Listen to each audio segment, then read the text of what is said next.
Iris looked at Nora and then at Justin.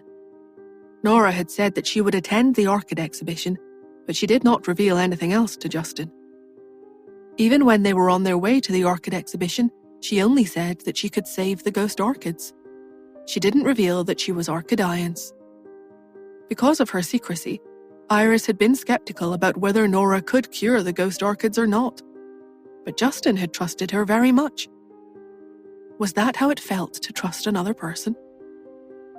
When Iris thought about it, she realized she didn't have a single person she could trust in her life, which was rather sad. If she really had to think of one, then perhaps she had trusted that one person. Thinking of this, Iris cast her eyes down. She pointed to the greenhouse next to them and suggested, "Let's talk inside." Because she wanted to like orchids, she had ended up becoming fond of them. When she was gardening and taking care of the flowers, she was able to abandon all distractions and concentrate on her work. Iris had fallen in much love with orchids over the years. Her heart calmed and became peaceful after she entered the greenhouse. She sat quiet and picked up the teapot that Mrs. Landis had prepared at the side. Then, she poured 3 cups of tea and put them on either side of the coffee table. Bright sunlight streamed into the glass conservatory, making the place look warm and inviting in the cold weather. The white coffee table and seats added a bit of rustic elegance to the place, making a person feel as if they could become at peace with the world by sitting in there. Iris's gaze fell onto the orchids next to them, but she didn't speak. She was struggling to figure out how to start the conversation. Justin asked, "Is it related to the kidnapping back then?" Iris was taken aback. She looked at him. Justin continued in an indifferent voice. "When I was 5, a woman I didn't know showed up at home and told me to call her Mum, but I refused. After that, I was kidnapped." Justin cast his eyes down. "Later, I met a man. He got into a tussle with the kidnappers, so I took the opportunity to escape and returned home, using the route I remembered. I've always thought that I managed to escape because I was smart and seized the right opportunity. But, now that I think about it, why did that person happen to enter a confrontation with the kidnappers at that exact time? You were the one who sent him, right?" Iris pursed her lips tightly before she nodded. "You can say that?" Justin continued with his analysis. "After they kidnapped me, they didn't want money or manpower. It was clear that they wanted to kill the hostage. On top of that, they wanted me to die a distance away from home. At that time, the Hunts were one of the largest families in New York, yet they couldn't find me. In that case, who did you seek help from?" Iris bit her lip. Justin stared at her, light flickering in his deep-set eyes. "Or should I say, who did you beg for help?" "That person you begged for help is the one who imprisoned you here in this small villa and denied you from seeing me anymore, right?" Iris exclaimed, "How do you know that? Do you know who he is?" "I don't." Justin sighed and spoke in a cool tone. "Ever since I realized that you have reasons for doing what you did all these years, I have been wondering what on earth those reasons are. At first, I thought that you had made some kind of agreement with Herman, but after he came back, I realized that that wasn't the case at all. You have never feared him, so how could you possibly make such a ridiculous agreement with him? Besides, you have always been afraid of giving me trouble all these years, so you always rejected the Evanses every time they approached you for anything. Therefore, it is impossible for you to harbor thoughts of stealing the Hunt's assets. And Grandma doesn't seem to be on guard against you. After thinking about it, that is the only possible explanation left." Iris's eyes reddened. Since Justin had started the topic, she picked up from there. She murmured, "My marriage to your father is a political marriage between wealthy families. The woman he actually liked was Yvette Anderson. I know all of that, so I've never blamed him for cheating, because I have never loved him either. However, he went too far. I'd given them my blessings and left the family, yet they neglected you and caused you to be kidnapped. But now, everything related to the kidnapping has been erased. I suspect that it's Lauren's handiwork, and that she had worked with that group of kidnappers, but I don't have any proof. After I came back from my trip overseas and discovered that you were gone, I begged the Hunts and the Smiths for help. At that time, Nora's father was still the head of the Smiths. Mr. Smith helped me to search for your whereabouts, but unfortunately, there was no news of you at all. By then, it had already been more than 12 hours since your disappearance. If I still couldn't find you, there was a very high chance that they would kill you. So I had no other choice. I had to approach him. Iris clenched her hands into tight fists at the mention. Her eyes were full of hate towards Lauren. All of a sudden, Justin asked, "Who is he?" Iris sighed and shook her head. To be honest, I don't know either. Justin and Nora exchanged a look and both frowned, but neither of them raised any questions, because the look in Iris's eyes had started to become distant, and she was starting to go down memory lane. She whispered, "I met him in college. He was my first boyfriend." Her few simple words stunned the two of them. He was her first love? Then why didn't she know who he was? While they were thinking about it, Iris explained, "When we were studying, he was a poor boy named Philip Coleman." At this point, Iris looked at Justin. It was inevitable that she would feel a little embarrassed mentioning her first love in front of her son and daughter-in-law. She lowered her head. "I met him at a dance party. He fell in love with me at first sight, and he tried to woo me for a very long time. Among all the rich students, he was very unremarkable, but for some reason, he was the only one who caught my eye. After we graduated, my family wanted me to get engaged with Herman for the political marriage." Iris's voice was a little serious and burdened when she mentioned that. After a while, she finally heaved a huge sigh and added, "It's a very cheesy story. My family was pushing me into a corner. Mom was ill with a serious disease, but Dad refused to pay for her high medical expenses unless I agreed to the marriage. I had no other choice at that time, so I broke up with him." At this point, Iris looked at Justin and gave him a wry smile. Turned out, he had been pretending to be a poor boy in school because he was worried that people would be attracted to his money.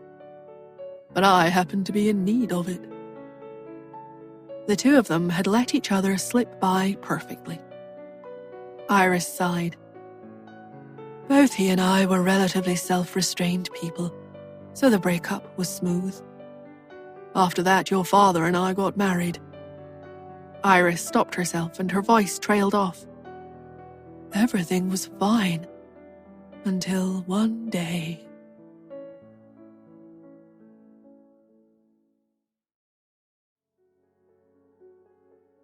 Nora and Justin watched as Iris collected her thoughts.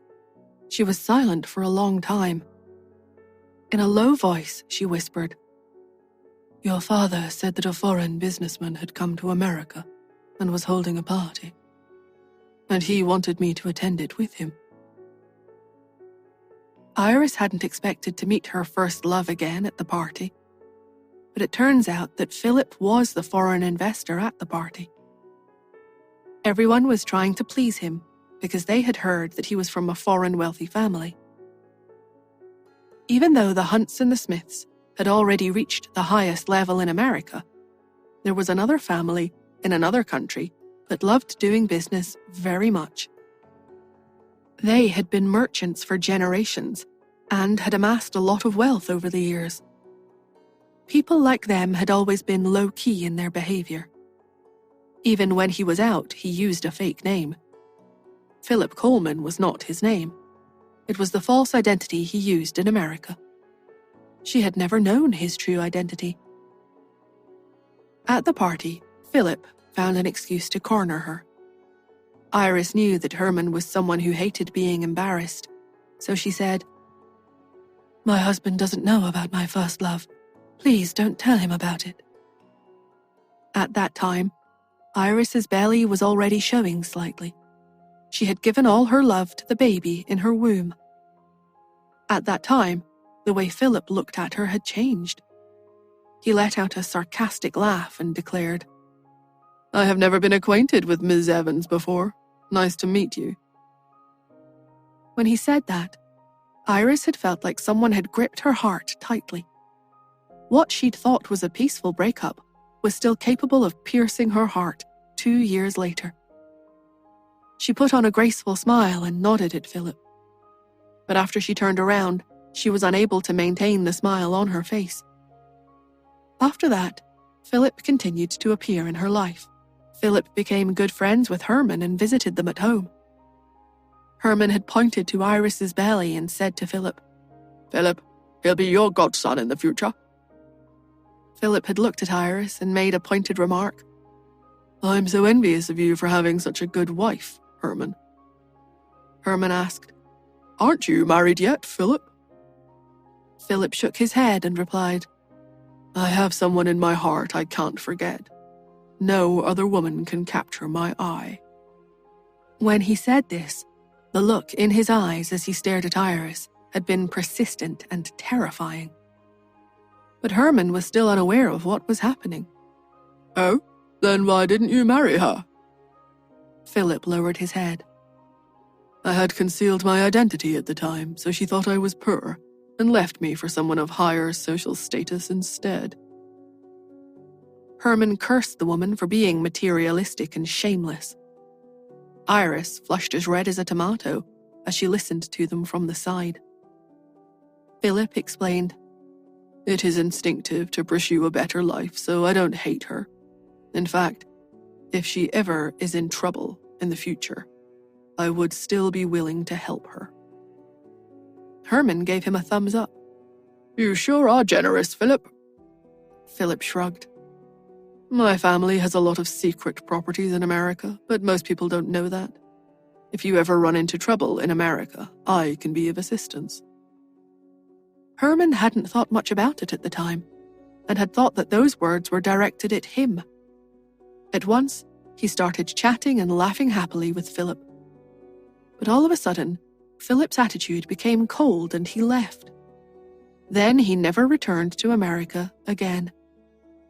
It was only much later that Herman came to understand why Philip had fallen out with him back then.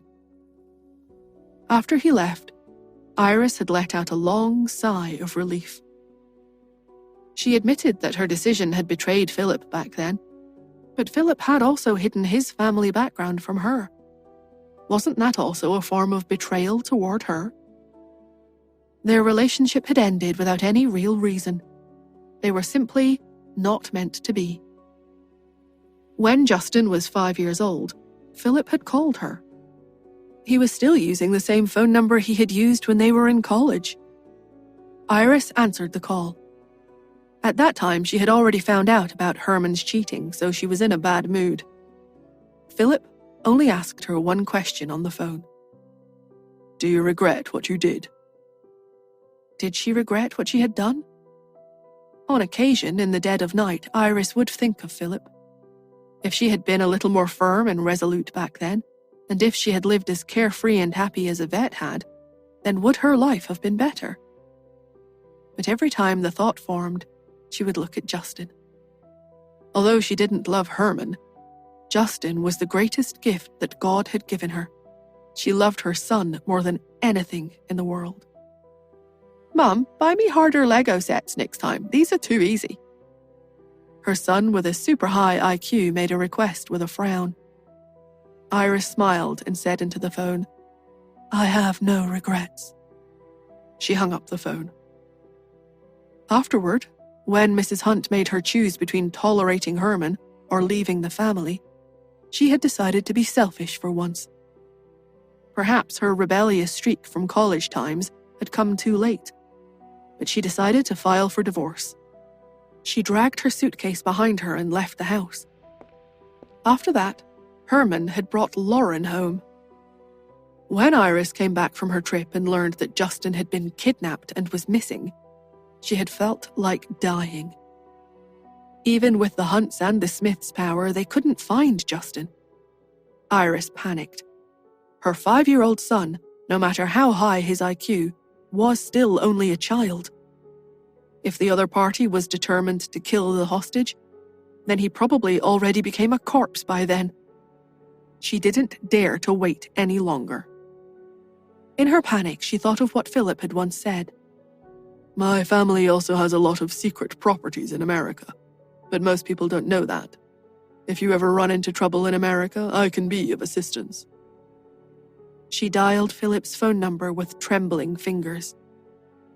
The man seemed very hesitant, only picking up the call after it rang for a very long time. The man smiled and said, "Do you need something? It's my wedding today. The groom can't be absent, you know." Iris didn't have the leisure to care about such things. Besides, so many years had already gone by, her feelings for him as her first love had already faded a long time ago. She blurted out, "Can you save my son?" Philip was startled. "What happened?" Iris recounted the story. At last she asked, "Aren't you very powerful in America? Can you find him?" "Yes, I can." Philip was very confident. "But why should I help you?" Why should he help her? Iris had been stunned then. Indeed, why should he? While she was in a daze, Philip muttered, "I'll give you 2 choices." "What?" "The first one, fly over to my wedding now. I am still missing a bride." Iris thought that he must be out of his mind. She cried, "My son is missing. Philip, I am not in the mood to joke around with you." "I'm not joking," Philip chuckled. "Why should I help you for no reason?" Iris bit her lip. At last she took a deep breath and said, "I can't agree to your request. I will never leave my son's side ever again." The last time she had gone overseas for vacation, Justin had gone missing. Her son needed his mother. She must not leave him. Besides, her relationship with Philip was only puppy love during college. Compared with reality, she cared more about Justin. She started to cry. Her voice was choked with sobs as she wailed, "Philip, please, I'm begging you." The other end of the call was silent for a long time. In the end, Philip sneered and proposed, "I can find him for you, but you have to promise me something." "Tell me what it is." Philip took his time and enunciated every word. "You can watch over your son, but I forbid you from ever getting close to him for the rest of your life. You can only look at him from a distance. Iris, this is your punishment for betraying me back then." "Okay, I promise you that." Later, Iris and Herman got divorced. Herman was kicked out of the house, and Justin became the new leader of the family, with his grandfather grooming him ever since. As for Iris, she was forced to hide in the villa. She could still remember the last few words that Philip had said to her. His voice was cold and missing any trace of emotion. He snorted, "Since you have agreed to my condition, then you must keep your word. Otherwise, you know what I'm capable of. I will spare no cost to kill your son. I can save your son's life, but I can also crush him like an ant." Even now, Iris still didn't know who Philip really was. Mysterious families like his kept their identities very well hidden. She couldn't make any contact with them at all. All she knew was that if she stayed away from Justin all her life and maintained a distant attitude toward him, then she would be able to guarantee his safety. So that was exactly what she had been doing all these years. The story was over. There was no bloodshed or any intense love and hate. It was so plain and bland. In fact, when Iris mentioned Philip, she no longer felt any love for him, but only fear and thoughts of her agreement with him. Iris looked at Justin. The world's top families control the world economy and are terrifying entities. I have distanced myself from you all this time because I was afraid they would destroy you and the Hunts if they decided to take action. To be honest, my life here all these years by myself has been very comfortable. Aging and dying alone can be considered a kind of happiness. Justin, you wanted to know the truth and I've already said it, but I don't want you to pursue it any further. Back then, I was the one who had let Philip down. After that, I asked him to find you for me. He gave you your life, so let's leave it at that. Because she had come clean about everything that had happened back then, Iris breathed a sigh of relief. She lowered her head. You don't have to become enemies with him for my sake. After all, I am already an old woman in my autumn years. After she said that, she slowly closed her eyes and gave a deep sigh. Nora looked at her. She was in absolute shock, though she pretended to be calm and collected on the surface. When Iris was young, she must have been very gentle and a big pushover, right? That was why she had given in to her family's arrangements back then. But was her mistake really so big? Didn't Philip hold any responsibility for why they weren't together? They had already been in a relationship for several years, so why didn't he tell her his identity and his background? Along with that, weren't there a few too many powerful people in the world? The mysterious organization's forces already spanned throughout the world, and now there was another mysterious mega-corporation? All her life, she had only been concerned with sleeping every day. She felt that would do as long as she made enough money to survive. It was now that she realized all of a sudden that she was actually so poor. While Nora's imagination was running wild, Iris's cell phone rang again. It was that same unfamiliar number. If Nora wasn't wrong, then that caller had to be Philip.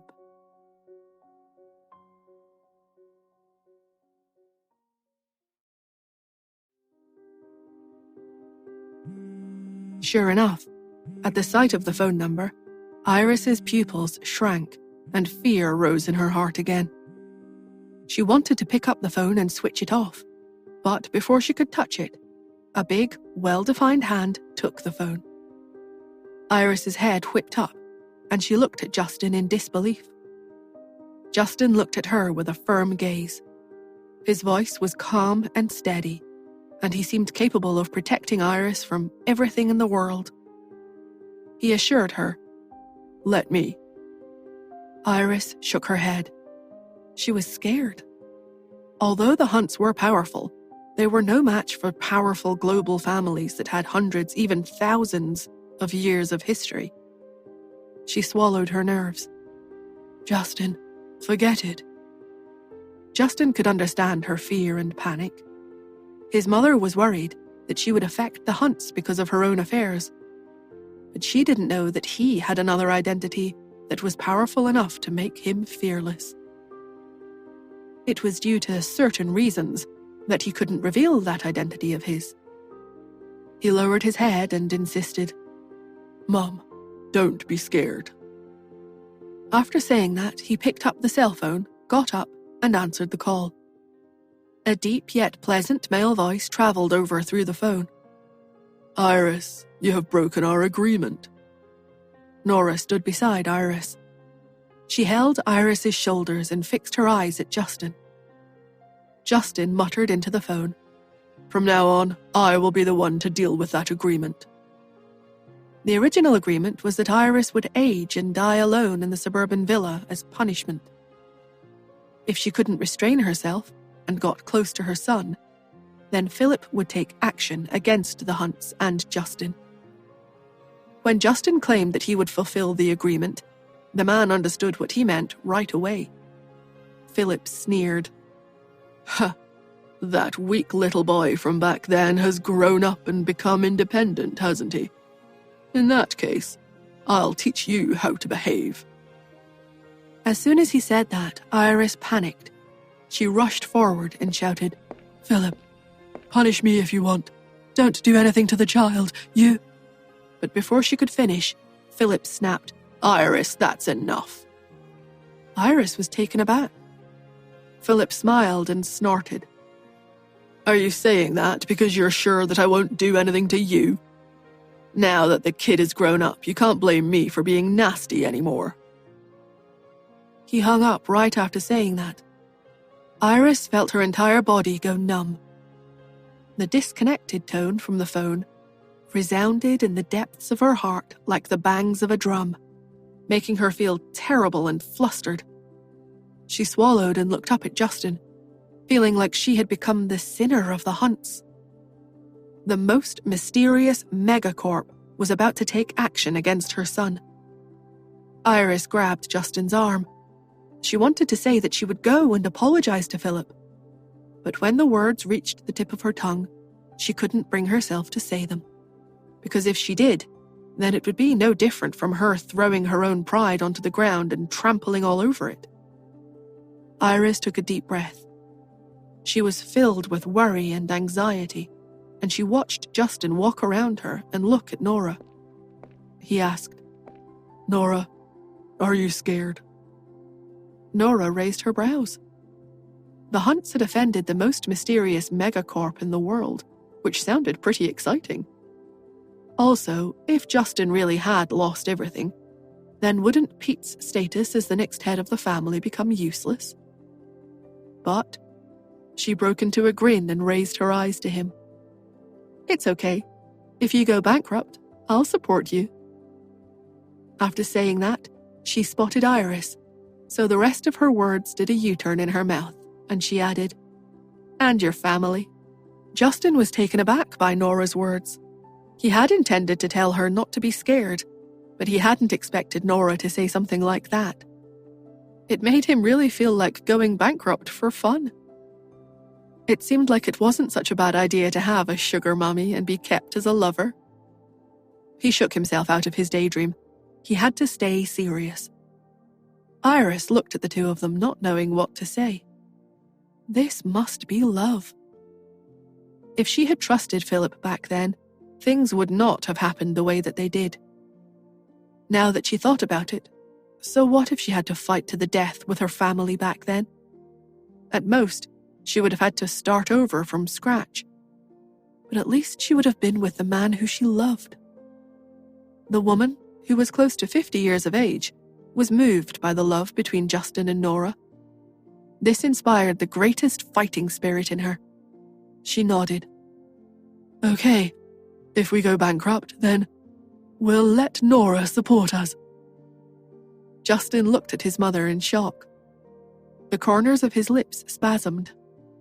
Those who didn't know better would have thought that Iris was saying that she would support them after he went bankrupt. He couldn't reveal his identity, but when he saw that the two women seemed so full of fighting spirit, he got out of his inner struggle. He smiled and replied, "Don't worry, even though I would like to sponge off a woman, I'll refrain from relying on that." He spoke with confidence. "With me around, the hunts will not go bankrupt." Her son's firm and confident words made Iris' flustered heart calm down. To be honest, before she told the truth, she'd still been taking a chance.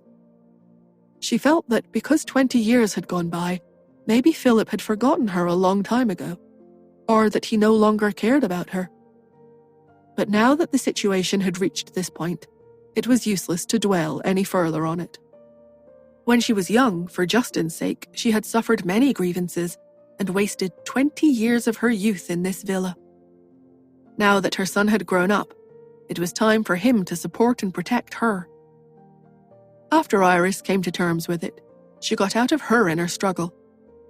She suggested, "How about having a meal before you leave?" "No, it's fine." Justin rejected her. Iris nodded and added, "Well, I'm sure you have a lot of arrangements to make. In that case, go ahead." Justin exchanged a look with Nora when he heard this. There were some things that Justin was too embarrassed to say, but Nora understood what he was thinking, so she pointed out, "Well, he does have a lot to do, but the most important thing now is helping you to move out, Iris." Iris was a little surprised. She looked at Justin in disbelief and saw him nodding at her. Iris bit her lip. "Surely there's no need for that. I've already become accustomed to living here." "Really?" Nora was a little troubled. "But both of us will be very busy in the future. I was thinking of asking you to take care of the 3 children at home." At the mention of the children, Iris hesitated. Nora sighed. "Pete has been with Justin since he was a baby and has mild autism. Cherry likes her grandmother's company very much. As for Xander, the situation is even tougher. That boy was raised by Truman Yale, so he lacks connection from his family and is very insecure. I wonder if Xander will end up straying onto the wrong path in the future." Convinced, Iris gritted her teeth at once and declared, "I'll come with the 2 of you." Iris was someone whose actions spoke louder than words. Now that they had agreed on it, she would no longer be afraid. Right away, she called Mrs. Landis over to pack her things for her. Justin held her shoulders, walked to the side, and murmured in a soft voice, "Mum, after you come back, you have to take over the home." Iris wanted to refuse, but Justin continued with a cold look in his eyes. "Grandma has issues with Nora. Now that Herman is back, she'll waver again. She has become muddle-headed, and I can't let her control the house anymore. Otherwise, when Nora marries me in the future, the family will be a huge mess." Justin sighed. "You don't understand, Nora. The only thing she likes to do is sleep, and she hates troublesome things the most. If she finds out she'll have to face so much trouble by marrying me, there's a high chance she won't want to marry me anymore." Iris hesitated, not knowing what to think about this. Her son was being too dramatic. Nora hadn't voiced any concern about Hunt's family so far. From that alone, one could see that Nora would never refuse to marry him based on something as trivial as that. Justin was right in saying that Iris had to take over the house. This way, when Nora married into the family, there would be a lot less trouble handing over the family affairs. Now that she could do something for them, Iris felt that her return was no longer meaningless. There was almost 100 pots of orchids in the greenhouse. But with one phone call from Justin, more than 20 bodyguards walked in one by one and started to move the flowers out. Seeing them going in and out, Nora slipped over to Justin and remarked, "Pete said that you always bring more than 20 bodyguards with you when you go out. So, that really is true." Justin nodded. "Yep, sometimes I bring even more." Ever since he was abducted at the age of 5 and rescued, Justin always traveled with many bodyguards. Nora stayed silent and glanced at him with pity in her eyes. Justin thought that she was feeling sorry for him because he had been kidnapped at a young age. But, in the end, Nora said something unexpected that ruined the mood. "How scared of dying are you?" Justin did not know what to say, so he did not reply. The night was so pleasant and the environment was so nice. There was a romantic mood in the air, even when no one was speaking. So how come it was ruined the moment she spoke? The corners of his lips spasmed. The group went their separate ways. All of them had work to do. Nora was going to the laboratory to continue her research into Xander's illness. For her, no matter how important something was and no matter how big the Hunt's fortune was, Xander's health must be handled first. Because it would be time for him to be injected with the V15 in another 3 days. Otherwise, Xander might die.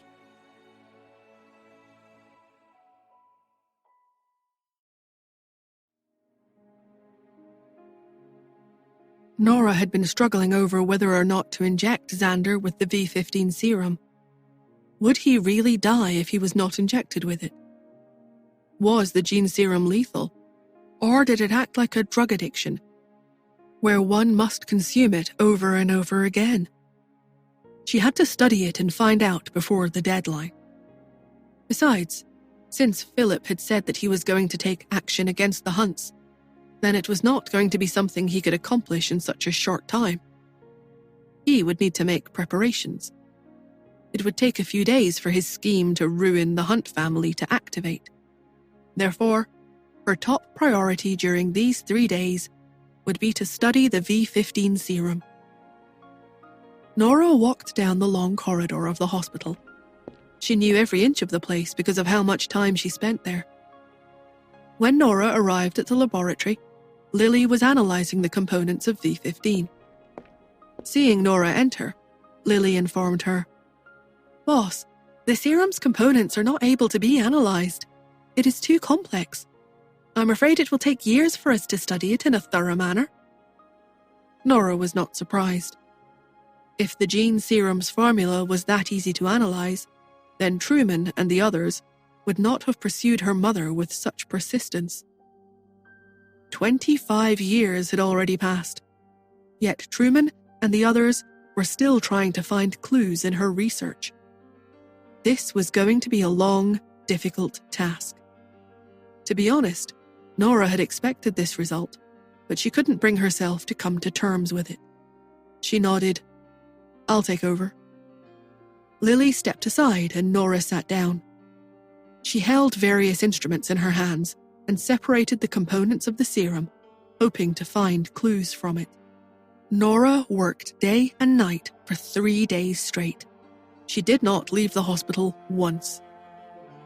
Nora's eyes were bloodshot and she had dark circles under her eyes. After 3 straight days of work without any sleep, she had accomplished the impossible. She had extracted the V15 formula. But the result made her heart sink. It turned out to be a gene-repairing drug and not a narcotic drug. In other words, Xander must be injected with the drug, otherwise he would die. She took a deep breath. A while later, she took out her cell phone and called Caleb, who was overseas. As soon as the call connected, Caleb muttered into the phone, "Nora, I have been waiting for your call." Nora kept quiet for a while before she asked, "Is it necessary to inject Xander with the V15? "Yes, it is," Caleb answered. "If you don't, his genes that were previously repaired will no longer be repaired, and his brain will explode, which would kill him. I have already looked into it. Xander's modifications are in his brain genes. If the V15 is not injected at the right time, he will die." Nora sighed. The V15's formula does not seem very complex. Correct. None of the formulas from V1 to V15 are complex. The most complex one is the V16. There are a few types of gene serums. Some improve IQ, while some improve physical strength. The formulas for V1 to V15 are all different for each type of serum. The only thing they have in common is that they all need the last serum, V16. Upon hearing this, Nora's pupils shrank. Caleb sighed. "I'm dying, so I don't need the V16 anymore. However, every genetically modified person needs the V16 at the end. You understand the importance of the V16 now, right?" Nora nodded to express that she had understood. No wonder her mother had said that she must not expose her abilities. If she did, she would end up being targeted. It was possible that some of the most outstanding people in the world might be genetically modified humans. There were so many people that needed the V16 as an antidote. All of a sudden, Nora felt an even greater pressure. With a group of people looking for her, could she really obtain the V16 for Xander?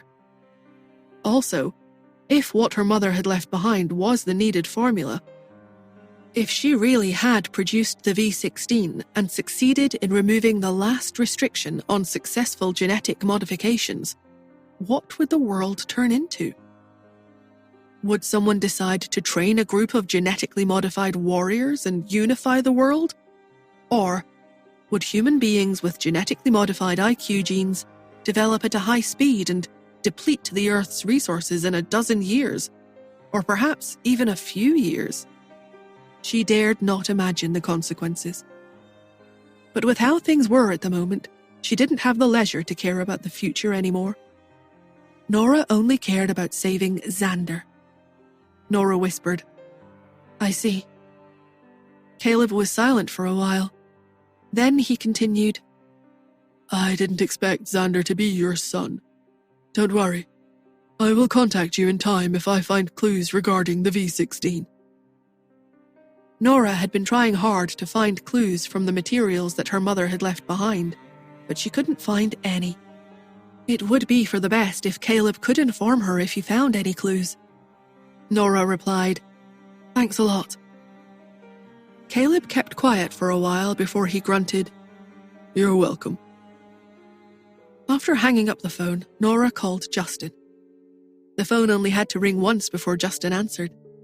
He asked, "How is it?" Nora was silent for a moment. After a long time, she decided, "Let's inject him with the serum." When Justin heard this, he knew at once that the serum was safe and could be injected as is. But at the same time, the injection would only extend Xander's lifespan by 3 months. If they still couldn't find the V16 within 3 months, Xander would die. Justin trusted Nora's decision and agreed. "Okay." Before hanging up, Nora asked, "How is Xander?" "He was fine the last few days, but he started having a headache when he woke up today. I've gotten the family doctor to inject him with an anesthetic, so he is now asleep," Justin explained. "I will inject the gene serum into him now." Nora was glad Xander was under Justin's watchful eye. "Okay, I'm on my way. Observe all of Xander's reactions after the injection." Justin replied, "Okay," and hung up the phone. As soon as he hung up, Nora left and drove straight to the Hunts' manor. The car stopped right in front of the villa. When she went upstairs, she saw that Justin had not injected the serum into Xander yet. When he saw her, he explained, "Our medical equipment is constantly observing Xander's condition, so it won't cause any harm. I wanted you to see it with your own eyes." Nora nodded. There would probably be physical reactions after the injection. These were all important clues and experimental data, which would affect Nora's research and development of the V16 serum. But Nora realized after studying the V15 that she probably would not be able to develop the V16 in 3 months with her own abilities. Her only option now was to look for clues that her mother had left her. Xander was lying in silence on the bed. She injected Xander with the V15. Little by little, the liquid was injected into his body. All of a sudden, Xander, who had been under anesthesia, opened his eyes after the serum was injected. His eyes were clean and clear, as though he hadn't been sick at all. He sat up in a daze. He looked at Nora and then at Justin. Then he rubbed his head. Justin was nervous and asked, "Do you feel uncomfortable anywhere?" Xander shook his head, his big eyes filled with confusion. He replied, "I don't feel any discomfort, but that mathematical Olympiad problem that I was discussing with Pete yesterday has all of a sudden become very simple." This was the consequence of taking the IQ improvement gene serum. It seemed that Xander's IQ would be the highest in the family in the future.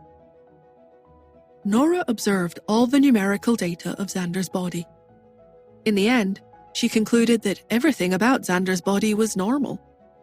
It was so normal that Nora wondered if she had been fooled by Truman. Had she made the right decision in injecting Xander with the V15 serum or not? Then, someone pushed the door open. Iris walked through the door, followed closely by Pete and Cherry, obedient as ever. The three came over to Xander together. When they saw Xander sitting there, all three of them released a huge pent-up breath. The two little fellows and Iris's movements were exactly the same, which gave everyone a joyful feeling. Nora and Justin looked at each other and smiled. However, Nora's mood turned and she became heavy and sullen. The more people understood the gene serum, the more they would realize how amazing it was. But it was too inhuman. It was dangerous. She gave a silent sigh. At this moment, they heard a loud noise from downstairs. Justin went downstairs and saw Herman standing there. When Herman saw him, he started to yell. "Justin, have you become muddle-headed? How can you let Iris move back in here? Do you have any idea how big a disaster she will bring to the Hunts by moving back here?" Herman was furious. He pointed to Iris and scoffed. "And you, too. Never mind that you have offended such an influential person, but you have the audacity to come back here now. Will you stop only after you've implicated all the Hunts? Leave the Hunt Manor at once. Otherwise the Hunts will be in huge trouble." Iris frowned. She felt that Herman was right and that she had no right to speak. Justin stepped forward and asked, "Where's the butler? Who let him in?" The butler was wiping his sweat in silence beside him. No matter what, Herman was still Justin's father. The bodyguards did not dare to take any real action against him when he forced his way and broke in. The butler didn't speak. It was instead Herman who shouted with anger, "Do you know that Philip Coleman has already started to take action against the Hunts? I heard that he has been doing large-scale acquisition of the Hunt Corporation's shares. Our share prices are rising to the extremes right now. A lot of the shareholders have decided to sell their shares. He has made up his mind to take over the Hunt Corporation." Justin was calm and replied, "Yeah, I know." "You do? Are you sure you do? With the shares becoming more and more expensive, we will have less and less cash flow to buy back the shares. At the same time, we will have fewer and fewer shares in our hands. I know you have been dispatching people to buy them in secret, but how can the Hunts' cash flow compare to theirs? They have stockpiled generations' worth of riches. No one knows how many trillions of dollars they have. Can you beat them? As far as I know, the Hunts only have a few $100 billion worth of cash flow." Herman pointed at him. Then he lowered his voice and whispered, "I have heard another piece of important news. I heard that Philip is a member of the Imperial League. Do you know what the Imperial League is?" Before Justin could reply, Herman rambled on. "The dozen or so people in there are in control of global economic trends. The Hunts can't beat them at all. What you are doing is no different from risking the entire Hunt Corporation. Everyone knows about this, and they're all waiting to laugh at the Hunts. Your uncle's family is waiting for you to step down." After saying all that, Herman went on, full of anxiety and rage. "You are my son, so I will have to take your side. Justin, your only option now is to drive Iris out or send her to Philip. Otherwise you won't be able to appease his anger. Our family cannot afford to mess with them. The Imperial League. They are part of the Imperial League, you know." Justin frowned when he heard him say all of these awful things that he shouldn't be saying, and the look in his eyes turned cold.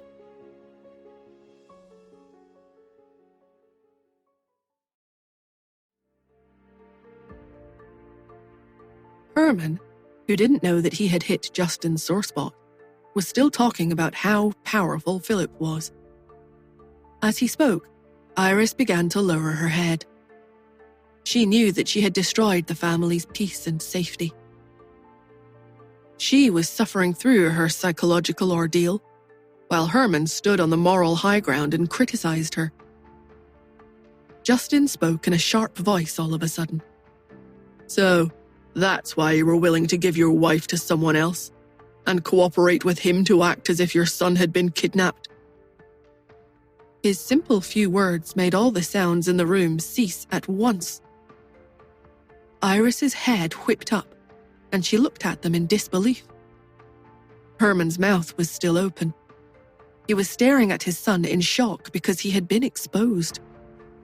His face showed that he had never expected Justin to say such a thing. Iris went from being confused to being shocked. Her brows drew together, and she looked at Herman in disbelief. She swallowed and asked, "Justin, what do you mean?" Herman shouted before his son could respond. "Justin, don't you dare make false accusations." Justin lowered his eyes. "I didn't want to embarrass you in front of everyone, but since you insist on getting into the line of fire, then let's just speak frankly here." He looked at Herman and spat. "When Philip Coleman visited the house as a guest and talked about his ex-girlfriend, you already knew that the ex-girlfriend he was talking about was Mum, right?" Herman didn't admit it, but he didn't dare to look at Iris. "What nonsense are you talking about?" Justin sneered. "In the following few years, the Hunts showed faint signs of weakness. During those few years, the Smith family gained the upper hand, and it looked like they would soon surpass us and become the #1 family in New York, didn't it?" Herman denied Justin's accusations and stammered, "That's because Ian Smith was impressive and smart. I didn't have any talent for business yet." "Is that so?" Justin cast his eyes down. "The Hunts do not have the custom of only letting the eldest son or people from the direct lineage inherit the title of the head of the family. Although you were a bit of a jerk back then, Grandpa had chosen you. He must have a reason for doing so, right? Uncle Raymond, as well as my other uncles, were eyeing your position, yet they couldn't take it from you. Why was that? Is it because you don't have any talent for business?" Herman choked. Justin continued to speak with a scornful smile on his face. "Outsiders all say that the elderly Mr. Smith had placed all his energy and focus into the company during those times because of the heartbreak he'd suffered. But he had been in a total daze at that time. So how was it possible that he could have had such great ambitions?" Feeling that there was nothing to live for anymore, Ian had sought death and destruction at one point. He didn't even care about family property anymore and had given everything to his nephew.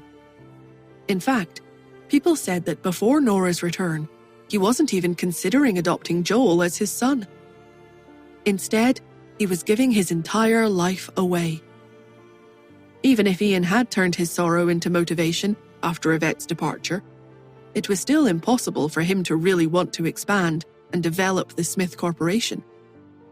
He would only casually work for the Smith Corporation out of sheer boredom. But even when Ian was in a bad state of mind, the Hunts had gone from bad to worse.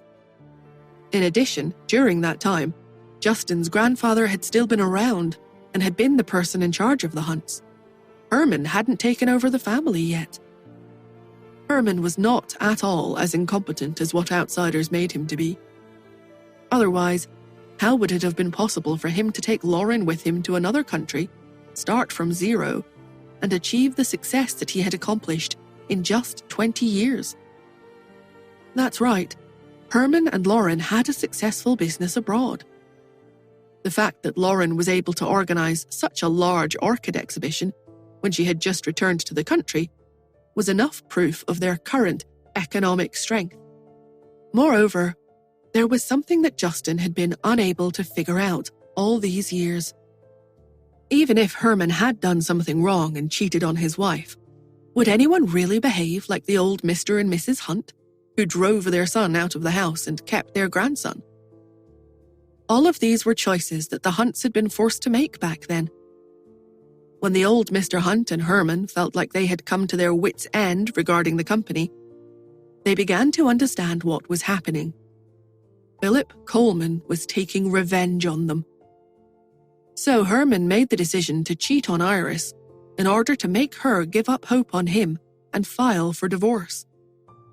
The family thought once that happened, that Philip would back off. They thought he would leave them alone once they sacrificed Iris. But they were wrong. At that time, the only thing Iris had cared about was her son. When she went traveling, she'd actually run into Philip. However, she had no plans to rekindle her relationship with him.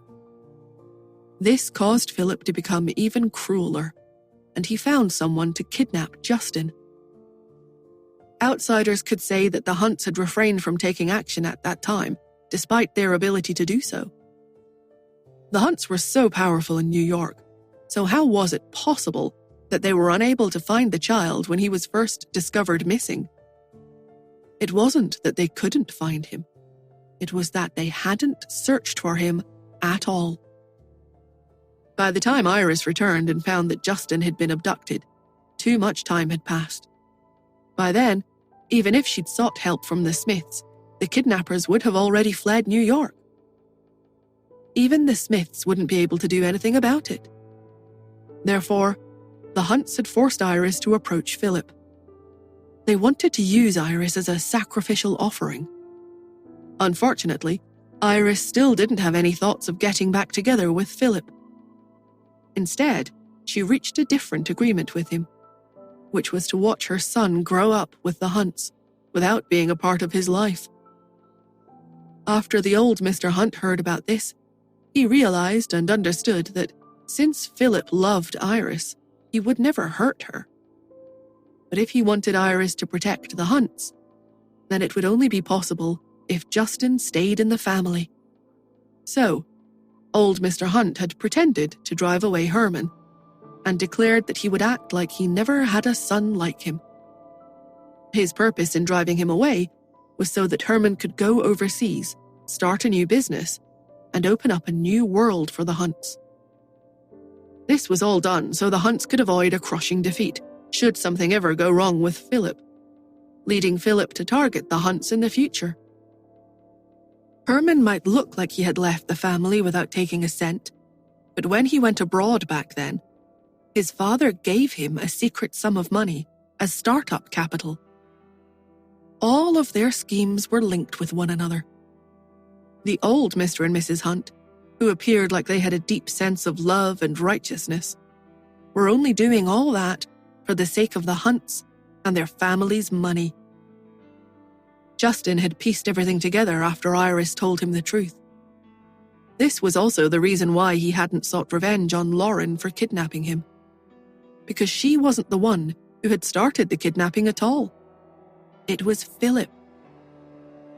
Justin's words, like a sharp knife, cut open the Hunts' veil of lies, exposing all of their ugly and nasty true colors. Iris was shocked and astounded.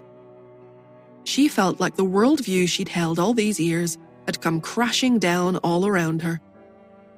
She thought that she had caused the Hunts huge trouble, but she had no idea that the Hunts had been using her all this time. Herman refused to admit it. What are you talking about? I don't understand at all. You... Justin's voice was low and deep, but there was a mocking smile on the corner of his lips. You don't understand? Is that so? In that case, shall I lay out all the evidence one by one? Herman narrowed his eyes. Finally, he decided to drop his excuses. He raised his head and declared, Since you've already figured out everything, then take your mother with you and leave the Hunts at once, because I, the real head of the Hunts, am back. Justin stared at him. Herman lowered his head and looked at the family members who had hurried over after hearing about his return and the argument. He straightened his back. His face was similar to Justin's. Both of their eyes were dark and deep. In a calm voice, Herman continued, My father left all the shares in the family to me back then. After saying this, he took out a written will Everyone surrounded him to read it. Upon seeing the share transfer agreement, everyone was shocked. It said everything was left to Herman. When the old Mr. Hunt passed away, in his final words, he had left instructions saying that Justin was to take charge of the company. This meant that Justin had inherited all of his shares. The will in Herman's hands now meant that Justin would be pushed out of the picture. Everyone in the family fell silent. They all stared at the will and then at each other, all of them at a loss for words. Roger was the first to speak. Uncle Herman, if a will exists, then Grandpa's shares should indeed be given to you. In that case, from today onwards, you will be the head of the Hunts. Some defenders of Justin asked, But is the will really valid? Who can prove it? Along with these words, someone supported a week-old Mrs. Hunt as she walked out of her room. She croaked, I can prove it.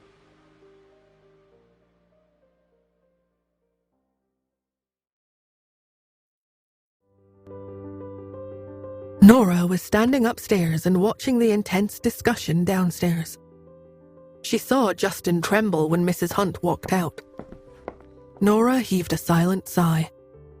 Justin had never thought that his grandmother, who had raised him into an adult, would turn out to be part of the group of people plotting against him. How sad and alone must that man feel, surrounded by his so-called family members right now. Justin was a mysterious man who kept his thoughts to himself, so he didn't say anything. Iris, however, stared at the group of people. The woman, who now knew the truth, was suffering a great deal of mental distress at the moment, not for herself, but for her son. Her entire body shook with anger, and she rushed up to Herman, stretched out her hand, and slapped him across the cheek. She had put all of her strength into the slap, causing Herman's head to turn to the side. Nora saw that Herman could have avoided the slap, but he didn't. Instead, he chose to take it. Iris screamed, Herman Hunt, you are so despicable. Never mind that you plotted against me, but how can you plot against your own son? Herman's head was turned to the side.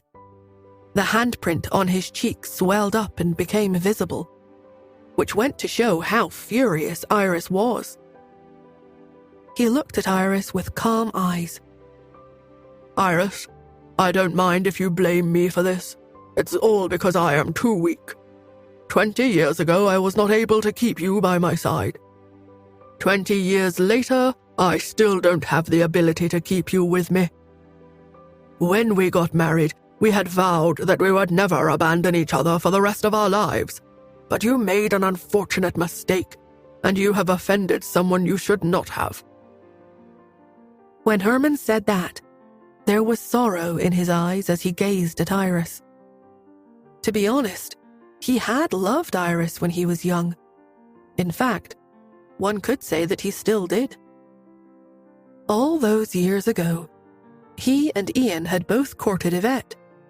Later, after Yvette chose Ian, he had been envious of the beautiful love between the two of them. Afterward, he met Iris. When he saw how gentle Iris had been to the poor boy Philip, his heart had skipped a beat. So, he had gotten the Hunts to approach the Evanses and propose marriage. Everyone said that he had married Iris because he could not manage to take Yvette as his wife. The only person in New York who was as beautiful and rich as Yvette at that time had been Iris.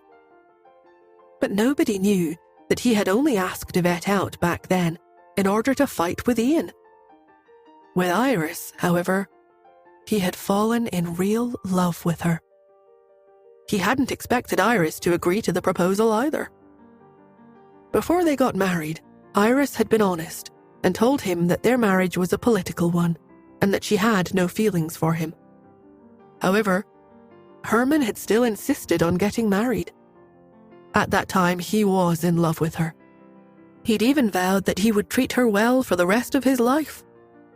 He never expected Philip, the poor boy, to all of a sudden transform into the head of one of the most mysterious families of the world. Back then, when the Hunts were being defeated by him, Herman felt tormented by it. His father had spent his entire life turning the Hunts into a big and powerful family. But before the company and family was handed over to him, he had hurt them. Herman had indeed betrayed Iris on purpose, but at that time, he had also suffered great emotional torment. Iris didn't understand the complicated look in Herman's eyes.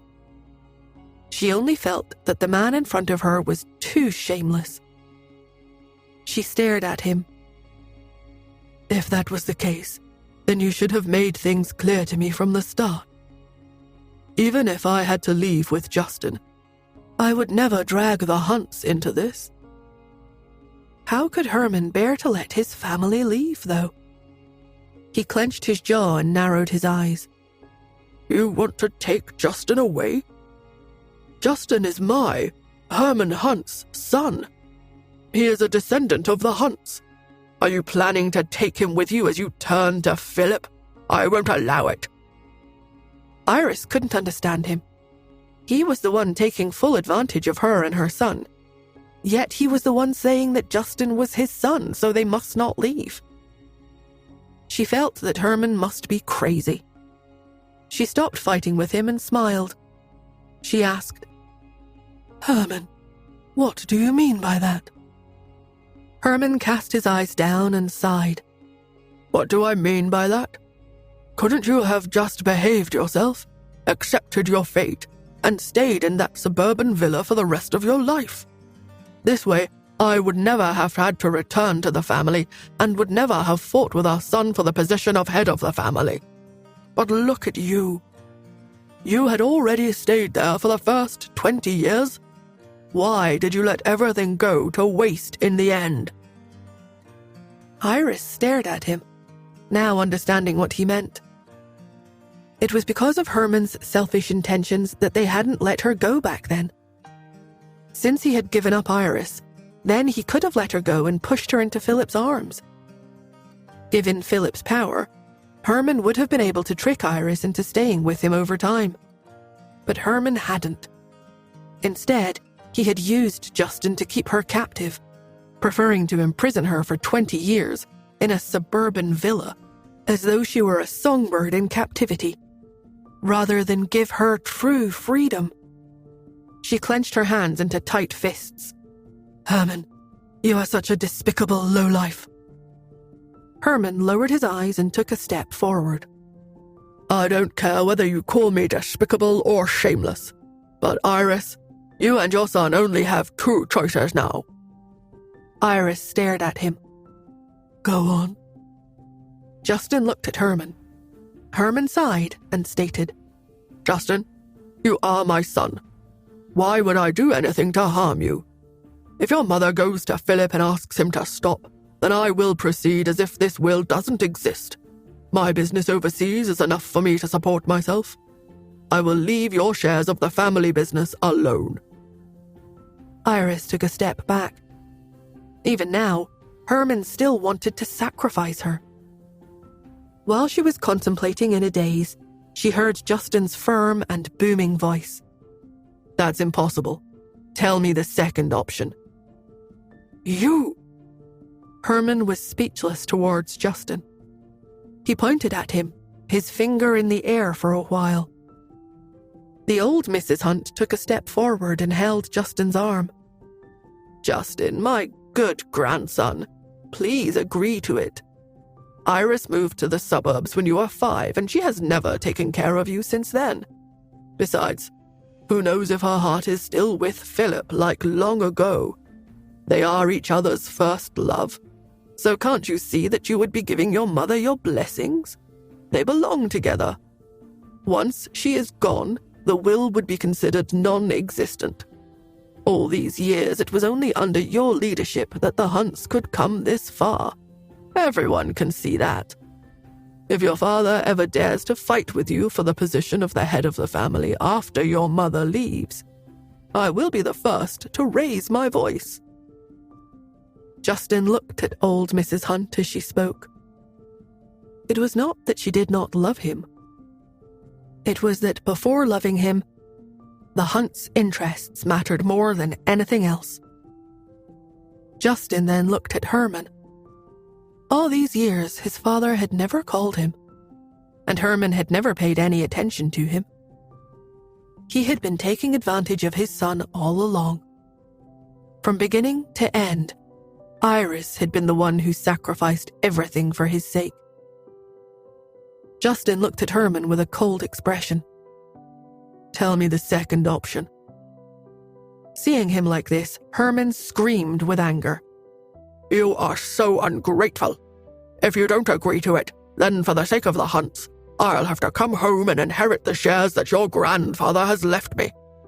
Justin, by then, I won't be able to guarantee that I can protect you and your mother. You're overestimating your abilities if you think you can take on the consequences of going head-to-head with Philip. However, it was as if Justin hadn't heard him. He did not say anything, except letting out a scoff. Herman sighed. Justin, I did care about you all these years. After all, you are my son. As long as you are willing to take a step back and send your mother to Philip, or if your mother thinks of a way to calm him, Philip won't drive the Hunts into a corner anymore. Don't worry. Your father will no longer fight with you. I've left you alone all of these years, haven't I? Ugh. There was a bit of real emotion in Herman's words. Herman was not a good person, but he was not a total villain who disregarded family either. Justin, however, looked at him and muttered, I'm glad you weren't with me when I grew up. Herman was taken aback. Justin went on in a sarcastic tone. After all, they all say that like father, like son. If you had been by my side, I might also have become a despicable, low-life scum like you. A man who betrays women for survival. His sarcasm made Herman's face flush. He pointed at Justin with anger. You? What right do you have to insult me like that? Justin, since you refuse to listen, then don't blame your father for fighting against you. You must give me all the assets that your grandfather has left me. You have to give me the position of the head of the family. Herman narrowed his eyes. You are still too young and headstrong, so you are competitive over everything. In that case, I will take over as head of the family for a few years for you. You can inherit it again after I die. It's only right for a son to inherit his father's legacy. Don't worry, I won't leave you with nothing. As soon as he said that, Justin looked at him with cold eyes and whispered, Oh, I can give you all of Grandpa's assets, but do you really think that you can become the head of the family just because you have those shares? Herman was taken aback. What do you mean?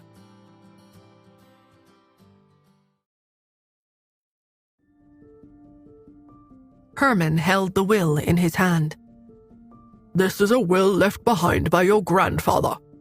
This will is valid because he did not leave any other will when he passed away. Are you still planning to deny it? Justin sneered. Of course I won't deny it. I'll give you what you want. Lawrence? Yes? Lawrence, who had appeared at the door, walked in with a share transfer agreement in his hand. He handed it to Herman. Mr. Hunt, this is the share transfer agreement Boss prepared for you. Please sign it. This turn of events exceeded everyone's expectations. Everyone looked at Justin in confusion.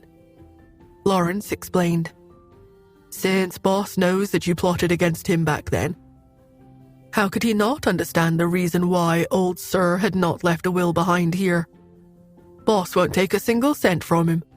He'll return it all to you. It can be considered as him repaying the Hunts for raising him. When Herman heard this, he felt a little ashamed. He stared at Justin and advised again, Justin, Why are you doing this? You've worked hard for the Hunts for so many years. It no longer matters to our family how much money we have. Are you really going to watch the Hunts walk toward destruction?" Mrs. Hunt could not bear for Justin to leave. They did not come to force Justin to leave today. They only had one goal: to get Iris to calm Philip's anger. Herman had feelings for Iris. No matter how reluctant he was, he still had to give her up. Mrs. Hunt said, "Justin." Her old eyes were filled with tears. How could she not have feelings for a grandson she had raised with her own hands? Furthermore, no matter how outstanding her son was, her grandson was better. Justin was more business-minded than Herman. The best plan for the Hunts would be to make him the person in charge. Roger was shocked. "Justin, have you thought this decision through?" He had fought for the position of power his entire life, and he was going to hand it over just like that. As the group of people let their thoughts run wild, Justin boomed, "Sign it." Herman could only lower his head and open the share transfer document in his hand. However, when he saw the contents, he was stunned. "Justin, what do you mean by this?" He slammed the document on the ground. "Are you kidding me?" Mrs. Hunt was dumbfounded. "What's wrong?" Herman pointed at the document and stuttered. "The transfer of shares here is only 5%. Father left me 54% back then." Only a person with more than 50% of the shares could have the right to take over. Everyone understood this logic. Therefore, the shares Justin had received from Old Master were 54%, but now he was only giving back 5%. Justin glanced at Lawrence. When he did not speak, Lawrence began to explain. "Mr. Hunt, listen to me. We have calculated these shares very carefully." Herman stared at him. Lawrence declared, "Boss took over Hunt Corporation 10 years ago. Over the years, after the Hunts went public, they issued a portion of the shares to the public. The shareholders' shares have been diluted a lot. Everyone in the family should know this. If the Hunts wanted to become powerful, they had to issue shares to finance it. This meant the shares in the hands of the family members would shrink. In fact, although they called it issuing shares, and while a portion of the shares had been bought by the stockholders, most of the shares had been bought by Justin himself. That was why Justin's shares had not been diluted all these years and had remained at 51%. Lawrence continued, "The 54% from 10 years ago is less than 5% now. Boss thought that since you gave him life, he would give you a little extra." Herman's eyes bulged out of his head. Herman was furious. "100 million from 10 years ago is not the same value as 100 million today." Justin had a wicked grin on his face. "I know." Lawrence nodded and continued. "Boss has already exchanged it for your current value and has considered the dollar decrease in value.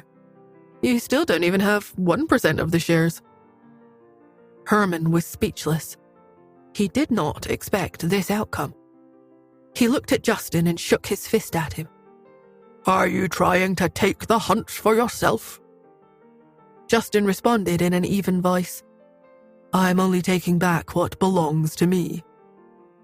He had led the Hunts to where they were today. In 10 years, the Hunts' assets had increased by a few hundred times. Although the shares of the family members had shrunk, whose money had not increased by more than 100 times? When Justin thought of Herman and Grandpa Hunt's intentions, he realized something in an instant and asked Lawrence to calculate all the money he had earned over the years. Since he had chosen to make this public today, how could he not be prepared? He did not care about the Hunt's money, but the company he ran would not be taken away from him like that. Herman took a deep breath. He did not expect Justin to have such meticulous records. He could not find any mistakes in his work. He had originally thought that Justin was not prepared, but now he could only get back 5% of the shares. However, 5% was also a significant share. Seeing his hesitation, Lawrence nudged him on. "Mr. Hunt, are you going to sign this or not? If you don't sign it, then you're giving the shares to my boss. That's good too. Otherwise, my boss would only have 46% of the shares left." When Herman heard this, he signed it without hesitation. After signing it, he looked up again. "Justin, don't think you'll win because of this. You only have 46% of the shares now. You can't say anything." With that, he raised the 5% shares in his hand and exclaimed, "As a 5% shareholder of the company, I'll cooperate with others and request to choose the chairman again. Roger, how many shares do you have?" When Roger from the extended family heard this, he replied, 7%. "How much is it? I'll buy it."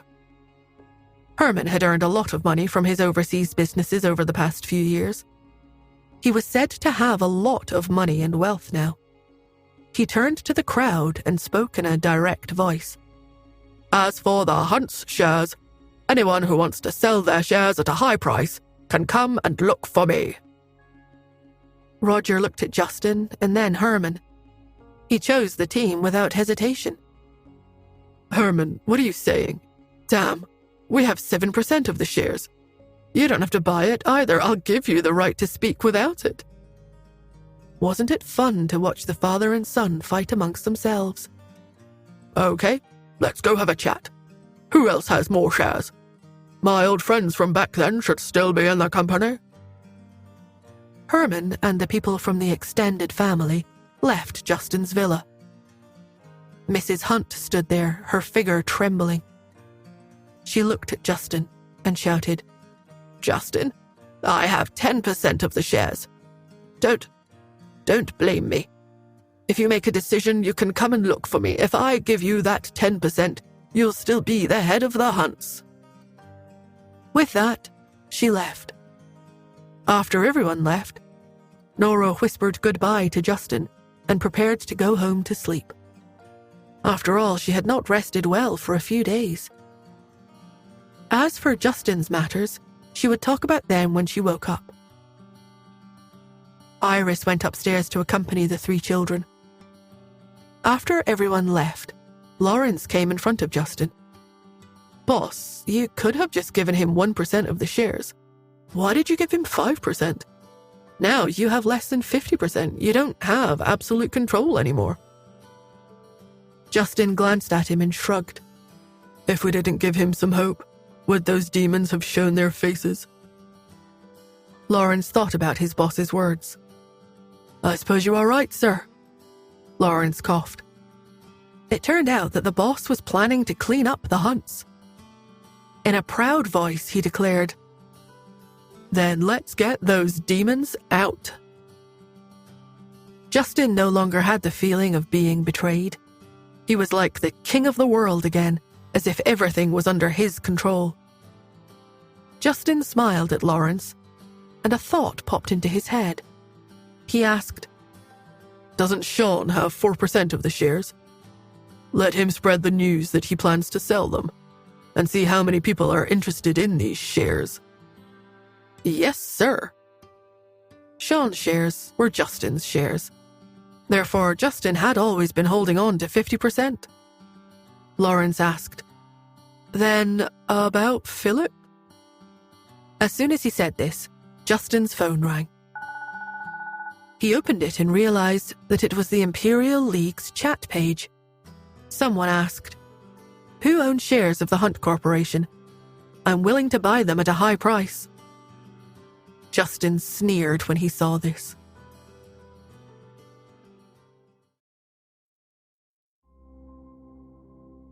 Justin stared at the Imperial League's chat page.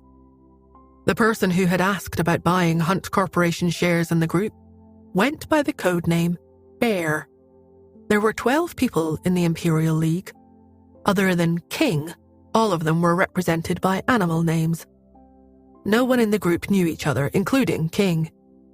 No one was allowed to invade the other's privacy, so even King did not know who the other living were.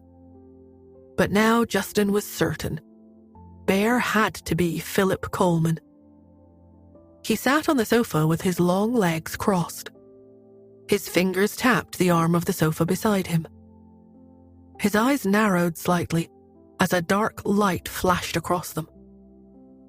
When he saw his expression, Lawrence could not help but light a candle for Philip's funeral in his heart. This meant that the boss was going to set up traps again. He wondered how Philip would be tricked and how bad it would be. As he was thinking, Justin smirked and sent a message in the group. "I do." As king, it was normal for him to own the shares of the largest company in each country. No one in the group was suspicious. Bear's attitude changed as soon as he sent the message, and he became respectful. "I'll talk to you in private, sir." Justin sat there, calm, his expression unchanged. At this moment, Lawrence asked, "Boss, why are you still selling your shares to him? Aren't you afraid that you'll lose control of the hunts if you sell them to him?" Lawrence knew his boss. Justin had 51% of the shares under his name and was quite domineering in controlling the direction of the company. However, there was still 4% under Sean's name. In addition, Justin's Imperial League secret identity controlled 5% of the Hunt shares. Boss had the shares firm in his hand. After giving Herman 5%, it seemed like there were only 46% left. However, in reality, he still had the final say in the Hunt's business. When Justin heard this, he glanced at Lawrence and smiled. "If he offers a high price for this 5% of shares, I could consider selling them." The Hunts were only a cover for Justin to hide his identity. Compared to the financial group he controlled in secret, the Hunts' assets were simply a drop in the ocean. Lawrence realized at once how big of an offer Justin was talking about. He understood. Boss was asking for a sky-high price. As he was thinking, Bear sent a private message. "Could you name a price? I want those shares." Justin was about to extort him when another message appeared in the group. The message was from someone who went by Cat. "Can you sell them to me? I'm willing to pay a high price." Justin read the message and muttered, "That's strange." Lawrence, who was watching in secret, was stunned. "Who is this? Isn't Philip the one called Bear? Or is he Cat?" Justin was also confused, but he quickly replied, "No." He was the one who had personally invited Cat to the Imperial League. Justin figured that new blood in the Imperial League was needed because he did not want the Imperial League to forever be controlled by these old people stuck in the past. Times were changing. 5 years ago, he had realized that Cat had emptied a certain stock without anyone noticing. Then she had earned $75 million. The stocks had stabilized. This person was very talented in business, and she was also very restrained. She had earned $75 million before she became invisible. After that, she was no longer greedy. Justin had admired her very much at that time, so he personally invited her to the Imperial League. In the Imperial League, it was rare for Cat to send a message. Justin had been observing all these years to see if there were any big dealings. After all, the information in the Imperial League allowed one to win without even trying. However, there were never any messages from Cat. This made Justin admire Cat even more. He felt that this person could resist the temptation of money. Could he have ever expected that Nora only tried to earn more money because she wanted to sleep? Furthermore, she had always felt that $75 million was enough. Justin knew that Philip was not Cat, but he did not understand why she would all of a sudden come out and make trouble. As he was thinking, someone else sent a message. Eagle typed out, "I want to ask about the price too. You can give it to the highest bidder." Lawrence was confused and could not help but look at Justin. He was silent for a long time before saying, "Boss, how many people have you offended?" Justin thought about Lawrence's words. He wanted to know what was wrong with Eagle and if he knew his real identity or not. Bear sent a message. "No matter how much they are willing to pay, I can increase the price by 20%. Justin stared at the Imperial League group. For the first time, he felt that things were getting out of control. At the Smiths villa, Joel sat at the kitchen table, his eyes glued to his phone. Joel stared at his phone for a moment before looking at Ian and reporting, "There's someone in the group buying the shares. Dad, you're so observant. But is Philip really that difficult to deal with? Raising the price by 20% is way too much." Ian lowered his eyes and shook his head. "Philip is definitely in the Imperial League. More than 30 years ago, I tried my best to join this group. When I entered the group, Bear was already there. The group is filled with torch flames, passed down from generation to generation. When I entered the group, there were only 8 people. Over the years, more people joined until there were 12 in total. Everyone in the group is a business tycoon. Don't underestimate them." Joel nodded to show that he had learned something. Ian had passed on Eagle's account to him. Everyone said that he was not Ian's child. The outside world was saying that Ian did not treat Joel as someone in power. He had given him the smallest portion of his shares, and his shares were only handed to him to manage. However, Joel knew in his heart that Ian had really treated him as his heir. It was because the person in charge of the Smiths did not want to inherit those shares. Instead, they wanted this account. Over the years, he had been in charge of the Smiths and finally understood how important this account was. Joel nodded with respect. Ian asked again, "How much liquid capital is on my account?" Joel sighed. "It's only in the tens of millions, but I still have it on my tab. Besides, I can continue to cash out a portion of it. I'll sell some shares if need be. Let's think of a way and help Justin get past this hurdle." After saying that, he was silent for a moment and asked, "Dad, is it possible that Justin is also in the group?" Ian waved his hand. "There's an unwritten rule in the group. Only one person from each country can enter. There are 2 people from New York, but Kat is of English descent and can be considered British." Joel sighed. "In the future, if there are any important clues or intelligence, you have to tell Justin. Otherwise, he won't be Philip's match." "Yeah." Ian took a deep breath. "Take care of him more in the future so that Nora can have a higher status at home." Joel agreed. Upstairs, Nora laid on the bed in her room and stared at the messages in the group. From the start, she had wanted to compete with him. Although she only had $75 million, what if she managed to buy 0.01% of the shares? In the end, she was too tired. She fainted in the blink of an eye and did not open her eyes again. When she woke up again, 3 days had passed. She stretched in order to feel less groggy. When she went downstairs, she happened to see Simon and Melissa downstairs talking to Ian.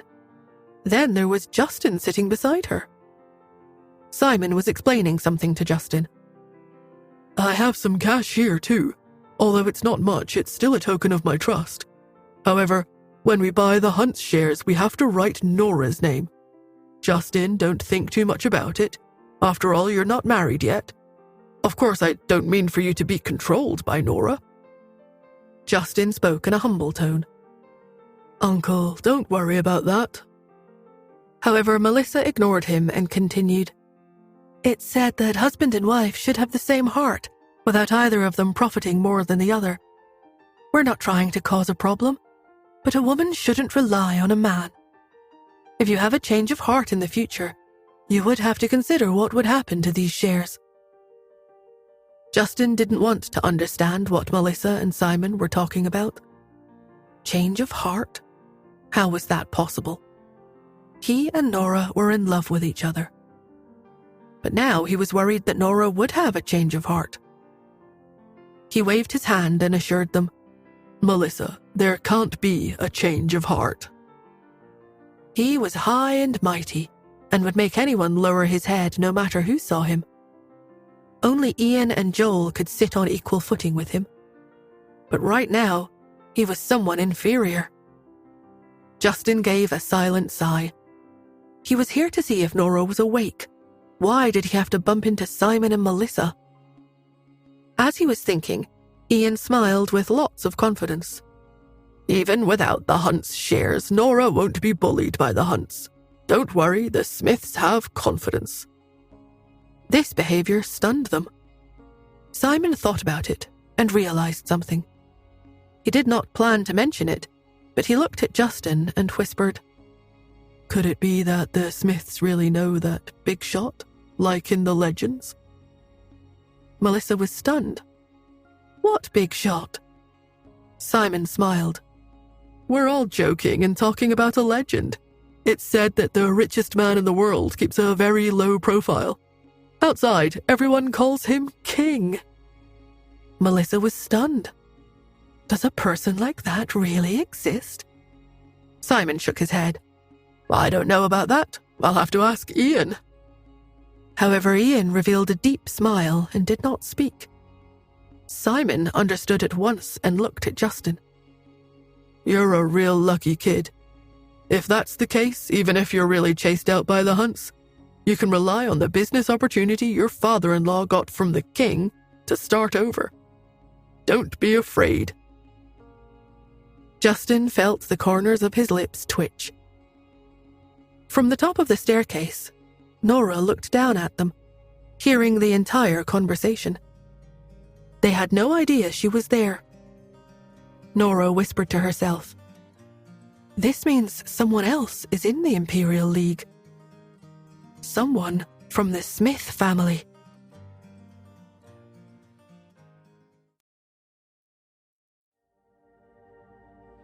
Nora had never felt anxious about earning money. She was Kat. She was in the Imperial League group.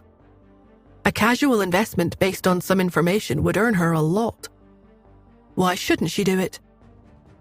But now she realized that someone from the Smiths was also in the Imperial League chat. Who was it? The corners of her mouth twitched. Could Eagle be Joel? From their previous conversation, she had once determined that Eagle was an American. But among them, the first person who would have been able to enter the Imperial League was Justin. Last time, she wanted to ask Justin if he knew King. But when she pestered him, he said he was not Eagle. So it turns out that Justin is not in the group. However, King was the creator of the group. It was said that before technology became so advanced, they already had special contacts. The Imperial League had been established for hundreds of years. Nora went downstairs. When the people downstairs heard the commotion, they all looked up. When they saw Nora, Justin stood up all of a sudden and asked, You're awake? Yes. Nora had replied when Justin looked at the kitchen and said, Wait a minute. I'll see if they've cooked anything. After sleeping for 3 days without eating, she had to eat something soft and easy to digest when she first woke up. Justin entered the Smith's kitchen and acted like he was familiar with it. Simon and Melissa looked at each other. Melissa nodded in satisfaction. When Ian saw this scene, his eyes were filled with satisfaction. Simon whispered, When he heard that Ian knew King, Justin's attitude became even more respectful. Ian had a proud look on his face as he looked at Nora. Did you see that? This is the power of our family. This kid won't dare to bully you again." Nora overheard the two of them talking. For some reason, she felt that the reason Justin was so enthusiastic all of a sudden was because he felt a little guilty. But what was he feeling guilty about? At the thought of this, Ian sighed. "We can only buy them from the Hunt Corporation's insiders in the country. King didn't sell his shares to me, he sold them to Philip." Nora recalled when she was trying to buy the shares in the group 3 days ago. When she woke up, her bidding had turned cold. She went and sat on the sofa. She took out her phone and tried not to look suspicious. She opened it and looked at the Imperial League chat group. She realized that for the first time there were 50-plus messages. These 50-plus messages were sent by Bear and Eagle. The two of them continued to fight and raise the price, wanting to buy 5% of Hunt Corporation's shares from King. From the normal $1.5 billion at the beginning, they had increased the bid to $15 billion. Nora's eyes widened in shock. The Hunts were worth tens of billions, and this was only 5% of the shares. In the end, they sold it to Bear for $45 billion. This was 10 times the market price. The corners of Nora's mouth twitched. She felt that this group of people was crazy. She also felt she was lucky to have fallen asleep. Otherwise, she would have felt even more poor. Why was she only worth $75 million? As she was sighing, Ian thought out loud, "The price of tens of billions is ridiculous. However, I had a grudge against Philip back then.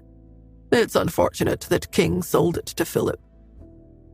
Simon turned to him. "Why did King sell it to him but not to you?" Ian heaved a silent sigh. "King knows how much money every company has. There are only a few such people in New York. How can they compare to Philip? King must think that we're too poor." Justin, who was walking out with the porridge, fell silent in an instant when he heard this. He really did not think that they were too poor. Although he looked down on the Hunt's assets, he did not dare look down on his father-in-law. He felt even more guilty. He was afraid that his father-in-law would have something against him if he knew that he was king. He carried the porridge to Nora in a hurry and handed it to her. Nora took it. After taking 2 sips, she asked, "Dad, who is King?" Although she had joined the Imperial League 5 years ago, she had been very curious about King for a long time.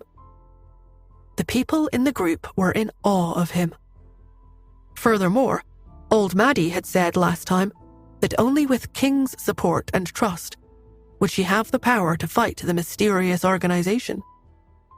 But now, she didn't even know who King was or what was going on with the Imperial League.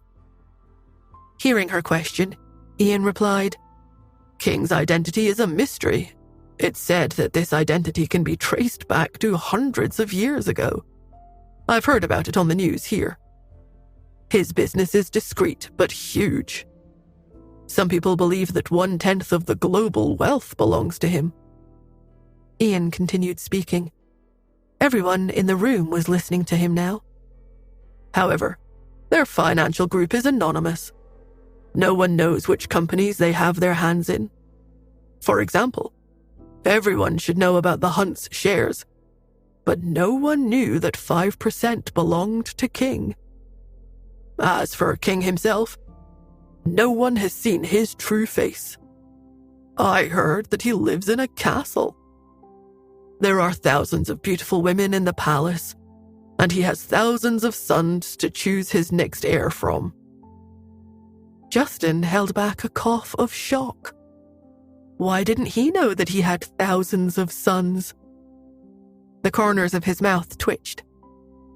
He was about to explain when Ian smiled. "Of course, this is all nonsense. It's all speculation about King. After all, he has so much money. I think his life has reached its peak." Ian thought about it for a moment before saying, "My best guess is that although King's businesses earn him money, they're limited. Otherwise, they wouldn't have to be so low profile. Besides, King's legacy is strange. The change of power in every generation is peaceful. You can't feel the change in King in the group at all. I once suspected that King had never changed. He's an old monster who has lived for 100 years. After all, technology and medicine are so advanced now. It shouldn't be difficult to live a long life, right?" Justin hid his facial expression from Ian. In a flat voice, he agreed, "Right." Nora was made even more curious by Ian's words. "Don't you have a guess as to who King is? Aren't there so few rich men like that in the world?" Ian shook his head, indicating that he did not know. Even the richest tier of people did not seem like King. The corners of Justin's mouth twitched as he listened to them guess about who he was right in front of him. But when he thought of the reason he became king, he lowered his eyes and sighed. After they were all done discussing, Justin and Nora went upstairs and had some time to themselves. Justin was about to tease her, but he was grabbed by Nora. She asked, "Do you know who King is?"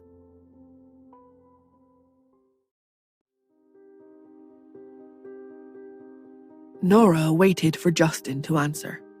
She wanted to know what Justin knew about King from the Imperial group. Justin was stunned when he heard this, and replied in an automatic voice, "I don't know." Nora only replied, "Okay." Justin retorted, "Is something the matter?" "Not really. I just wanted to find out since Dad sounded so mysterious." Nora did not doubt Justin. After all, when Ian and the others mentioned King downstairs, she realized that Eagle was Joel, not Justin. This meant that Justin might not be in the group at all. He was quite defensive at this moment. She shouldn't have mentioned this topic. It agitated him. Nora changed the topic. "Are you really okay? If you need help, please ask me directly." "No, it's fine." Justin thought that she was going to ask him for help. But even if she wanted to look for King for help, he could not reveal his identity. It would be very dangerous if this identity was revealed. Instead of helping Nora, he might end up hurting her. This was also why he had lived in New York for so many years, as Justin Hunt alone. After all, no one would associate the person in control of the #1 family in New York with King. The #1 power in New York had always lived in public. No matter where he went, his exact whereabouts could be found. At the thought of this, Justin lowered his eyes and muttered, "From the legends I've heard of King, I learned that if you want his help with something, he is an easygoing person. You can get Joel to share your thoughts." Nora glanced at him. She thought that she could deliver the message herself without needing to ask Joel. But she decided not to continue this conversation. She changed the topic again. "How has Xander been these past few days?" After analyzing Xander's gene serum for 3 days straight and injecting him with the drug, Nora was exhausted. She fell asleep for 3 days after realizing that all his vital signs were normal. When she woke up, her first concern was Xander's health. Justin thought about it and replied in a cautious voice, "He's fine." Nora sensed the meaning behind his words. Does that mean something has happened? Justin sighed and rubbed his forehead. "I only tested his intelligence and realized that it's gotten higher. His intelligence is even higher than Pete and Cherry's." Pete was a smart child who was advanced in every single category of intelligence. Otherwise, he would not have learned the Math Olympiad questions at the age of 5. Those questions were difficult even for university students. Cherry was also of high intelligence. She could not calm down. Nora could only let her play games to divert her attention, which made her hyperactivity better over the years. Unlike these two, Xander had been raised by Truman. Nora did not know him very well. How could his intelligence surpass Pete and Cherry's? Nora was silent for a moment before giving a deep sigh. Genetic medicine is a good thing. Justin nodded. This temptation is too difficult for humans to resist. Who doesn't want to strengthen their bodies? Who doesn't want to have outstanding intelligence? We are going to face a lot of temptations in the future. At this point, he asked all of a sudden, Nora, if you are successful and find the V16, will you take it? Nora curved her lips and smiled. I'm already one of the smartest people in the world. Why bother? Besides, humans should respect evolution. The current level of human technology and research are not enough to support the sudden arrival of highly intelligent humans. Hearing her words, Justin smiled. What if that gene serum succeeds and can extend one's life? Nora was fine. She had been a Buddhist her entire life. It was enough for her to have enough money to survive and have her relatives by her side. Furthermore, if she passed away, that meant she would enter an endless sleep. Nora loved to sleep. She was not scared of it. She waved her hand. Not interested. I'll change my clothes. Let's go see Xander. Justin nodded. Okay. Nora looked at him for a long time before pointing at the door. Aren't you going out? Justin smiled. Our children are 6 years old. We're a couple. Do you still care about this? Nora felt her cheeks flush. This man was getting more and more shameless. She turned around and seemed to be walking to the closet. Justin thought she looked at him invitingly and strode forward, planning to follow her. Then, she turned around all of a sudden and kicked him in the chest. Justin stepped back and reached out to block, but he was kicked 2 steps back by Nora, and he went straight out the door. The next moment, the door closed. Nora's cold and low voice came from inside the closet. Be good. Wait outside. Justin looked at his hand and could not help but let out a soft laugh. Nora was shy. A minute later, Nora changed into a black windbreaker and went out. She seemed to prefer black. This coat was perfect for her. Coupled with her slender figure, she looked stylish. As Justin watched, his eyes darkened. The two of them went downstairs and greeted Ian before leaving. On the way to the Hunts to see Xander, Nora switched on her phone. She turned to her side in secret and opened the Imperial League chat group. She had planned to see what kind of investment opportunities there were, but as soon as she entered, she saw Bear mocking Eagle. Bear, if you don't have money, don't come making trouble next time, at Eagle.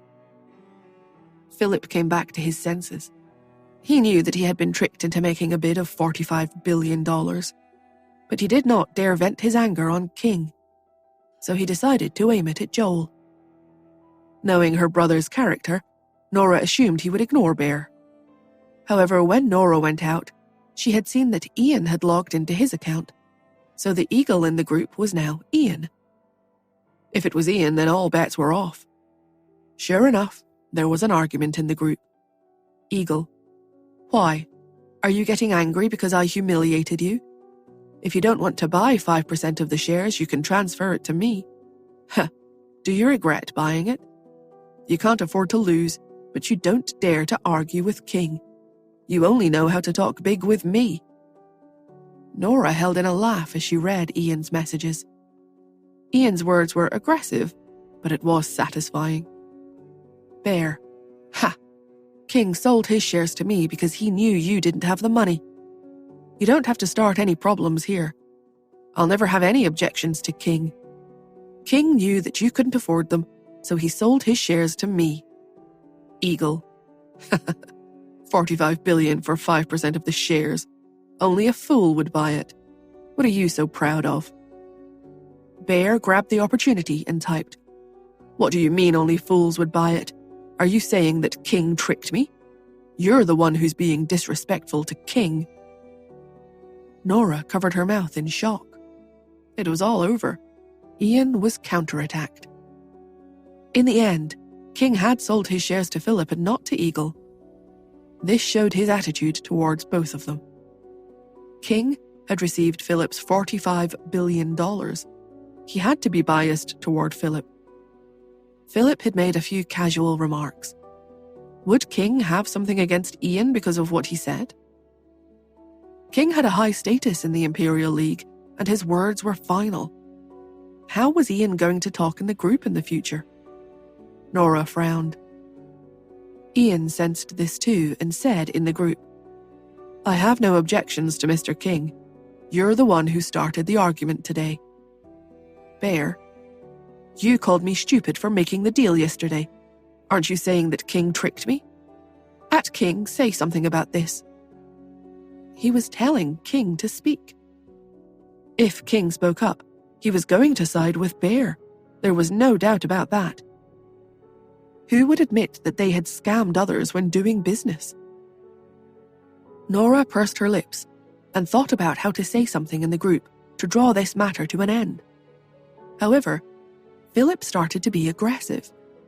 Bear, yes, purchasing 5% of the Hunt's shares for $45 billion is a few times higher than the market value. But Mr. King had no intention of extorting me. Isn't it all because you're bidding against me here? This is a fair transaction. The highest bidder gets it. How can you judge Mr. King like this? Nora could only watch as the messages popped up on the screen. Eagle, I have no doubts about Mr. King's fairness. You don't have to start another fight here. Bear, who is fighting here? Who brought this up in the group first? Mr. King, what do you think? At this moment, another member came out to agree. Rabbit typed, I swear that the highest bidder got it yesterday. There's no unfairness. Mr. King is fair in handling things. Then Wolf sent, Mr. King is fair. A row of people below echoed. In the end, Bear sent another message. Did you see that? Eagle, you should apologize to Mr. King and to me. The matter became heated. While Nora was anxious, the car arrived at the Hunts. Nora was still thinking about what to do. But before she could think of anything, King, who had been silent up until now, sent a message.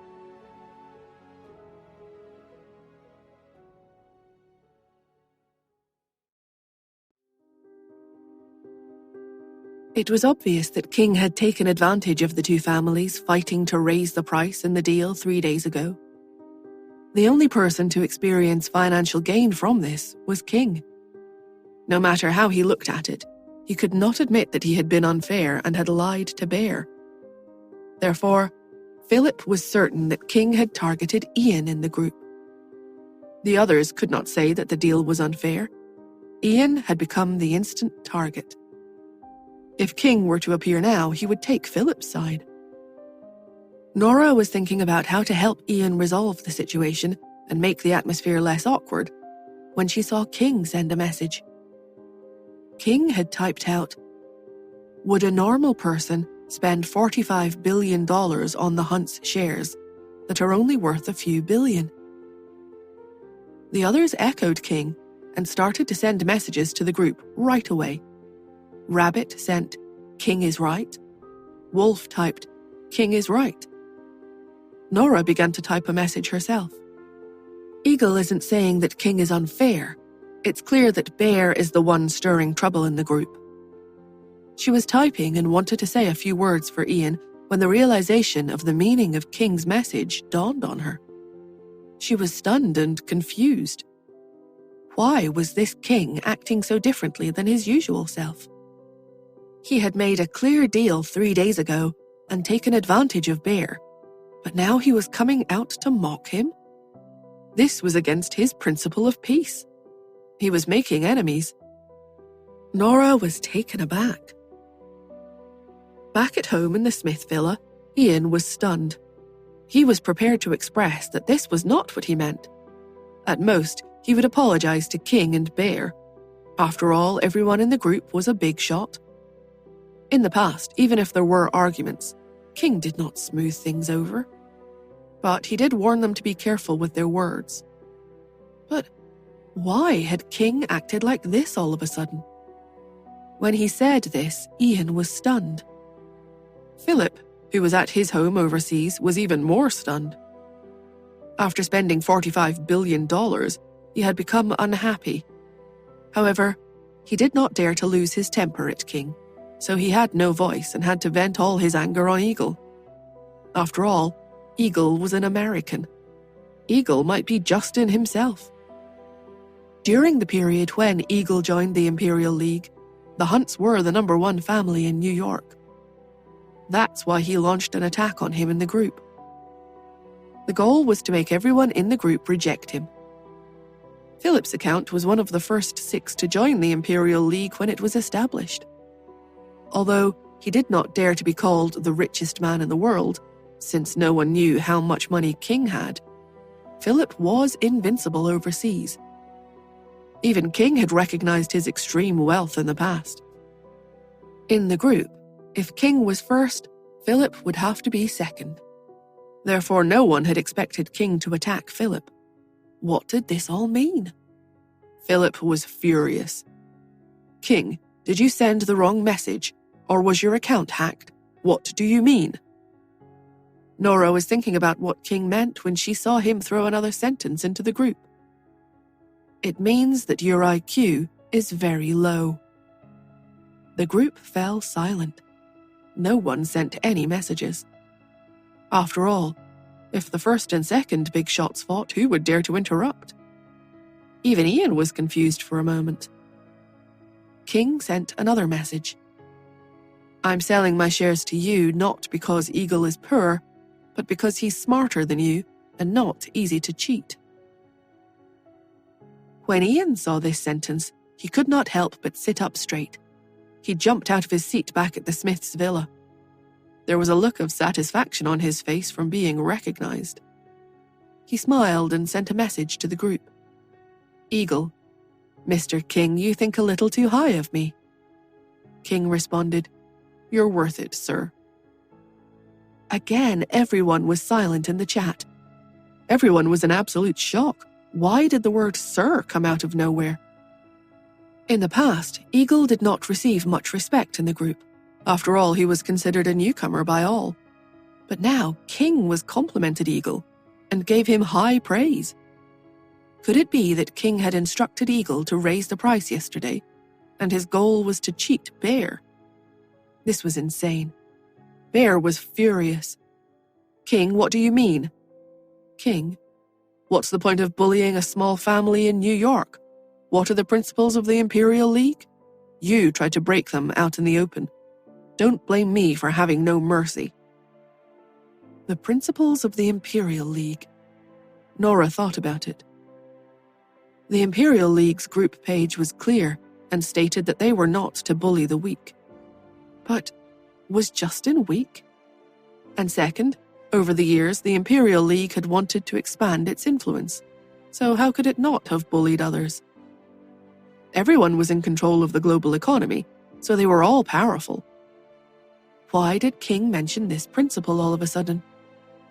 Everyone was confused. And Philip was Philip. Offending King would not end well for him. The reason King had dominant status in the group was because he was the leader. He was the person who was leading everyone forward step by step. Philip had to give him anything he wanted. Therefore, when he saw that King had given a reasonable explanation, Philip did not dare to probe further. He lowered his head in the group. I forgot to explain. I have a personal grudge with the Hunts. King, since it's a personal grudge, then these $45 billion are worth it. Bear agreed. You're right. Through the screen, Nora could feel Philip's anger. His attitude made Nora alert again. At Philip's level, it was easy for him to toy with people. Like how he could imprison Iris for 20 years with one simple thought.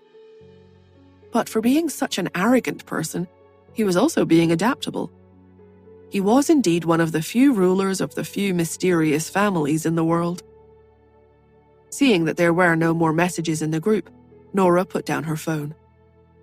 When she looked up again, she heard Cherry call out, "Mummy," in a childish voice. Cherry was usually a good girl and had a sweet mouth, but Nora felt that her words were not sincere. However, the child who clung to Nora the most was Cherry. After not seeing her for 3 days, the little girl did not even play games anymore. She hugged Nora's thigh and did not let go. "Mummy, I miss you so much. I didn't eat or drink well at all these past few days." Pete, who ran over with her, reminded her, "That's called not wanting to eat or drink. Besides, I don't think you ate any less than your usual amount." Cherry looked at him and explained in her bold voice, "That's why I didn't say I didn't eat. I said I didn't eat well." Pete rolled his eyes at his sister. Nora touched Pete's head and then looked at Xander, who was sitting on the sofa and looking over at them with eager eyes. The little boy was proud. He was clearly looking over, but still pretended not to care. It was funny. Nora walked over and rubbed his head. "Does Xander miss Mummy?" Xander rolled his eyes. "You're too mushy. I'm not that childish." Even though he said that, he did not pull his head away from her. Pete rolled his eyes. "Then who is it that asks almost every day why Mummy sleeps for so long?" Xander huffed. "I don't know what you're talking about." But his face turned red and he snorted. "I was afraid she would die." "You're not allowed to curse Mummy." Cherry looked fierce. Pete frowned as well. "Don't say such nonsense. How could Mummy die? You're talking nonsense." Xander pursed his lips. "I was just saying, it's not like she'd really..." He still did not say the word die. The 3 children huddled together and argued. The children's growing bond made Pete talk more. Cherry's ADHD had become more manageable even without gaming, and it made Xander not hate this family so much. Nora smiled when she saw them interacting. Nora checked Xander's body again. When she saw that he was fine, she heaved a sigh of relief. Justin still had some work matters to settle, so he went to the study. Nora was downstairs playing with the 3 children. She looked at Xander and asked, "Xander, do you want to change your name?" Xander was stunned and looked at her. "What name would I choose if I changed it? There's no need to change it, it's not that important." Nora hesitated and replied, "But you're Justin and my child. You can choose whether you want your surname to be Smith or Hunt." Xander pursed his lips. "I don't want my surname to be Smith. I don't want my surname to be Hunt either." Hearing this, Nora was stunned. "Why?" Xander's eyes flickered. Why are you so annoying? I've been called Xander Yale for 6 years. Why do I have to change my name? I'm not changing." With that, he jumped up in anger and ran upstairs. Nora frowned. Why was Xander so sensitive and against changing his name? Was he hiding something? Or was he still... Nora sighed in silence. Truman had raised him for 5 years. If he still had feelings for Truman, this was going to be a headache. But she could not change Xander's thoughts and feelings by force. As she was thinking, Pete walked over and whispered in her ear, "Mommy, don't be angry. I know why he doesn't want to change his name."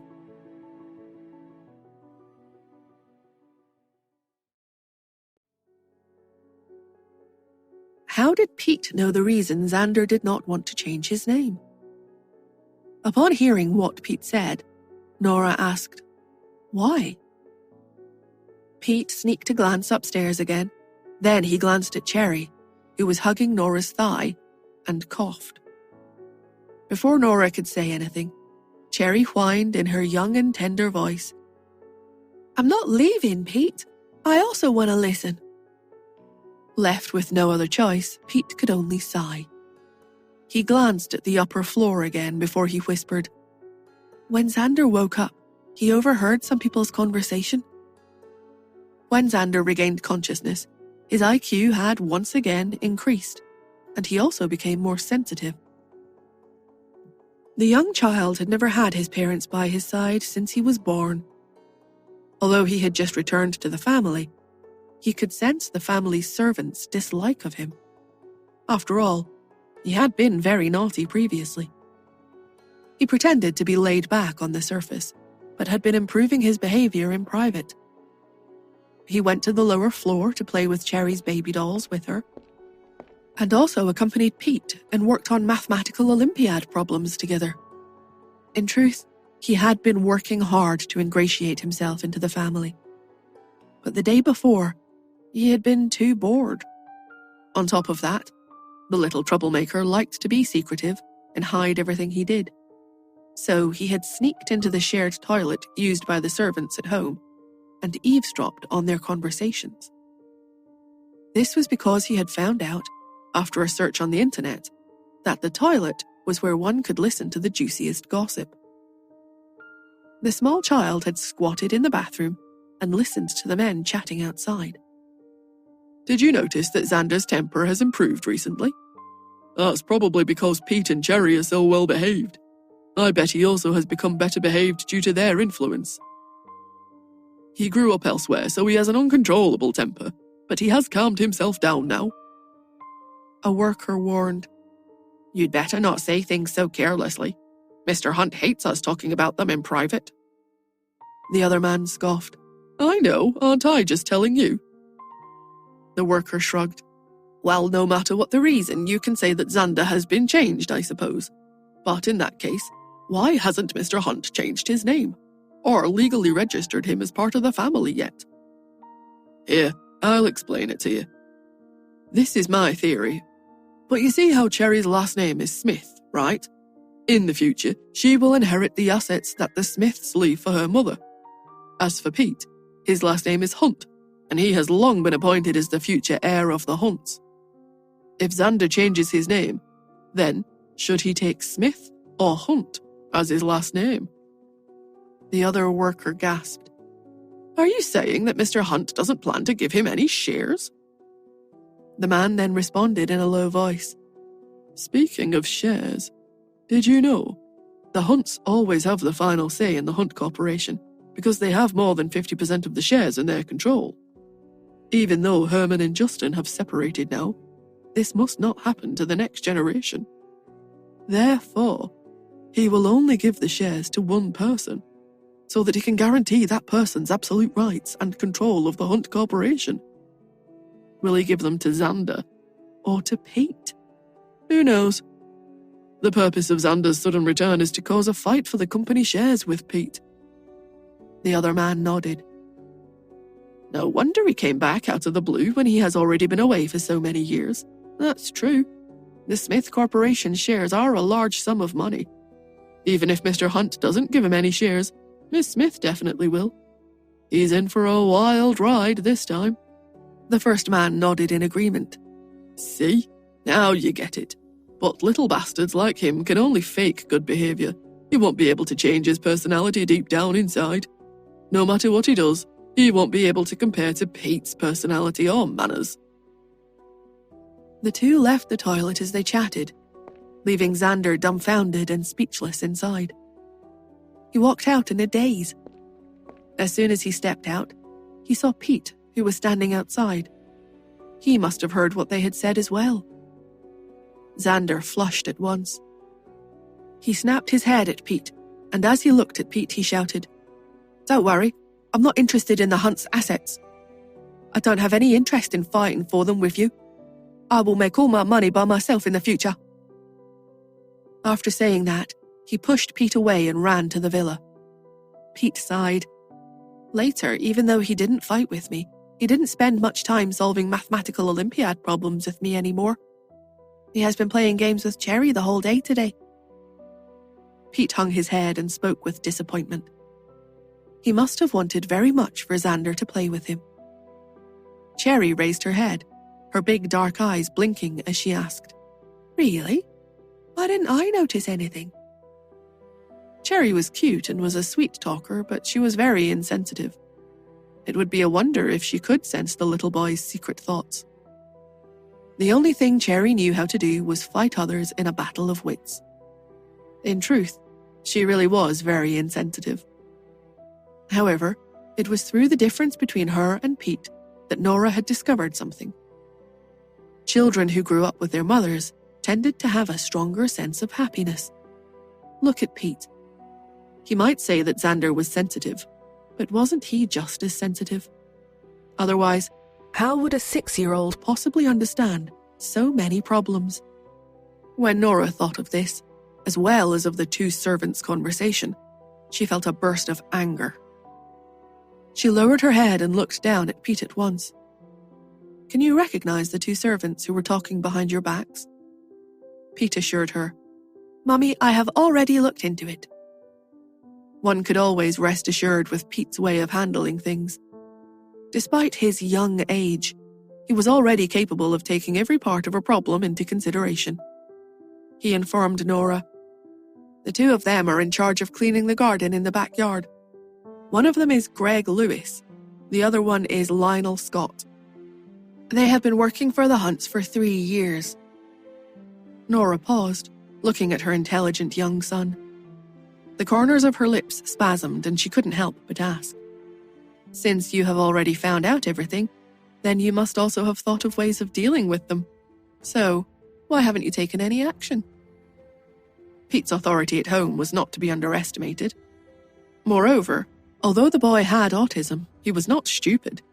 On the contrary, he was very clever. Pete replied, "Xander must be competing with me right now. Since everyone says that I am better than him, if I step forward to defend him, he would feel even more uncomfortable. Besides, isn't it the parents' responsibility to protect their children?" Pete looked at her with complete innocence. "And I think Xander would prefer you to protect him instead." Nora felt a burst of pride deep in her chest. The corners of her lips twitched. Faced with Pete like that, she couldn't stop herself and said, "Pete, be honest with me. Back then, when 2 of your private tutors bullied you, you didn't stop them. Is it because you had never thought of putting up any resistance?" Pete lowered his head when he heard this. At first, he didn't want to explain, but out of nowhere, he felt like opening up. He nodded and answered, "Yes. At that time, I thought that I had brought harm to my grandmother, so I didn't feel like fighting back anymore." Nora heaved a quiet sigh. The boy was simply too sensitive. She took Pete's hand and walked straight out. "Come on, let's go to the garden and look for the two of them." As for Cherry, her eyes swiveled a little and she let go of Nora's leg. Then she ran upstairs. Mummy was about to unleash her prowess. How could she possibly not get Xander to watch a show as entertaining as that? How exciting! How thrilling! She couldn't contain her excitement. Nora navigated through the highly manicured garden. Every single bush, tree, and flower was perfect. Anything less was unsuitable for the Hunt manor. The 2 male servants were chatting as they raked the leaves on the ground. They didn't see Nora approaching. One of them commented, "I saw Pete yesterday. The look in his eyes when he saw me was so worrisome. Why does it make me feel a little uneasy?" The other worker brushed off his concern. "What are you thinking? Pete never gets angry, so it's fine."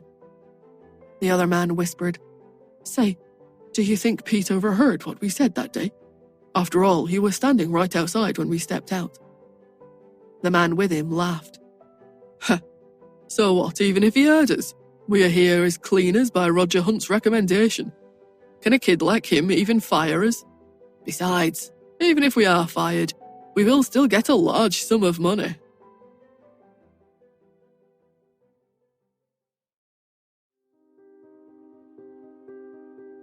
Nora and Pete hid behind the leaves of a tree and listened to the 2 workers without them knowing. One of them muttered, "No, Roger Hunt put us here so that we can snoop around for news, but who would have thought that Mr. Hunt's supervision would be so strict? We have been here for 3 years. but we haven't found out any useful news at all. If we are fired, he might not try to protect us." The other one brushed off his concern. "Don't worry about it. It'll only embarrass him if he doesn't protect us. Even if it's just to prevent himself from being embarrassed, he will still protect us. Besides, everything we said was favourable towards Pete. I don't think he will spread any nonsense." The two, who did not notice the people walking towards them from behind, continued speculating in low voices. Furthermore, Mr. Hunt can barely protect himself now. Now that his father has returned to fight for the company's ownership with him, he can't be bothered to deal with us. It's the safest for us right now." The worker nodded in agreement. "You're right. I wonder who will win, Mr. Hunt or his father. At the bottom of it all, this entire fight is only because of Mrs. Hunt." The other one chuckled. "Have you seen Mrs. Hunt? She doesn't look like a 50-year-old at all. You can say with ease that she's 30, and even if you say she's 20, there will probably still be people who would believe it. How can someone be so beautiful?" The man scoffed. "Women are trouble. It's because she is so pretty that things went wrong. On top of that, she doesn't even look old at all. What else is she if not a vixen?" "Shut up." All of a sudden, Nora's voice boomed in the garden. She was planning to listen and see what else the two of them would talk about, but in the end, they changed the subject and started talking about Iris instead. This was intolerable. Her fierce bark gave the two men a shock. They turned back in unison to see Nora come up to them while holding Pete's hand. Nora's pretty face was tense, and there was faint anger and a dominant aura in her eyes. Along with her tall and slender figure, which allowed her to stand at about the same height as the two men, her aura became stronger and stronger. They were so scared that they lowered their heads right away. "Miss Smith," they said. Nora narrowed her eyes and stared at them. "Bad-mouthing your employers behind their backs? Is that what your contracts asked of you?" The Hunts' servants were mostly old-timers whom the Hunts were accustomed to having around. Some of the old-timers' family members would also work there. There was no such thing as indentured servitude these days, and their employers would never abuse them. In fact, they treated them very well, which is why most of the servants in the family were loyal. There were some old-timers who received even better treatment, such as Fanny, who served the elderly Mrs. Hunt. She had served Mrs. Hunt her whole life, so the two were as close as sisters. However, the servants knew that they should protect themselves, so all of them were hired on a contractual employment system. When the two servants were hired to clean the garden in the backyard 3 years ago, they had also signed employment contracts. Thus, their job scope and job requirements had to be stated in detail in the contracts. The two servants looked at each other in fright. One of them declared in a bold voice, "Miss Smith, you must have misheard. We didn't badmouth our employers." The other man also recovered from his shock and stammered, "Yes, he's right. We didn't talk about our employers behind their backs. We were talking about another family. You must have misheard." Nora gave them an icy glare. They were so incompetent. Were they really trying to pretend that nothing had happened when they had been caught red-handed? She lowered her eyes. She couldn't be bothered to say anything else to the two, so she remarked, "You should know very well whether or not you've talked about your employers behind their backs just now. As for Pete and I, we were standing right here. Huh. Are you going to take the initiative to resign? Or do you want me to get someone to fire you?" Nora was very aggressive. "If you choose the latter option, then I'm afraid the two of you will end up being blacklisted. You don't need me to explain the consequences of that, right?" Should they be blacklisted, no one would employ them when they went job hunting in the future. Besides, Pete raised his head. In his big eyes, which looked just like cherries, was not his typical cheeky cuteness, but instead a scheming look. In his young and tender voice, he asked, "Mummy, why are you letting them off?" If we tell Daddy, the two of them will be in for it. What Nora had said had already intimidated the two servants just now. So when they heard what Pete said, the two fell onto the ground in fright. One of them begged, "Sir Pete, we realize our mistake now." Nora stroked Pete's hair. "Forget it. Everyone makes mistakes. Let's forgive them wherever possible." Upon hearing what she said, the two servants looked at each other, both swallowing hard. One of them sobbed, Thank you, Miss Smith. We will leave by ourselves." Nora nodded and pointed at the door. "Get out." The two nodded. Then they turned around and walked out. When they disappeared from the garden, Xander's voice travelled over. Are you letting him off so easily? You are such a weakling and a pushover." Nora cast her eyes down and heaved a silent sigh. She squatted down and looked at Xander. "You are still young, so you don't understand how important jobs are to people. Now that the two of them have lost their jobs, they will find even feeding themselves a problem. This is already a very severe punishment." Xander had grown up with Truman. Nora didn't want him to become too narrow-minded. She wanted him to learn to be kind to others. Xander sneered. "Even so, that won't do. Their punishment is too light." Cherry blinked. She didn't understand the ins and outs of what had happened, but even so, she retorted, "Don't talk nonsense. Mummy must have her reasons for doing what she did. There's no doubt that Mummy will punish them for you." Pete explained, "Xander, don't worry. Do you think they will have it easy after they resign? Mummy said that jobs are super important to them. Do you think that people who can never find a job again in the future will be able to enjoy life?" To be honest, punishment for talking ill of others behind their backs shouldn't have been so severe. However, since they were Roger's pawns, how would Nora be kind? She had no choice but to let the workers go. Pete explained further. "Mummy can't do anything to them out in the open because this is a society governed by laws. They are people that our family had hired. They are not our slaves. Besides, we don't actually have the right to fire them." His last sentence stunned both Cherry and Xander. Both of them asked in unison, "Why?" "Because." Before he could finish, footsteps came from the garden's entrance again, and Roger walked in with the two servants. Roger had a smile on his face as usual. As soon as he entered, he said in a cheerful tone, "Oh my, who is this? Isn't this Justin's fiancé? What's wrong? How did these two bastards make you so angry that you lost your temper and flew off the handle?" The rest of Pete's words were cut off by him. He looked at Cherry and Xander, held their hands, and whispered, "That mean Uncle Roger will tell you the reason." Both Cherry and Xander looked at Roger in confusion. Roger's eyes were narrowed, but he had a very gentle and friendly expression on his face. He sneered, "Nora, you haven't even married into the family, yet you are already throwing your weight around in the Hunt's residence. Isn't that quite inappropriate? Besides, what exactly have these two people done wrong?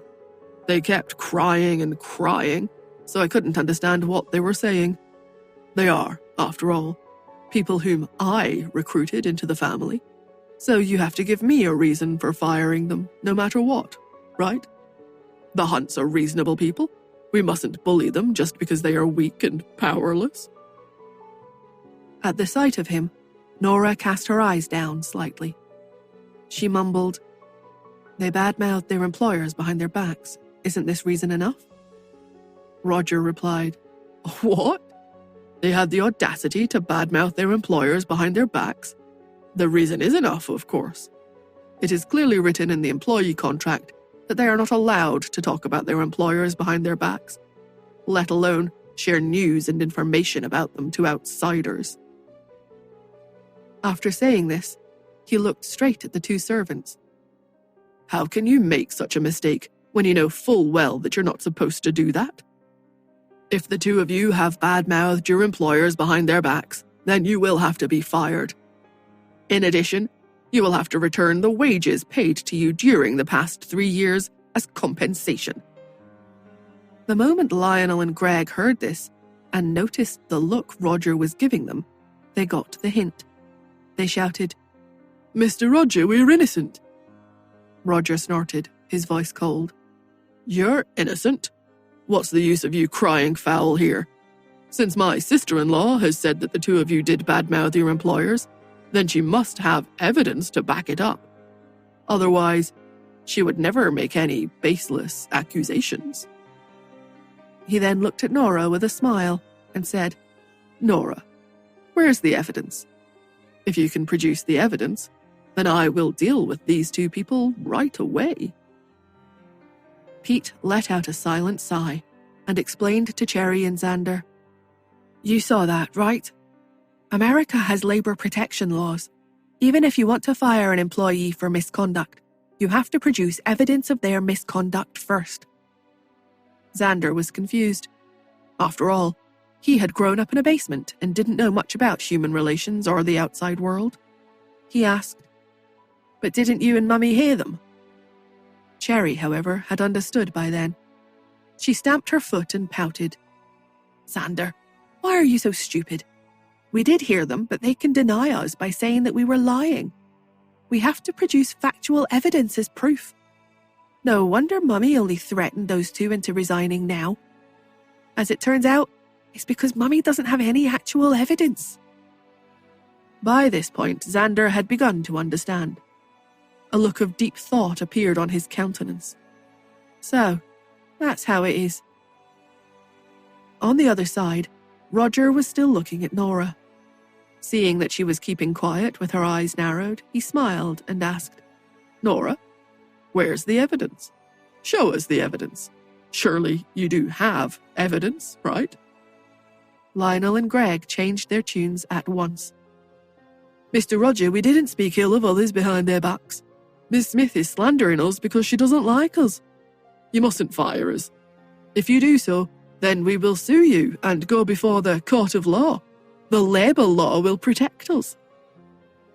Upon hearing what they said, Roger looked at Nora with a smug smirk on his lips. Seeing this, Xander whispered, "Are we going to drop the whole thing just like that?" Xander might not understand anything else, but he did understand one thing, and that was that Nora wanted to take action against these two people. If she failed, it would be very embarrassing for her. Cherry, however, blinked with a smile and remarked, "No way. Does Mummy look like such a weakling to you?" Xander looked over at Nora. "I hope not, but this will be her final test."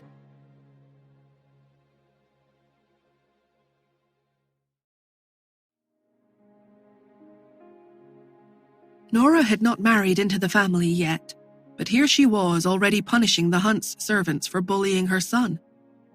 To be honest, if news of the incident spread, it wouldn't sound nice, and it wouldn't look good for Nora. On top of that, if she didn't succeed in punishing these employees, it would only serve to make it look more like she was not respected at the Hunt's residence. This was Roger's exact objective. He had fought Justin for the position of the head of the family for a lifetime. Yet he'd never been able to obtain the position after all this time. Now that he had the opportunity to make trouble for him, Roger was going the extra mile and giving it his all. He looked at Nora with triumph in his eyes and scoffed. "Nora, you may be Justin's fiancée, but it's not right of you to do that. Without any evidence, how can you fire the servants without a care in the world? We are no longer in ancient times. The servants are also humans. We are all equal here. We have signed contracts between us. If you must fire them, fine, go ahead. But you'll have to pay them additional wages as compensation. Shall I ask the finance department to give them the extra wages and then dismiss them?" Dismissing them with extra wages would be the same as admitting that the two servants hadn't made any mistakes. To the public, it would seem as though they were dismissed based on the pure fact that Nora didn't like them. should news of it spread, wouldn't it still end up looking like Nora was abusing her authority? Those sure were some nice plans that Roger had made. Nora looked as calm and unaffected as ever. Seeing Roger's stance, she looked straight at the two servants. With a scornful smile on her lips, she asked, "Are the two of you not going to take the initiative to resign?" Lionel and Greg shook their heads as fast as they could. Lionel sneered, "We really didn't do anything wrong, so how can we resign?" And Greg nodded. "Yeah, you can just come out and say it if you don't like us, Miss Smith. You can fire us, but you can't be so bossy and force us to resign, right?" The more they spoke, the more aggravated the two of them became, which attracted people from all around the estate to gather around them. A group of servants hired by the Hunts had gathered at the back door to the garden and were watching the excitement. Roger glanced behind him. His men among the crowd started to fan the flames and got more people to come over. He observed, "Miss Smith, you haven't yet married into the family, right? What right do you have to deal with the Hunt's servants?" Roger's men started to answer from the crowd. One of them yelled, "Yes, besides, servants are also humans. What makes you think you can be so overbearing?" Another one muttered, "There's equality in the society now. You can't look down on us. We are simply working for the Hunts. There's no other relationship between us. Your actions are disappointing." Soon, some of the crowd was jeering at Nora. "Yeah, Miss Smith, you are too much." Nora raised her eyebrows and looked at them without speaking. The dispute quickly reached the few masters of Hunt's attention. Soon Iris came over. When she entered, she reprimanded the servants gathered there right away. "What are all of you doing gathered around here? Go and do what you should be doing." When the rest of the servants heard her, they all wanted to leave. But then Roger spoke up. "You can't put it that way, Aunt Iris. Aren't they our servants? They want to see whether our family will treat them fairly or not. The Hunt's 100 years of good reputation mustn't be ruined by Nora today." Roger's men spoke up at once. "Yes, we're going to stay right here. Greg, Lionel, don't be afraid. Sometimes we have to just stand up strong and safeguard our interests." A worker tried to amp up the crowd by saying, "We and the Hunts are employer and employees. We don't have a master-servant relationship here. Make no mistake about it, guys." Another one chirped, "Exactly. We are not slaves. Slavery has long been overthrown. It's the era of peace and democracy now." Soon, the entire gathering of people was yelling and sharing their thoughts on the matter. The rest of the servants were manipulated into thinking that Nora had bullied the servants and was looking down on them. As a result, people from the other villas began to echo them. The bigger the commotion became, the more people started to gather. Iris frowned and reprimanded them at once. "It's working hours right now. What are all of you staying here for? Go back to your respective workstations at once." Even though Iris had only moved back into the Hunt's Manor a few days prior, with the help of Justin, she had already taken over the Hunt's housekeeping employees after she moved back in. Besides, the woman was too beautiful, so much so that she had a unique aura around her. It made one unable to hate her or dislike her. Everyone did like listening to their beautiful employer, so they decided to leave. But when they were about to leave, another voice traveled over. "Iris, now that's not right of you to say that. Who would still be in the mood to work when something like this has happened? Haven't they all gathered here for a reason? Since that is the case, then, in my opinion, why not handle this incident in an open and fair manner?" The voice belonged to Lauren, who walked over in a graceful manner. Her hips twisted from side to side as she walked over. When she came to the front of the crowd, she looked at Nora with a smile and asked Iris, "Are you going to protect your daughter-in-law, or are you going to protect your employees?" With a single sentence, she put Nora, and all of the hunt servants on opposing sides. As expected, she sure was impressive. Nora raised her eyebrows and looked at Lauren. On the way to the manor, Justin had informed her that ever since Herman came into possession of the Hunt Corporation's shares, he and Lauren had moved back into the Hunt's manor. In addition, Herman wanted Iris to give up her housekeeping rights to Lauren. Mrs. Hunt was very old. While she took the medicine that Nora made, she turned a blind eye to all these things. But because of Herman and the fuss he'd kicked up, Lauren's speaking rights at home had increased all of a sudden. There were now faint signs that she could go head-to-head with Iris. And sure enough, as soon as she heard that something had gone wrong with Nora, she hurried over. At the sight of her, Iris frowned in disgust. "What do the affairs in Justin's home have to do with you?" Lauren sighed at once. "Now, it's not right for you to say that, Iris. No matter what, I am still Herman's lawful wife. Besides, Miss Smith and Justin are not married yet. Also, we're all part of the Hunts here, so of course I'd have to be concerned about the Hunts' reputation.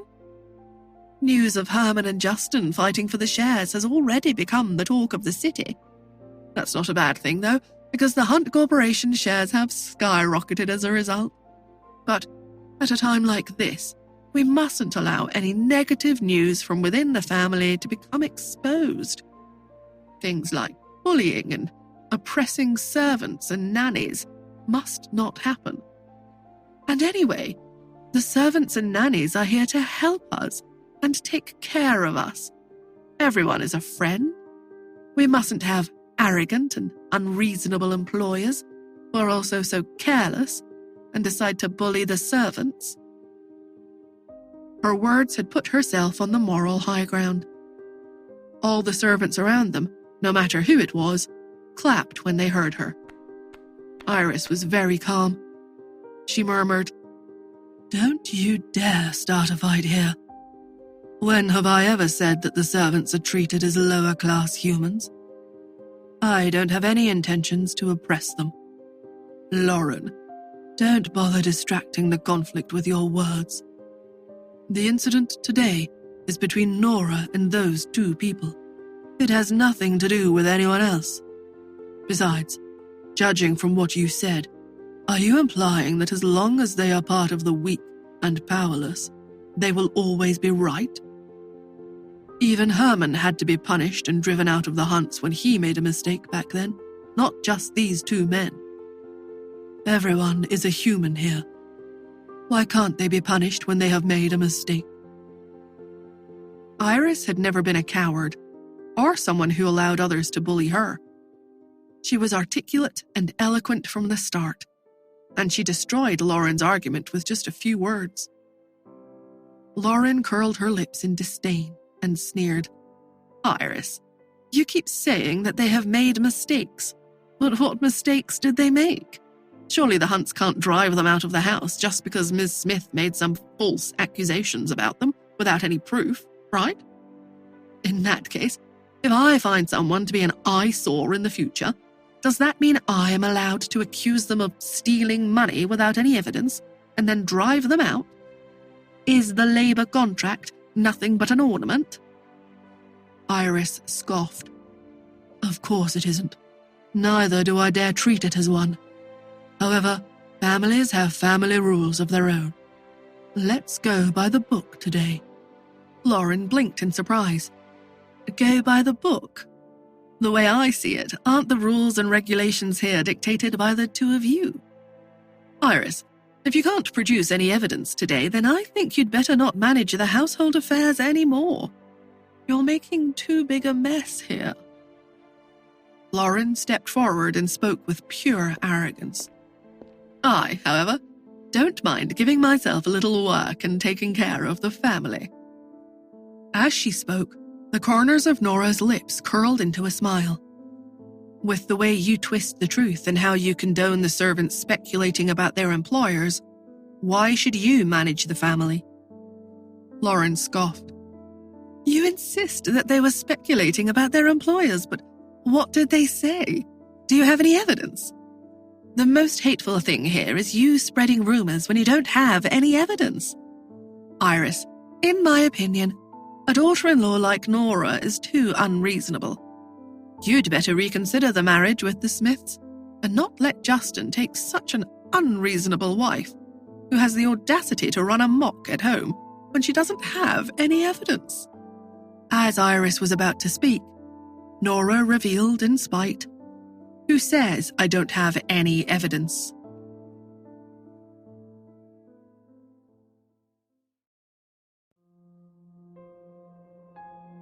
Nora's emotionless one-liner took Lauren aback for a moment, but within seconds she recovered. How was it possible that Nora could have any evidence?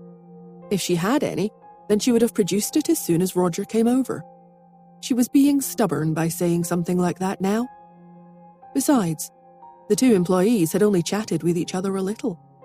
Outsiders hadn't heard them, so how would she have any evidence? Lauren snorted. "What kind of evidence can you possibly have?" Nora raised her brows. She took out her phone and played a video all of a sudden. It was a conversation between Lionel and Greg. And the video didn't include their conversation from now, but also what Pete had overheard them saying in the toilet that day. When the employees were coming over, Pete had been worried that they would deny the allegations, so he had passed the recording to Nora. After they arrived, Nora had stood behind the two and listened to their conversation for a very long time before she decided to step forward so that she could obtain the evidence. How would Pete and Nora not have a plan B? As for why she hadn't said anything until just now, Nora had been waiting for Lauren to come over and confront Iris. By producing the evidence at this moment, she was giving Lauren a slap in the face. The recording finished playing. Nora had specially removed the part where the two of them called Iris a vixen. After all, the fact that they had badmouthed about their little masters was already enough. There was no need to poke fun at the older generation in public. There was now solid evidence of Greg and Lionel talking about their employers behind their backs. In addition, they had said such foul things about them. Their outcome was now set in stone. Lauren's expression changed after the recording finished playing. She frowned. Then she decided to change her tune. "Miss Smith, if you had evidence of what they did, then why didn't you produce it earlier? By doing so, aren't you causing misunderstandings among us?" Nora did not need to reply to her, because Iris had already done that for her. Iris retorted, "If she had produced it earlier, then how would we have seen that side of you just now? Lauren, you want the Hunt's housekeeping rights, yet you can't even distinguish right from wrong. How can the Hunt's housekeeping rights be given to you? You'd better stick to keeping Herman happy instead." Lauren's face drooped, and her mouth hung open in shock. Her face alternated between being as pale as a sheet and as red as a tomato. In particular, Iris lecturing her from a higher position felt unbearable for her. She was a mistress turned lawful wife, so her status in the family was low from the start, and now she had been embarrassed by someone else. She clenched her fists in anger. On the other side, Roger piped up, "Look at you, Nora. If you had produced the evidence earlier, I would have dealt with these two people right away. All right, since there is now evidence, rest assured that I will remove them from the house. After that, no one out there will dare to hire them ever again." After saying this, Roger kicked the two men's butts and howled, "Get lost." He took the two men with him and slinked off with his tail between his legs. It was only when he left the garden that he came to a stop. After getting someone to take Greg and Lionel away, he looked at the upper floor. Where Justin's study was, despite curtains blocking the view, he could see a tall and lean figure standing there. A sharp look flashed in Roger's eyes. The person next to him asked, "Mr. Roger, what are you looking at?" Roger sneered. I'm looking at that man and wondering how he was so lucky to find such a smart wife." Back in the garden, after Roger left, the rest of the servants, who had realized what happened, dispersed and returned to their respective posts to work. For a while, only the masters of the house were left in the garden. A triumphant Cherry was singing praises of Nora to Xander. "Did you see that? Mummy is the most powerful person on earth. No one can escape her clutches when she decides to fight." A silent Nora looked at her daughter. She was about to make a dry remark about how Cherry was the only one who would talk about her like that, when she noticed Xander looking at her, with his eyes all bright and shining. Last time, Mummy had defeated those 2 bodyguards who could even kill Butterscotch, and now she'd taken revenge for him. Xander could only sigh and marvel inwardly. Mummy was too amazing. Despite his thoughts, he didn't dare to express them. When Nora looked over, he hid his look of worship and adopted a cool expression again. He grinned and scoffed. "What's the big deal?" "Yes, that's right." Nora's lip corners curled into a smile and she said, "Keep calm and carry on." Xander was confused. He looked at Cherry with a blank face. "What does that mean? Is it an idiom?" Cherry, however, was familiar with internet lingo and memes. The little girl shook her head and replied, "No, what Mummy means is, these are all small matters to her, so just act normal and don't be too impressed." Xander shook his head. "How did you understand her?" Then Pete came up beside them. "Only Cherry understands Mummy like that." As expected, Cherry grew up with Nora and knew exactly how her mother's mind worked. While the 4 of them were talking to one another in low voices, Iris and Lauren had reached the point of dishing out tough talk. Lauren stared at Iris. After her expression changed a few times, she sneered and said, "Ah, you can't deal with me by yourself, so you got yourself a henchman." Iris was unfazed. "Well, at least I have someone I can ask for help. What about you? What? Did the old madam not help you?" Lauren bit back her tongue.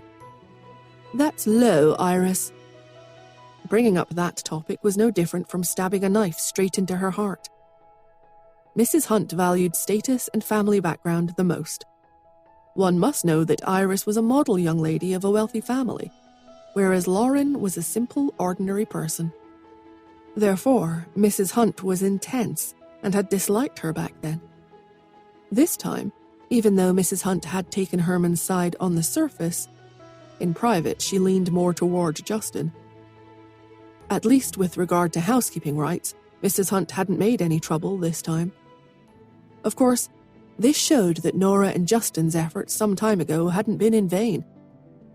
The old lady did understand some things now and had become more reasonable. Lauren balled up her fists in anger. A moment later, though, she loosened them. She spoke straight to Iris. "Yes, I may not be valued, but no matter how undervalued I am, at the very least, I won't annoy Herman. But I can't say the same for you, can I? You're a vixen with bothersome debts everywhere. You're the one who brought the Hunts to a point where father and son have turned against each other. Iris, if I were you, I would be ashamed to even stay in the Hunt Manor. How can you have the audacity to do so?" Her words made Iris choke. Nora came to her defense and retorted, "Lauren, we are all women here. Why are you victim-blaming? Is Aunt Iris at fault because she's good-looking? Whereas you're right because your looks are average? What kind of reasoning is that?" "You!"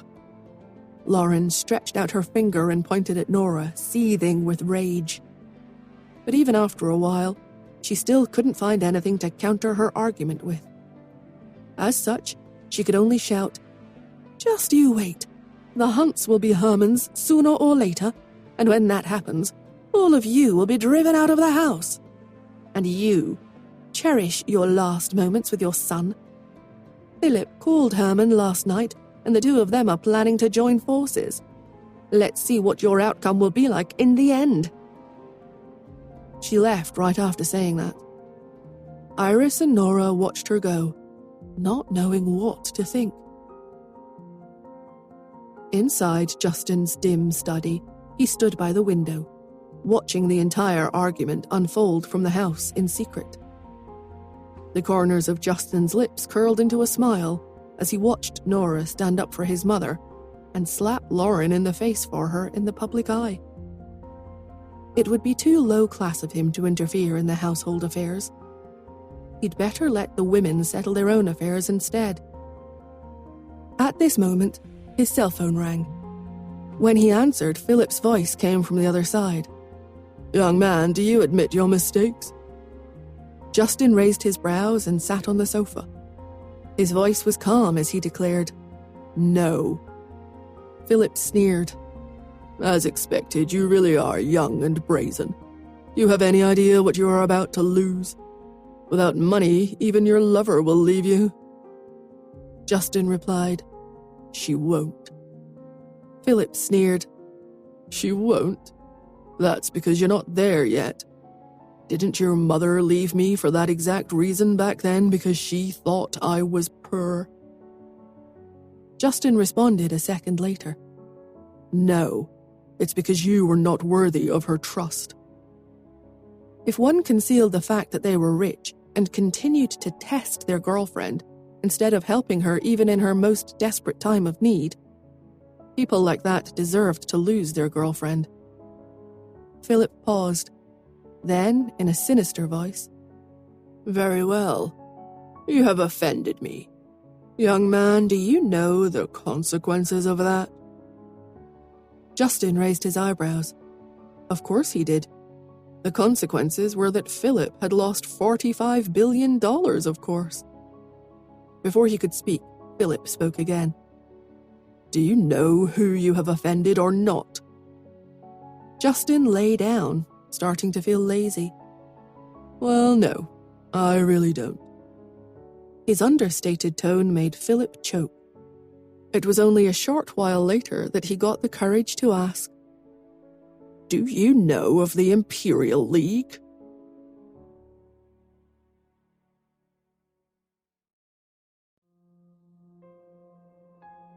Justin smiled. "No, I've never heard of it." Philip laughed, believing to have one-upped Justin. "How come you don't know anything at all, young man? How did you manage to expand the Hunts to their current size? The way I see it, the Smiths should have taken over as the #1 family a long time ago."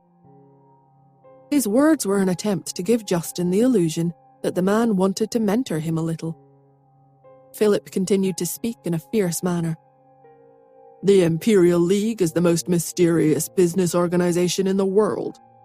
There are 12 members in it, and they each use a different animal as an alias. They can dominate world economic trends because they have the sharpest intuition. They are intelligent enough to understand world development trends and pick up improvements in technology. Some time ago, the Imperial League had said that the real estate market in America will undergo rapid development, so everyone went to America to take their share of the loot. Now, the Imperial League says that the real estate market will go into decline, but new energy and technology will usher in all-around development, so everyone is starting to invest in those arenas." Philip continued. "Don't be mistaken and think that it's the Imperial League members who are influencing the direction of the world. Rather, what they are predicting is the inevitable trend of social development. The Imperial League is only going along with the trend. But with such a group of forward-looking people in there, our 12 families will never meet with any trouble. We will always be in the leading positions in the world. The Hunts don't even know about the Imperial League, so you'll be eliminated by society and become out of touch sooner or later." The older man couldn't help but sneer over the phone. "Huh. If you don't find a way to join the Imperial League, then you will be crushed by me." Justin shook his head. This man was deplorable. He came to the realization that what he believed before about Philip was an illusion. From beginning to end, Philip had never wanted them dead. Justin fell silent for a moment. He spoke, his term of address for Philip becoming a little more respectful. "Uncle Philip, you don't hate my mother at all, do you?" His one-liner made Philip choke. After a while, he sneered. "Are you really asking me such a question? I hate her with every fiber of my being. For the amount of a mere $80,000, she abandoned me. Ha! In the face of money, our relationship was not worth anything." Justin, however, continued with his theory. "You could have killed me when you kidnapped me back then.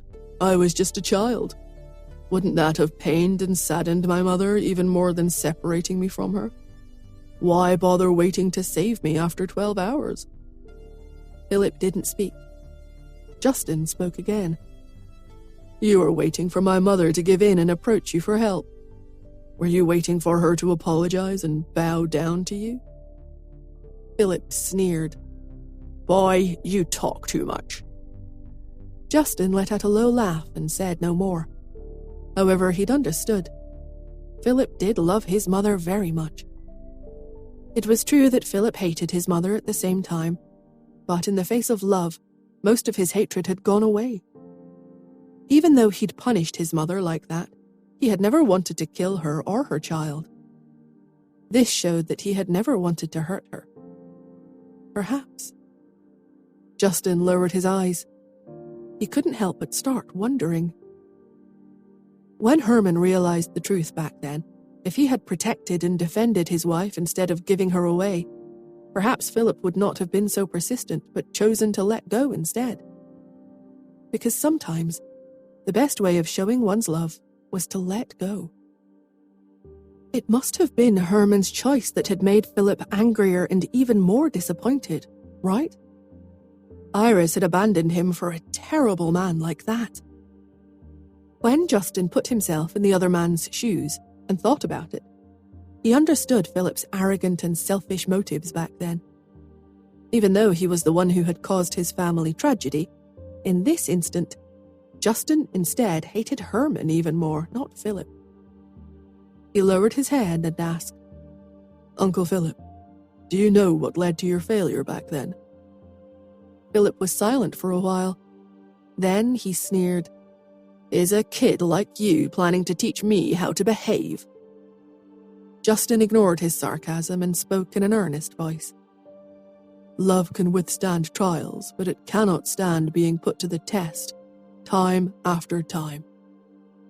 You and Mum were in a relationship with each other for 3 years in college. When you were a poor boy, she had chosen you. Didn't that show you that she isn't someone who detests the poor and pursues the rich? Yet, you still deceived her after that, putting her to the test again and again. That could have only ended in tragedy." There hadn't been any misunderstanding between Philip and Iris. What there was between the two of them was a sense of resignation. Back then, Iris's father had forced her into marrying Herman by threatening to not pay for her mother's medical treatment. At that time, Iris had tried approaching Philip for help. She had asked him if he had any money and if he could pay for her mother's medical expenses for her. A person who had been wealthy since he was a child wasn't something that others could compare to.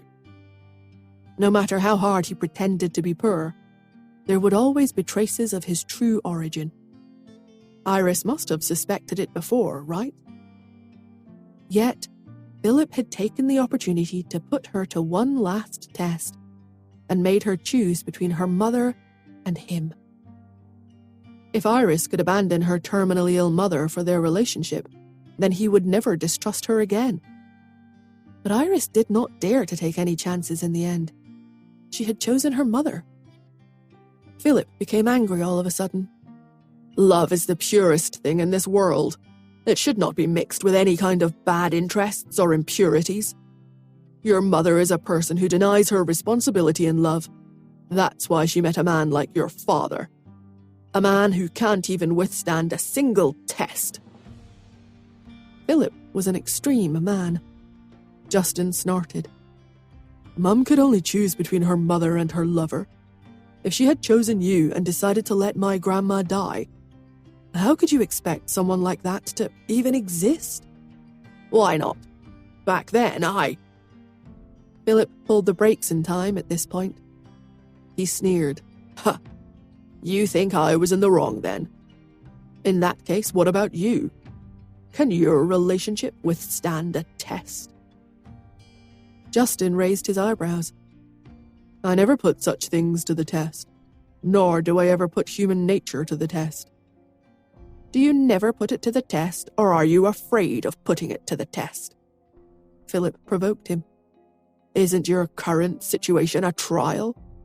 Now that you are in a pinch, how are the Smiths reacting? They must still be showing you full support, right? So you're moved. Is that it? Shall we make a bet? Justin smiled. What kind of a bet? Philip continued his insane rambling. We'll make a bet on the Smiths' reaction after you lose. We'll see if they let their young lady marry you after you lose, and make a bet on whether your fiancé will still marry you or not. Justin lowered his eyes. I won't lose.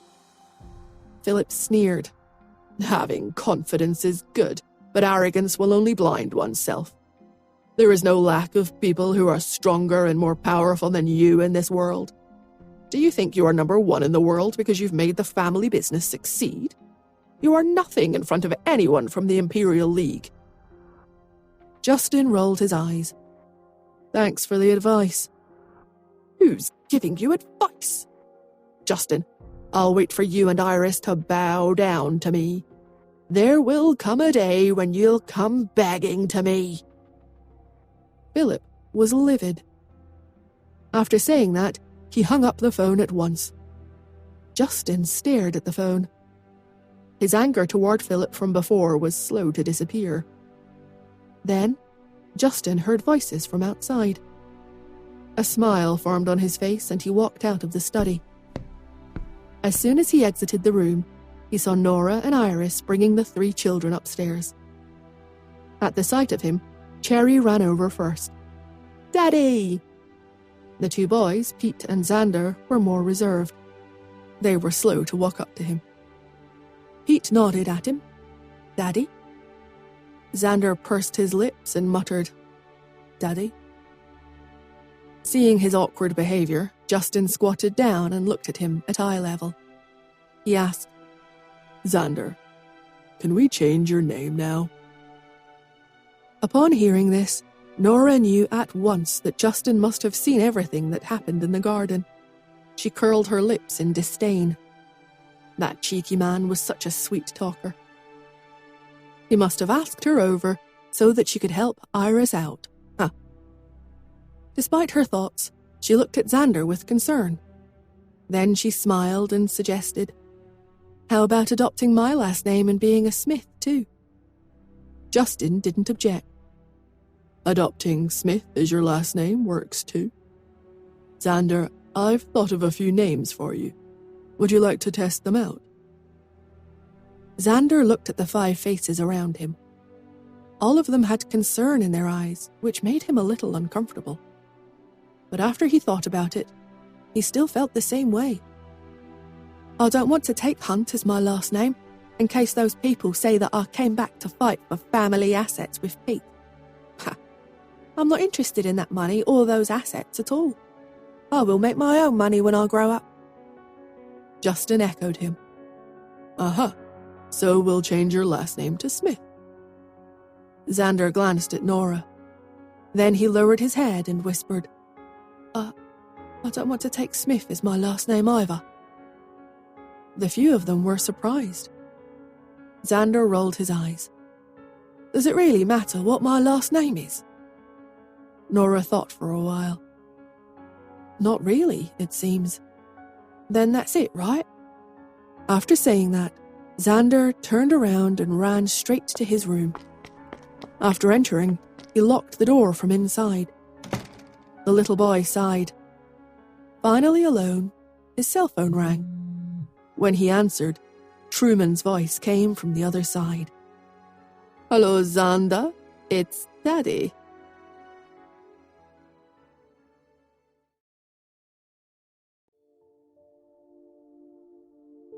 Hearing that familiar voice, Xander's pupils shrank to a small size. Yet, a sense of longing welled up in him all of a sudden, and he whispered into the phone, "Daddy, I'll miss you."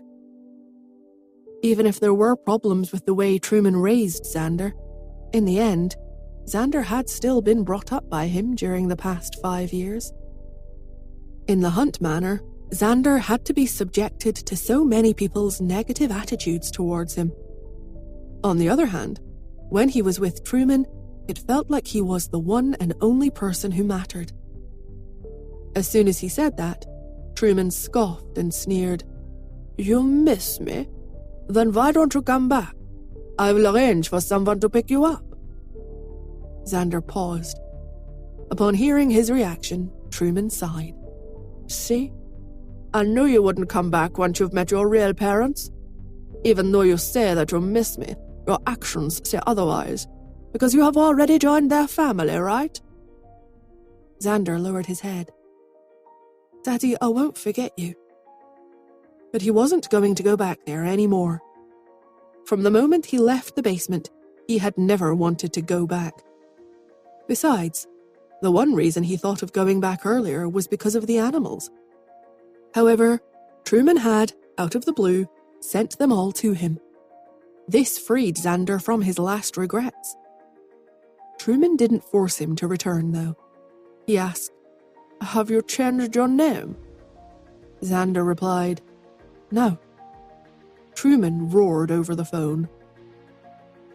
"Considering Justin Hunt's personality, would he tolerate you having Yale as your last name? I am a villain in their eyes, after all. It won't make you much of a better person if your last name is still Yale." Xander wanted to explain on behalf of Justin, but he said nothing in the end. By then, Truman had changed the subject. He asked, "How's your mother?" Xander didn't understand his question, so he answered, "She's fine. What about it?" "Nothing." Truman wanted to say more, but someone knocked on the door. It was Cherry. She called out, "Xander, come on out. It's time to eat. The food today smells delicious. They prepared your favorite chicken drumsticks." Upon hearing this, Xander informed the person on the other end of the phone call, "Daddy, I'm going to eat."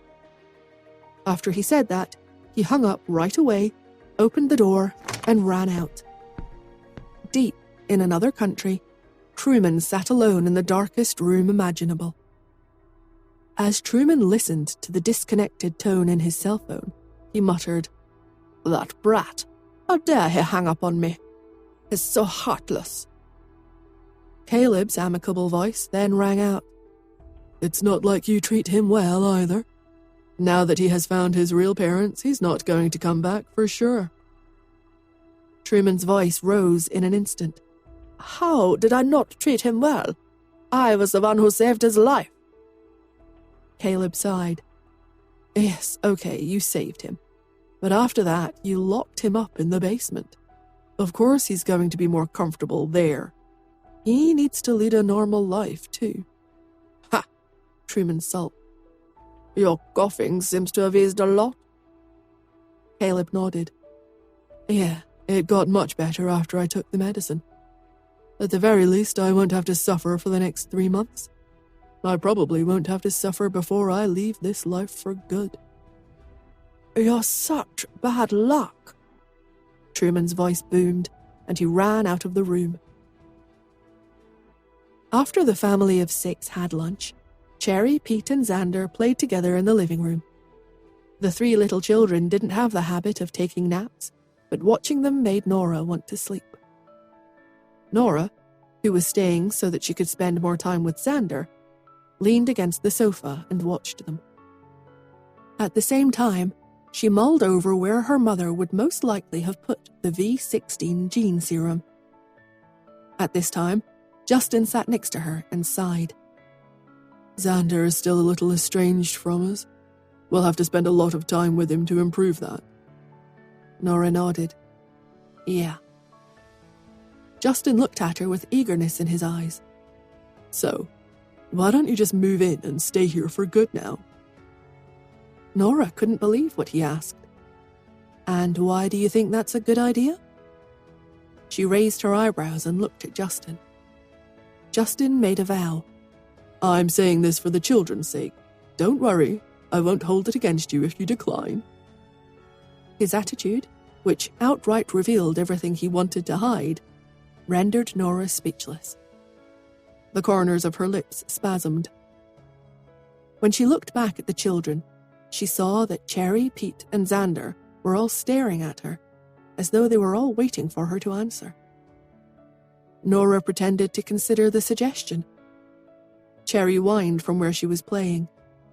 Pete, how come other kids' parents can all live together but ours can't? Sigh, we must really be the most pitiful children in the world. Xander asked, must everyone's parents live together? Wouldn't it be very crowded if they sleep on the same bed? Pete interrupted Xander. He sighed. But it's warm when you're all squeezed together. I like to sleep with everyone snuggled up together. After the three children spoke, they continued to look at Nora, waiting to see what she was going to say. Her voice trailed off. Oh, well, children, this is a big decision to make, and I don't know if it's best for all of us. She looked away, and she saw that Justin was looking at her. She could only look away again, yet when she did, she saw that even Iris was staring at her from the stairs. It's as if she was eavesdropping on them. Nora heaved a silent sigh and folded. Never mind, I'll stay here for tonight, then. Yay! The children cheered. That's awesome. Mummy, sleep with us tonight. Cherry flailed about and danced with excitement. Pete and Xander didn't say much, but the two boys' eyes had lit up. It was apparent that they were extremely happy. Justin's lips curled into a smile. At this moment, Lawrence strode into the room. When he saw Justin, he said with respect, Boss, Mr. Hunt has now proposed holding a board of directors meeting so that they can re-elect the president of the Hunt Corporation. Justin sneered when he heard Lawrence. He asked, So he's become certain that he has 50% of the total shares? Herman only had 5% of the company's shares. He had bought some during the last few days at a high price, nearly spending all the money he'd earned abroad. Raymond and his family had expressed their full support for him. With the addition of some of the other shareholders as well, Lawrence smiled. He has been going around the last few days, so he has convinced some of them to take his side. As per your instructions, our men have agreed to support him, so he is confident now. Also, he has been going around telling everyone that the Hunt Corporation is a place where only your words go. Justin sneered. Then let's see on that day just how many people are really in support of him. Lawrence nodded. Then he remarked, However, it seems that he has received a call from Philip today. Philip expressed his support for him and has handed over the 5% of company shares he owns. Lawrence had a smile on his face when he said this. Justin nodded. After Lawrence finished reporting all the work matters, he left at once. Nora rolled her eyes and understood everything when she saw the two men's interaction. She knew it. There was no way that man would ever allow himself to become stuck in a situation where he was at a disadvantage. He had to have a plan B lying in wait. In order to gauge and evaluate which of the Hunts were disloyal, he was dangling 5% of the shares as a bait so that he could clean them all out in one fell swoop. Justin sure knew how to go with the flow. On the surface, he seemed like he was stuck in a difficult situation. But in truth, the whole thing was a trap that he had set up. Justin understood at once when he saw the way Nora was looking at him. He smiled and assured her, Don't worry about me. You can also tell Uncle Ian not to waste any money. I know what I'm doing. You guys don't have to worry. The situation will be resolved very soon. After all, if the Hunts are in too big a mess, Uncle Ian won't let you marry me." He was dealing with the Hunt Corporation as well as the Hunts themselves, all for the sake of separating and clearing away the unnecessary and extra drama. Since there was garbage that needed to be cleaned up among the Hunts, then that was what Justin intended to clean up. This way, he could provide Nora with a haven where she could sleep in peace. Nora curled her lips in disdain. Out of nowhere, she said, "The way I see it, you're the one who benefits the most from the whole thing." Justin chuckled. He was about to admit to it when Nora corrected herself and shook her head. "No, the one who will benefit the most is King. He is sly and cunning. After all, he'd earned $45 billion for doing nothing." Justin's lip corners spasmed when he heard the words sly and cunning. He cleared his throat. When he was about to speak, Nora waved him off. "Forget it, I won't talk behind his back anymore. After all, I still have favors to ask of him." She had favors to ask of King? Justin frowned. He took Nora's shoulders and turned them so that she faced him, and he asked, "Why do you need a favor from King?"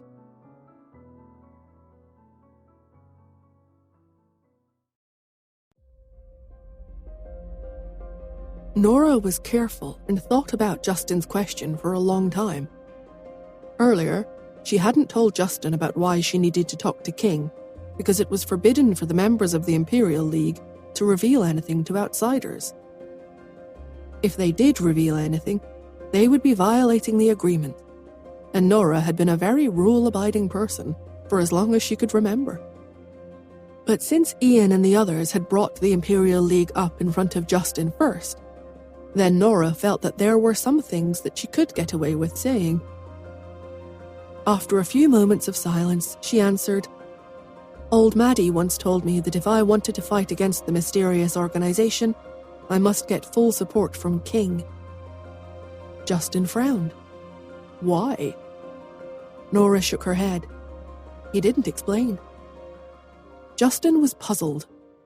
For a moment, he wanted to acknowledge this secret identity of his, but when he thought of how he couldn't violate the agreement and reveal his identity to outsiders, he was forced to keep his silence.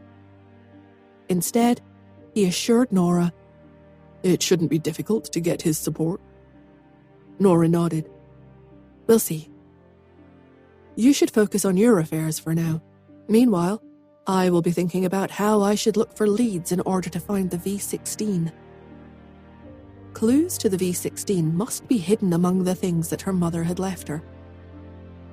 As for the exact location of where that was, though, Nora hadn't figured that out yet.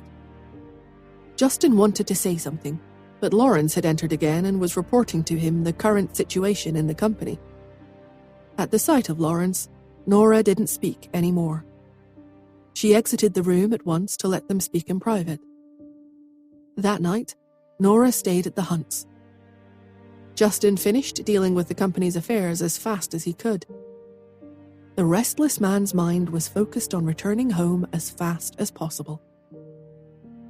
After handing over the company's affairs to Lawrence, he went home straight away. Lawrence couldn't help but ask Sean, "Is boss busy with something? Why is he in such a hurry?" Sean looked out the window and saw Justin running as fast as he could to his car. He kept quiet for a moment. Then he coughed and answered, "Perhaps, I guess." Their boss's wife was at the Hunts, so of course he would be in a hurry to get home. As far as he knew, even though their boss and his wife had kids together, it was possible they hadn't done it yet. After all, the last time they did it was because someone had plotted against them. Lawrence, however, frowned. "This won't do. He's having a showdown with Herman in a few days. Going by how irresponsible boss is being, I think I'd better go over with the documents and look for him again." Sean stared at Lawrence. The man had no idea how he was digging his own grave. After a brief silence, he broke the silence and shrugged. If you feel like being sent to some godforsaken place, then go ahead. Lauren stopped what he was doing and looked at Sean. What do you mean by that? Sean couldn't help but laugh and shake his head. This is going to be a long night. Justin returned to the Hunts after he had finished dealing with all the matters to do with the board of directors meeting, which would be held in a few days. By the time he got home, it was already 9 p.m. According to the children's schedule, they were supposed to go to bed at this time. Nora would be going to bed with Cherry at this time in the past. Therefore, Justin was not surprised at all when he didn't see her in the living room. He went straight upstairs and entered his bedroom. As soon as he entered, he spotted a slender figure lying on the bed. Justin was stunned. He'd thought that Nora would go to Cherry's room and sleep with her, so he would have to think of a way to spend more time with her alone. But she was being so self-aware this time. This was unexpected. For a moment, Justin felt a surge of heat rushing straight into his heart. He suppressed the stirrings in his heart, looked at the woman on the bed, and then went straight into the bathroom. After changing out of his suit, he took a quick bath and then walked out of the bathroom. There was a bit of light on the bed when he came out of the bathroom. Nora was lying on the bed and looking at her phone. She was awake. To be honest, Justin had been worried when he was taking a bath and was concerned that she was going to fall asleep. If Nora fell asleep again like the other time, then should he wake her up? It was all he could think about. Or should he wake her up? But now he had nothing to worry about. She was waiting for him. The corners of Justin's lips curled into an even bigger smile. Even the beauty mark at the corner of his eye started to shimmer a little more. As he had just taken a shower, his cheeks were a little more crimson red than usual, and his chest was heaving up and down with a little more intensity than usual. He took his time as he walked over to the bed and sat right on the edge of the bed beside Nora. The lights in the room were switched off, so the room was dim. The curtains were drawn all the way, so no light could come through. Only the faint nightlight was shining over. One could see that the person on the bed was indeed Nora. Justin observed her for a while. Then he chuckled in a soft and suggestive voice. Are you waiting for me so that we can sleep together? Uh-huh. Out of the blue, a young and tender voice answered him. Justin was taken aback. His line of sight went past Nora where he finally saw Cherry sitting up from underneath the covers. Cherry, who was wearing pajamas with a strawberry print, was rubbing her eyes. She giggled with excitement. Daddy, we are all waiting for you, yeah. The observant Justin caught something in her choice of words. He stuttered, all? Yeah. Cherry pointed to the side. Pete and Xander are here too. After she spoke, Pete and Xander shot up from underneath the covers. Justin held back a groan. How nice of you to wait for me. As the corners of his lips spasmed, he heard Cherry go on. She said, cutely, a family should lie down side by side together, so let's sleep together. Daddy, your bed is a little too small, though. The bed in Justin's room was a king-size bed.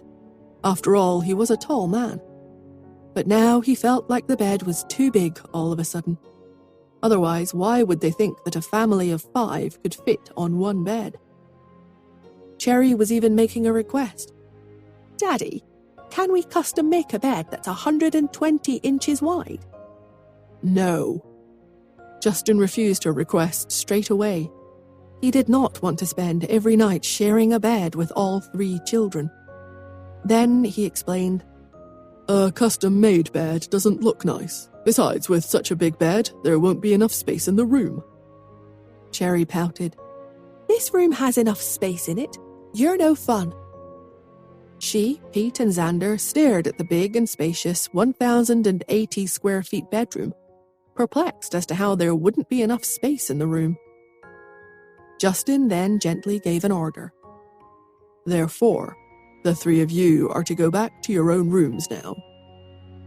He spoke in a stern, low voice. But Cherry was not afraid of Justin at all. She knew she was the real boss of her father. She refused him straight away. "No, I don't wanna." She clung on to Nora and wailed, "I want to sleep with Mummy." Pete nodded with enthusiasm. "I want to sleep with Mummy too." Xander looked over at his two siblings and then at Justin before whispering in agreement, "I also want to sleep with Mummy." Justin was surprised that Xander agreed with all of them. He remembered his and Nora's conversation the other day, and how they felt Xander needed more quality time with the family. He bit his tongue and considered how to reply. Nora piped up, "You guys promised that you would fall asleep within 5 minutes. 4 minutes have passed. Your time is almost up."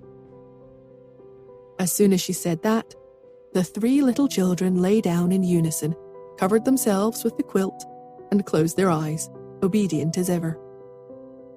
Justin looked at the three children, and then glanced at Nora in awe, who was back to yawning. Right away, he knew that once the three children fell asleep, the woman would fall asleep along with them.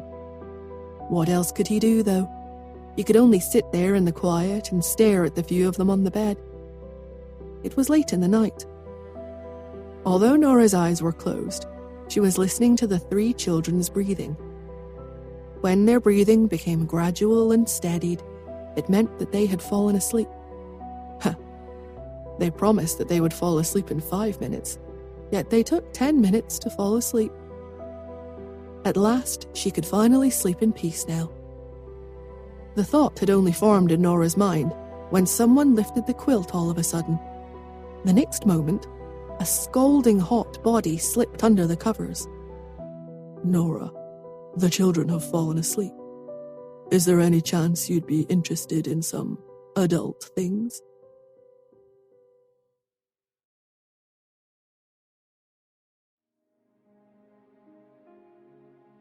Nora was not a little girl anymore.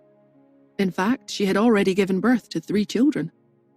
She might not ever have gone into battle with a clear mind, but even if she had never actually done it for real, it wasn't like she was unaware of the process. Moreover, the 25-year-old majored in medicine and knew the structure of the human body inside out in a practical sense. As such, she was more familiar than most with human biology and those kinds of things. At the bottom of it all, it was nothing but one's body physiology making mischief. Justin's pheromones were just being released in an excessive manner, and that's why she was suddenly feeling... Never mind, she must be overthinking it. While Nora's imagination was running wild, the man's large hand had grabbed onto hers, pulling her gently out of bed and into one of the spare bedrooms. Once alone and away from the sleeping children, they threw themselves into bed, and Justin's hands started wandering all over her body. Nora's nerves, which had been dull and dense for as long as she could remember, turned sensitive at this moment. Even though she was very sleepy, her mind became more excited in a way she had never felt before. In the dark, she could only make out vague shapes and shadows. She stared at Justin. The man had flipped the quilt open and slipped under the covers. Because the children were just a few doors down, his movements were light and soft. The two shared a quilt, and his burning hot body started to warm Nora's cold one. A sense of restlessness started to spread throughout her entire body. Seeing her body responding to his touch, the man lowered his head and kissed her on the lips in the most gentle way.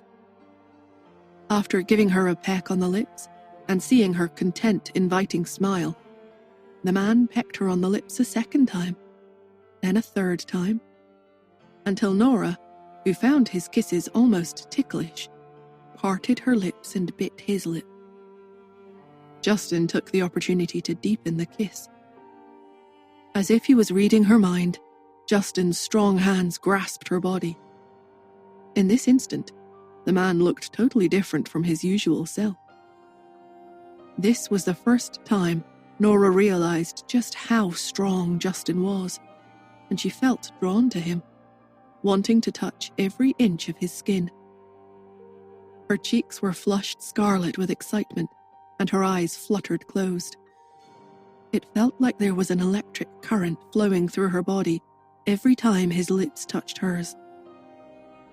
Nora surprised herself by peeling away Justin's clothing and then her own. She found him irresistible. In the dimly lit room, Justin cupped her chin and tilted her head back. "Are you sure?" Nora answered immediately. "Yeah." Then a young voice reached them out of nowhere. Xander asked, "Where did Mummy and Daddy go?" Cherry replied, "They're in here." Xander and Cherry stood right outside the spare bedroom door. Nora and Justin covered their mouths, trying to hide their laughter and surprise. They could hear Cherry on the other side of the locked door. "Mummy and Daddy are probably fighting and didn't want us to see. After all, Mummy has always wanted to beat Daddy in a fight." Xander was confused. "Huh? Can Mummy beat Daddy? Shall we help?" "I don't think so. Both of them are experts. But I don't know who is stronger. Xander, let's make a bet. Whoever loses will play as support in the game. I'll bet on Mummy." Xander giggled. "Then I'll bet on Daddy." Now Nora and Justin could hear a third pair of little feet outside the door. Cherry jumped up and down. "Pete, who are you going to bet on?" Pete grumbled, "I'm going back to sleep." After 2 seconds of silence, Cherry yelled after him as he walked down the hall back to bed. "Pete, come on, play along with us. Who are you going to bet on, Mummy or Daddy?" Pete replied, "I'm already asleep. I'm sleepwalking." Among the 3 little children, Cherry knew nothing about the relationship between men and women, and often pretended to be a boy for fun. Xander was even more uninformed about such things. Although he had a high IQ and picked up things at a fast pace, he had been brought up in a basement and spent most of his life down there, so he didn't understand anything at all. Only Pete understood something about it, but it was still vague, so he didn't quite understand either. All he knew was that his parents had to spend alone time together before they could have children. As to how exactly the process went, he didn't quite understand. Cherry and Xander were sure that their parents were fighting, but they had so many questions about how and why. How was anyone supposed to fight under the covers? They wouldn't be able to move or fight to their fullest power at all, okay? Pete stopped walking, stood in the hallway, and heaved a deep inward sigh. Maybe he should convince his brother and sister to leave his parents alone. Cherry squeaked, "Quit bluffing me, Pete. How would you be able to talk if you're asleep? Who are you going to bet on?" "Bet on Mummy. Mummy is the most powerful." Pete sighed. "If I answer, will you leave me and them alone?" He blinked so sleepily. Cherry knocked on the locked bedroom door and chirped, "Mummy, how's the fight with Daddy going? I'll come over and help you." As she spoke, she pulled on the doorknob, rattling it so aggressively that it might come unlocked. "Stop!" Nora was fortunate enough to stop her in time. She warned, "We'll come back to your bedroom right now, okay? Then we can all go to sleep." Cherry's big eyes were opened wide. She replied, "Okie dokie." So the couple under the covers started to move, making rustling sounds as they did. Piece by piece, they put their clothes back on the same way they took them off. After they were dressed, Nora shot a glare at Justin.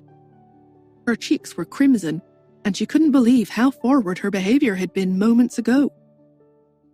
She found her actions now too absurd. What was she doing with Justin when the children were sleeping right next door? In contrast, Justin looked calm and collected as he flipped the quilt open and got out of bed. Justin unlocked the door and opened it. Cherry looked at them. "Who won?" Justin chuckled. "Your mum did." "Yay!" Cherry cheered with a grin and looked at Xander with excitement. She informed him, "You'll have to play as a follower tomorrow." Although the follower role was important, the little children all preferred to lead and play as heroes instead. Xander replied in a reluctant tone, "All right, I guess." The family went back to Justin's bedroom and all climbed back into bed together. The children all looked at Nora again. "Mummy, Daddy, are you guys going to continue fighting?" Nora buried her head into the covers and spoke in a muffled voice. "No, we're not. Go to sleep." Cherry was obedient and laid down. "Okie dokie, Mummy. If you guys fight again, be sure to inform us so that we can place our bets, okie?" Xander chimed in. "Yeah, I want to win next time. Daddy, fight harder next time." Nora didn't feel like speaking anymore. She merely asked, "Weren't you guys all asleep a second ago?" Cherry replied, "Uh-huh, but we missed you, and we didn't know how much you wanted to fight." Nora's cheeks turned even redder. At least it was nighttime, otherwise she wouldn't be able to show her face at all. She covered herself with the quilt, turned over, and went to sleep. Even if someone held a knife to her neck tonight, she wasn't going to wake up again. Justin looked at everyone back in his bed again. Cherry would not stop with her endless comments. "Daddy, it's not shameful to lose to Mummy." In the end, it was Pete who spoke. He warned, "Cherry, shut up and go to sleep." "Okie dokie." The next day, by the time Nora woke up, the 3 children had gone downstairs. She checked the time. It was 10 o'clock. She stretched. At this moment, Justin pushed open the door. When he found that her eyes were open, he walked in. Nora was hesitant, but asked, "Why aren't you at the office?" He coughed and replied, There's no difference if I decide to work from home." "Are you busy?" Nora stretched and sat up, her eyes tracing his body. Justin rejected the call from the vibrating cell phone in his pocket. "No, I'm not." Nora glanced at the bedroom door. "Where are the kids?" Justin smiled knowingly. "They're downstairs." But as soon as he finished his sentence, there was a knock at the door. Xander called out, "Daddy, is Mummy awake? Are you guys going to fight again?" Justin groaned. "No, Xander, I'm not going to fight Mummy." Nora felt her cheeks getting red again. "Daddy's not going to fight Mummy ever again." Justin shot her a glance. I mean, not never again. I mean, really? I don't believe you guys." Cherry came over and started to knock on the door along with Xander. Justin stood up straight, took a deep breath, and opened the door. Nora gestured to how far away Justin and herself were standing from each other. "See, we're not fighting. I'm getting dressed now." Then she went to the bathroom to wash up. After they went downstairs and had a simple breakfast, the 3 children played with one another. Nora went to the study, intending to study genes and serum making. Not long after she entered the study, Justin walked in with a plate of cut fruits. There was a ravenous look in his eyes as he asked, "Fruits, Nora?" Nora first looked at the plate, then deep into Justin's eyes. The look in his eyes made Nora shiver with a desire she hardly recognized. She was always so logical, so interested in bodily things, but she could understand his feelings very well. Besides, she also found it a bit of a shame that things hadn't worked out the night before. She raised her eyebrows and stood up. With a teasing look in her eyes, she replied, "I don't want fruit. I want you." Justin's breathing turned heavy all of a sudden. To be honest, his level of desire in this respect had been very low for as long as he could remember. Otherwise, he wouldn't have been single for so many years. After all, with a position like his, if he ever had needs, there was a long line of women waiting for him. But he was never interested in any of them. Nora was the only one he had taken a fancy to. This was especially the case when the woman was so eager to show him affection. Coupled with how he had almost swallowed her down, bones and all, the night before, the itch in his heart had become even harder to bear. He couldn't work at all that day. When he looked at the reports, all that flashed in his mind was the way she had looked the night before. You could even feel the touch of her skin lingering on his palm. Justin felt that he would go crazy if he held back any longer. But as he began to stride forward, another knock came from the door. Then Xander called out, "Daddy, are you about to fight with Mummy? Come on, you must win today. I don't want to play as support anymore." Justin's momentum weakened right away. He hung his head in defeat. Pfft. Seeing his reaction, at last, Nora couldn't hold back anymore. She couldn't help laughing out loud, and Justin laughed with her. Xander had just joined the family, so he mustn't keep the boy outside. If he did, it would cause negative thoughts to form in the child. He went out and started to comfort Xander. Justin sat on the sofa. As he watched the 3 children playing in front of him, he was surprised that he felt rejected by Nora. He had never felt this way when he encountered troubles in business. Justin was not accustomed to being defeated by any obstacles. When he was thinking in silence, he saw Nora coming down the stairs with a coat on. When Cherry saw her, she asked, "Mummy, are you going out to work?" "Yeah, there's something I need to do at the hospital." After Nora spoke, she glanced at Justin and went out. Justin leaned on the sofa. As he listened to the sound of the car starting outside, he couldn't help sighing longingly. That woman had won his heart. The thought had only formed when his cell phone beeped. He picked it up and looked down to see that Nora had sent him an address. Justin was taken aback. Then he saw a text message from Nora. "This is a villa I bought in the suburbs of New York." Then she sent a gif of a woman with heavy makeup on, holding a tiny handkerchief and waving it at him. Justin stared at it for a while. Then something clicked in his head. He stood up in a haste, his eyes all lit up. "Daddy, where are you going?" Cherry asked again. Justin strode out of the house. "I'm going to work." To be honest, with regard to her relationship with Justin, Nora had long felt that the conditions were already ripe. Taking the final step was only a matter of time.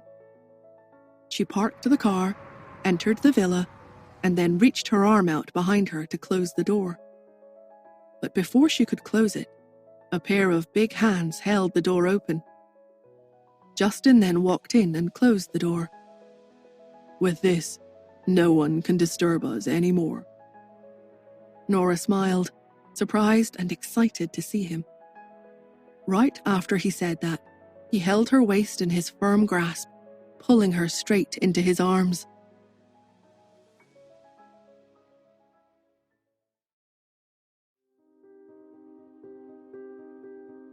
On this day, on the outskirts of New York, a romantic and suggestive atmosphere filled Nora's entire villa. Through the floor-length windows of Nora's beautiful home, the full moon was shining above the lovers as they snuggled in bed. A satisfied Mr. Hunt held Nora in his arms, his fingers stroking her back again and again. On his face was a look of contentment that had never been there before. His dark eyes were so deep and bottomless that no one would dare to look into them. When a person glanced at them, it was as if they were looking at the deep and endless starry sky. The man asked in a hoarse voice, "Nora, are you sleepy?" Nora was a little tired, but for once, to her surprise, she was not tired. She kissed Justin sweetly and then got up. The quilt slid down her fair skin. Nora put on her clothes. She pulled her hair behind her and stated, "I'm not sleepy. Let's go back." Justin nodded in silence and leaned against the headboard. In this instant, he felt like having a post-lovemaking cigarette. But as a doctor, Nora would no doubt hate the smell of cigarette smoke, so he suppressed the urge and declared, "I don't feel like leaving you yet." Nora smiled and continued to put on her clothes. "I don't either, but the children will be looking for us." After she was dressed, she started to walk out. "I'll go first. You can go home later." Justin looked at her walking away. The corners of his lips spasmed as he flipped the quilt aside and stood up as well. Nora had already gotten dressed in a clean and swift manner and was walking toward the exit. Her legs were still a little soft. When she thought of the time they had spent together just now, she took a deep, peaceful breath. From the looks of it, it seemed that she should exercise more in the future and really start doing some cardio. She hadn't expected her time with Justin to be this tiring. On the other hand, Justin had also exhausted a lot of his stamina just now, yet he looked perfectly fine and was in good spirits. He had impressed her in more ways than one during their encounter. Replaying this memory, Nora pursed her lips. The ambitious, competitive side of her wanted to impress Justin as much as he had impressed her. Justin put on his pajamas. He was planning to chat with Nora for a while, but the sound of the door closing instead came from the door. Then, the car started outside. When he walked over to the balcony, he saw that Nora had already slipped away in the car. He wished he could hold her a little longer, but knew that Nora was quite different from other women. She was eager to get back to her work, and back to solving the many mysteries surrounding their lives. Justin muttered in a voice only he could hear, "Why did I decide to fall in love with such a complicated woman?" He sighed to himself. As much as he understood and appreciated Nora's differences, he felt hurt by how quickly she had left him alone. Perhaps she did not care for him after all. Perhaps he should give her some space, since that seemed to be what she wanted from him. At this time, his cell phone rang. It was Lawrence. "Boss, everything has been settled. I need you to put on a show and play along with the performance now." The situation with the Hunt Corporation shares was at a critical meeting point, and Herman was active and running around in the company at the moment. It wouldn't be appropriate for Justin to behave in too calm of a manner at this time. Lawrence advised him, "I bought you an air ticket for a flight tonight. Would you like to go abroad for a vacation for the time being?" Justin scoffed. "I think if I took a vacation at such a dire moment, Lawrence, that would affect the shareholders' opinion of the Hunt Corporation." Justin stopped talking after he realized something all of a sudden. He raised his eyebrows, knowing what Lawrence meant. Justin was one of the people standing at the top of the country. Now that he had encountered a problem, there was no doubt that he would have to seek help from some of his foreign business partners. Lawrence was asking him to pretend to go overseas to seek help, so that they could bluff Herman and a few certain people among the Hunts. This was to prevent some people, who knew him too well and were apprehensive of his mighty reputation, from becoming too scared to come out and make trouble upon seeing his calm reaction and unaffected attitude. If that happened, how was he going to nab all of them in one fell swoop? But Justin coughed. "Okay, get Sean to impersonate me and leave the country." Lawrence was taken aback. "Would that really work?" Justin nodded. "Yeah, we'll do just that." By the time he said that, he had already gone downstairs. He went to the kitchen and took a look, upon which he found that the villa was frequently cleaned.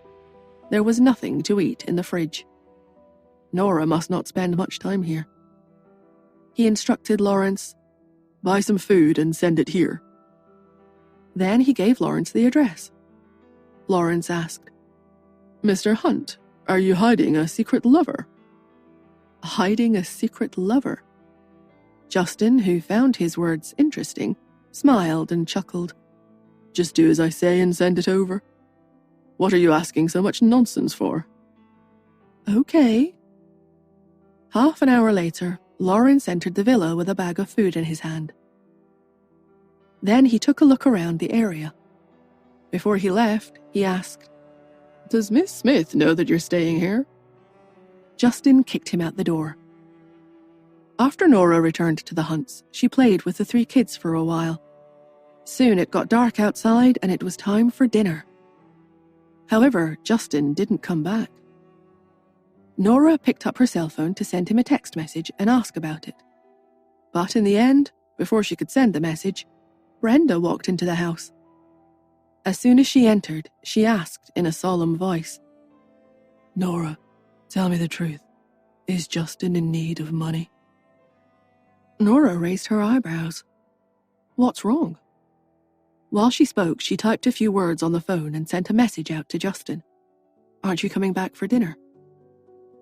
Brenda looked right and left before she leaned in close towards her. Nora, I just got the news that Justin has gone abroad to raise money. He plans to buy 5% of the company's shares at a high price, but he actually doesn't have any money left. Once news of this spreads, it will definitely throw people into a panic. Nora stared at Brenda in shock. Justin needed money? That was a sentence she thought was impossible to say out loud. But if it was true, then why didn't he say so? Even though she was very poor and only had $75 million, at least the Smiths could produce billions of dollars at any time without a problem. While she was thinking about it, Cherry asked, Is Daddy very short of money? Brenda looked at her and sighed. Seems that way. Cherry squeaked. Then why don't I ask my grandaunt for some money for Daddy? My grandaunt can lend a few hundred. Brenda propped her chin on her hands. What's the use of a few hundred? Cherry put her hands on her hips and retorted, Aunt Brenda, do you know what I mean by a few hundred? Hundreds of thousands of dollars? But a few $100,000 wouldn't be enough either. I have a few $100,000 here. I have been playing too hard all these years, and on top of that, I like to shop a lot. Some time ago, I bought around 100 handbags during Black Friday sales. There's still time for me to return them.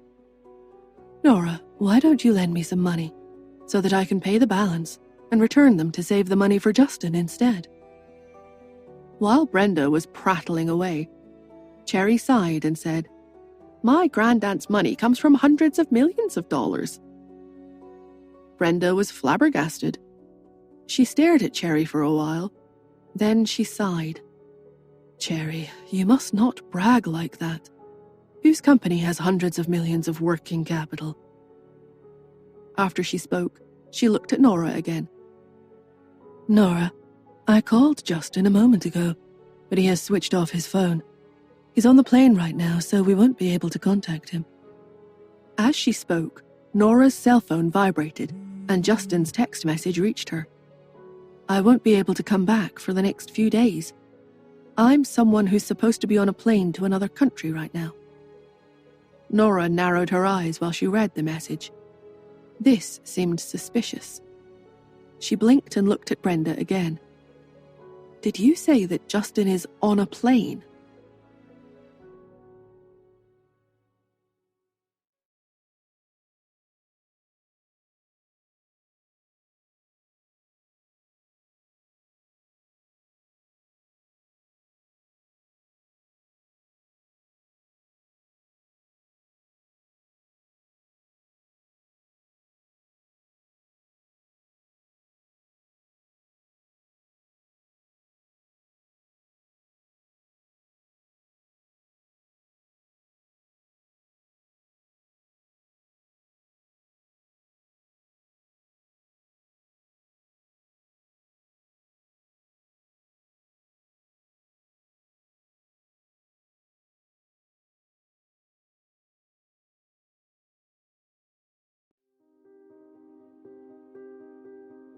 Brenda lowered her head and stole a glance at Nora.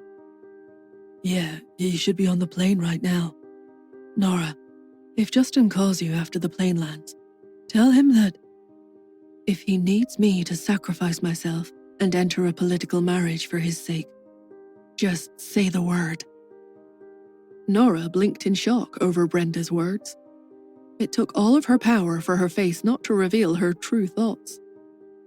Brenda touched her face, her lips curling up into a charming smile. After all, given my looks, I'm still worth a bit of money, aren't I? Nora coughed out. Okay. With her head lowered, Nora continued to send messages to Justin. So where are you now? Justin sent her a set of GPS coordinates. Before Nora even opened them, she realized that those were the coordinates for the villa she'd taken him to earlier that day. Nora snorted. So he wasn't on a plane after all. The corners of her lips spasmed, and she heard Brenda asking, Nora, who are you messaging? No one in particular? Nora was not a very good liar, so she changed the subject. Who do you want to marry? Brenda became a little troubled. I haven't made up my mind yet. Nora thought that Brenda didn't want to get married, so she was about to talk her out of it when the woman sighed and replied, The York boy is a little puppy, while the one from the Shaws is a little wolfhound. As for the Smiths, we already have you, so I'm not needed there anymore. Otherwise, the Smith boys would be a good choice, since they are pretty good looking. What a real dilemma this is. The corners of Nora's lips spasmed. Next to her, Cherry echoed Brenda. Yeah, Aunt Brenda, what a real dilemma this is. It's so hard to choose. Can't you marry all of them? Can't a woman marry several men? Brenda shot Nora a look, and the two women stared at each other. Brenda couldn't help but laugh. Cherry, what a wonderful idea you have. I am saving money right now so that I can take care of many young men in the future. Cherry's eyes widened. I see. Once you have money, you can take care of many young men at once. Nora didn't like where this conversation was going. Nora felt that there was a high chance Brenda would lead the little girl astray if she stayed here any longer, so she started pushing Brenda towards the door. Okay, hurry up and go out. After speaking, she came back in and had dinner with the three children, and at night, Nora slept with the three children. For once, though, she had insomnia after the children fell asleep. She picked up her cell phone and saw Justin had sent her a message. The food abroad is pretty good. You want some? I'll treat you to lunch tomorrow. Then came a photo he sent. It was a photo of a steak. Nora had never cared much about what she ate, but when she saw the photo, she had a craving and wanted to eat it. She replied, Did you cook that? Justin typed back in an instant. Yes. So, is Miss Smith willing to come over and have a taste tomorrow? Nora smiled and replied, Depends on whether I have time tomorrow. Despite saying that, she put down her phone and turned to look at the three babies who were on the same bed as her. No matter how naughty the three little children were when they were awake, they would always be cute and innocent once they were asleep. All of them were sprawled on the bed with their arms and legs spread out. The sight of them lined up in a row made one feel blissful. Nora kissed Xander's cheek before she decided to lay down. The night was peaceful and quiet. Soon, it was dawn. When Nora woke up, the three little children had gotten dressed and gone downstairs to play. Since Xander's return, Cherry had stopped going to kindergarten. The three of them played together every single day. In order to have Xander relax and integrate into the family as soon as possible, Nora and Justin had not forced her to go to school. After all, Cherry was the family's bundle of joy. After breakfast, Nora left the house and headed to the suburban villa. In the villa, she had lunch with Justin and then took a nap. Nora didn't leave the villa until 5 p.m. when she got ready to go home and have dinner with the children. She couldn't wake up in the morning, so she didn't have breakfast with the children. Since she was with Justin for lunch, then she would have to be with the children at night. For 2 days in a row, that was how Nora spent her time. This continued until the 3rd day, when she went out as usual at noon. When her car disappeared from the parking lot, Lauren held Mrs. Hunt's arm and walked out of the house with Iris. The 3 of them looked into the distance. Then, they got into a car and instructed the chauffeur, "Follow her." The chauffeur followed Nora to the suburban villa. The chauffeur stopped the car at the side of the road a distance away. From there, they could smell a fragrance coming from the villa after Nora drove in, as if the occupants were cooking something. Mrs. Hunt was pulling a very long face. Lauren paused. Then she sneered. Here I was, thinking that the relationship between Miss Smith and Justin was good and innocent.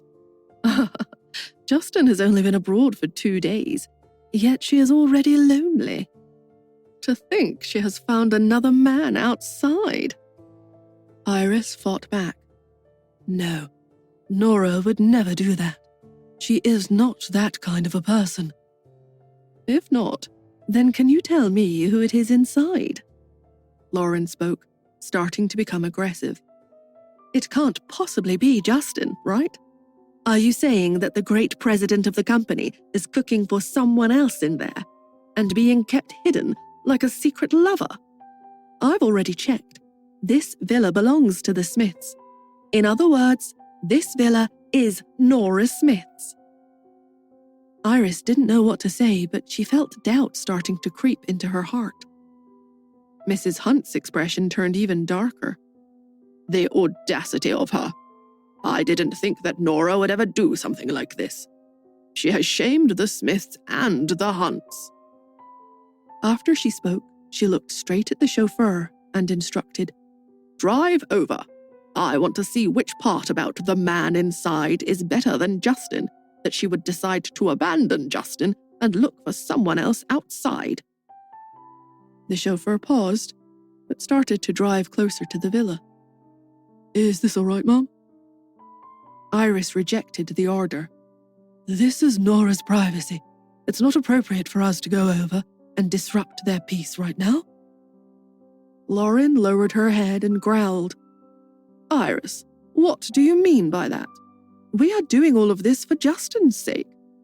I have noticed during the past few days that she goes out at a fixed time every day. And when she comes back, her face is rosy and red all over. Ha! Has she become bored with Justin just because he doesn't have money anymore? Now that won't do. The Hunts must not have a daughter-in-law like that. Her words brainwashed Mrs. Hunt even further. She gave in and sputtered, Yes, go in at once and see who Nora is fooling around with. The Hunts will never tolerate such a daughter-in-law.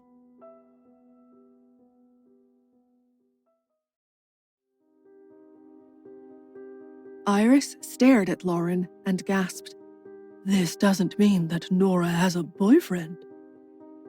Lauren smiled and sneered in a wicked voice. It can't be Justin inside, can it? He's overseas and he's been gone for 2 days.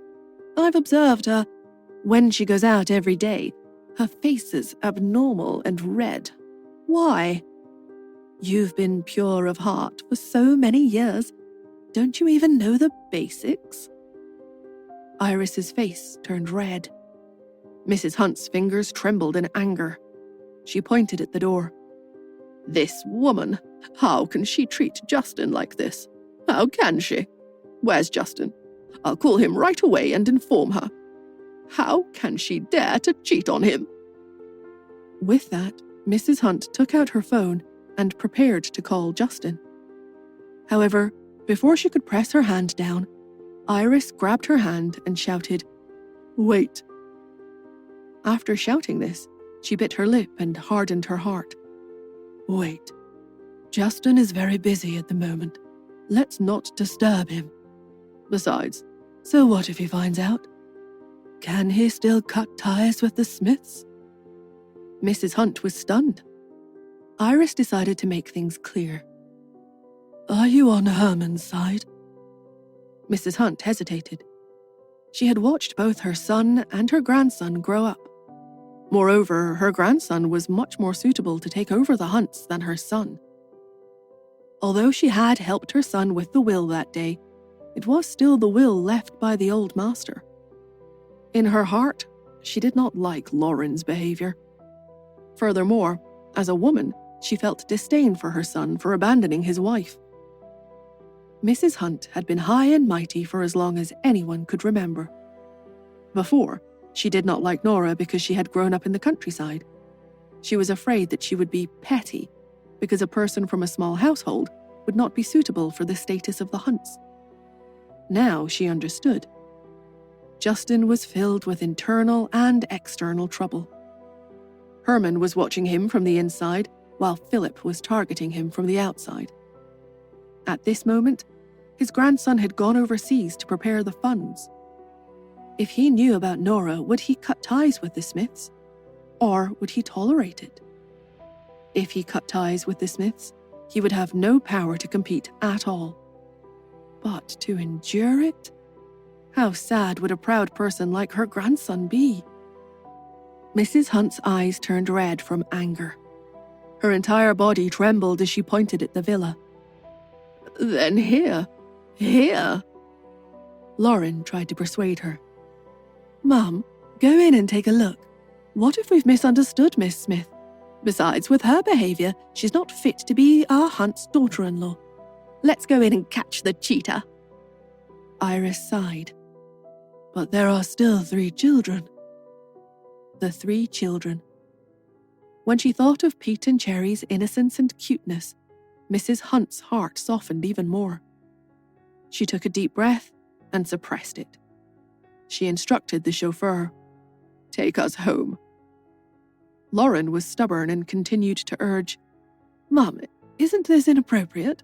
How can our Hunts suffer like this? Let's go in and take a look. Mrs. Hunt glared at Lauren and turned to get into the car. After getting into the car, she saw that Lauren still looked furious.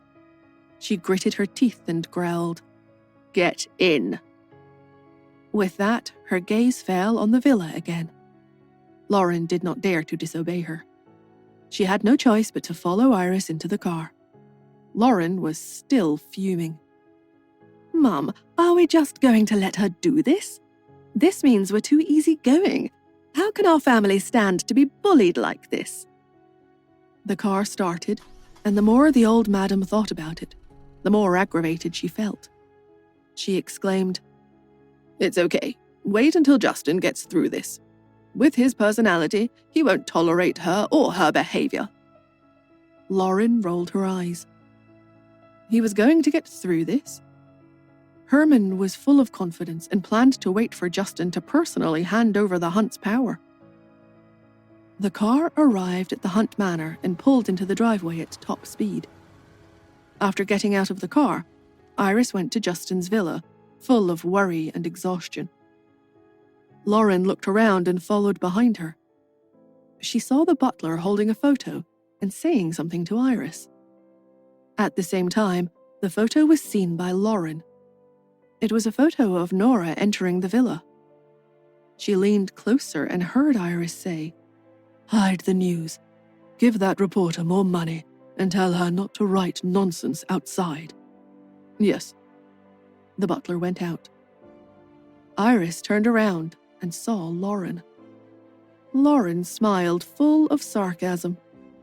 "Why? Are you still helping your daughter-in-law hide the truth? Justin has a real promising future ahead of himself. Is he planning to live off his wife after being chased out of the house?" Iris frowned and stared at her. "It's not certain who will be kicked out yet. Don't be so full of yourself."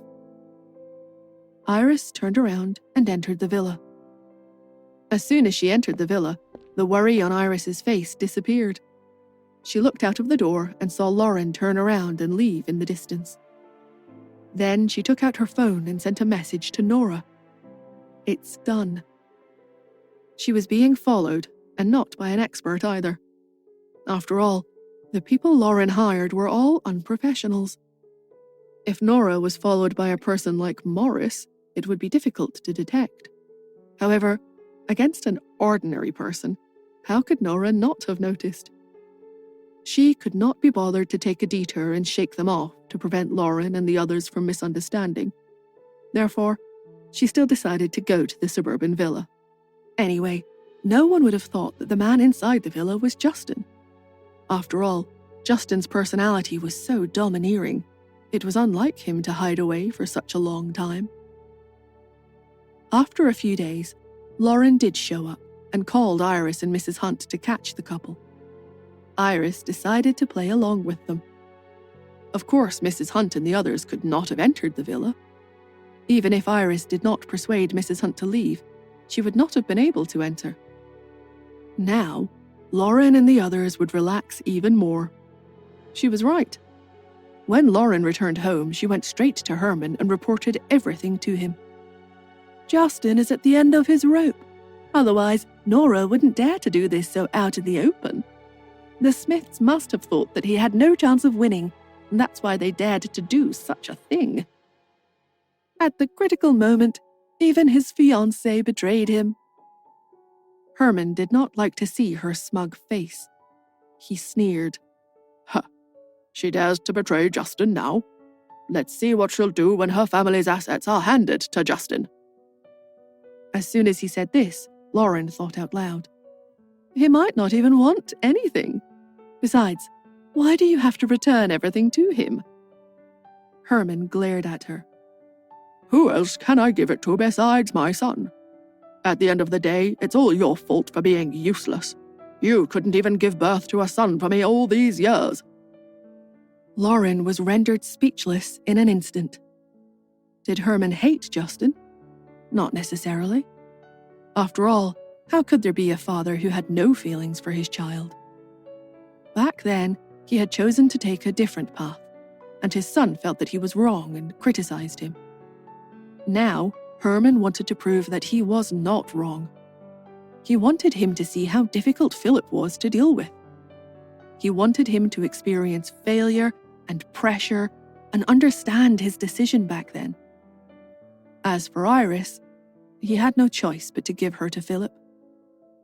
At the thought of this, Herman picked up the document again. Lauren came to his side all of a sudden. As she massaged his shoulder, she whispered, Herman, I still think something's wrong. Justin has been managing the family for so many years, so how could he say no? Furthermore, he's been clear and is giving you 5% of the shares. Isn't he digging his own grave? Herman sneered. He's too young and thinks that even without that 5%, there are still enough shareholders that he can rely on. But he doesn't know that no one will stand up with him in the face of benefits. This time, I gave up so many benefits to win the support of those old men. Ha! I'm going to give him a lesson for messing with Philip, and let him know that there's always a sky beyond the sky. When Lauren heard this, she heaved a sigh of relief. Then she revealed an excited and smug expression. The board of directors meeting would be held the day after tomorrow. At that time, Justin would step down, and finally, after all this time, she would have defeated Iris once and for all. The winner was the king, and everyone else was the loser. When the time came, Lauren would be the only Madam Hunt to exist. No one would remember she was a mistress.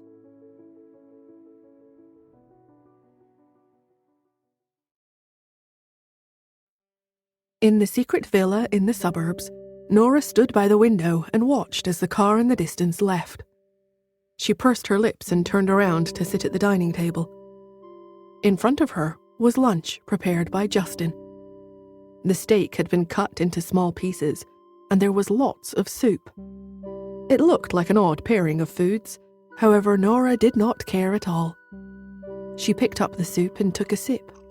She commented, "Yesterday's soup was salty, but it is nice today." Yes, this means that I still have the talent to cook. Justin had a smile on his face. After saying that, he scooped another serving into a bowl for her. Nora looked at him and praised him. "It's been hard on you, and cooking is so difficult. You don't have to keep doing it. I'll get someone to cook for you." Justin raised his eyebrows. "Is it difficult? Why do I feel it's quite simple?" "Simple?" Nora raised her eyebrows and continued, "Don't you know, I have cooked 3 times in my life." Justin was very interested and smiled. "Oh?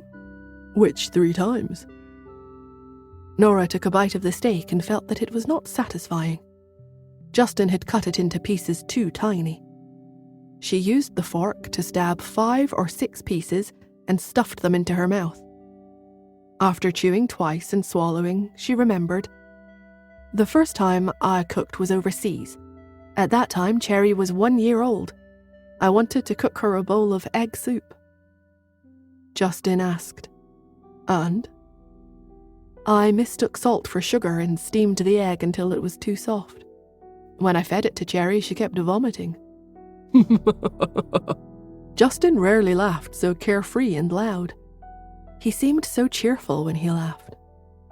"I did not give up and cooked again, but I forgot to turn off the fire and burnt the bottom of the pan. Fortunately, I was fine. However, my youngest aunt ordered me to never cook again." Nora sighed a helpless sigh. "But I didn't give up. I went into the kitchen for the 3rd time and burned it all down. Forget it. I might not have any talent for cooking." Justin watched as she described her lack of talent with such a serious look on her face, and laughed non-stop. "You're the mighty Athena, the #1 doctor of alternative medicine, an international racer, a hacker, and the best student of the Quinn School of Martial Arts.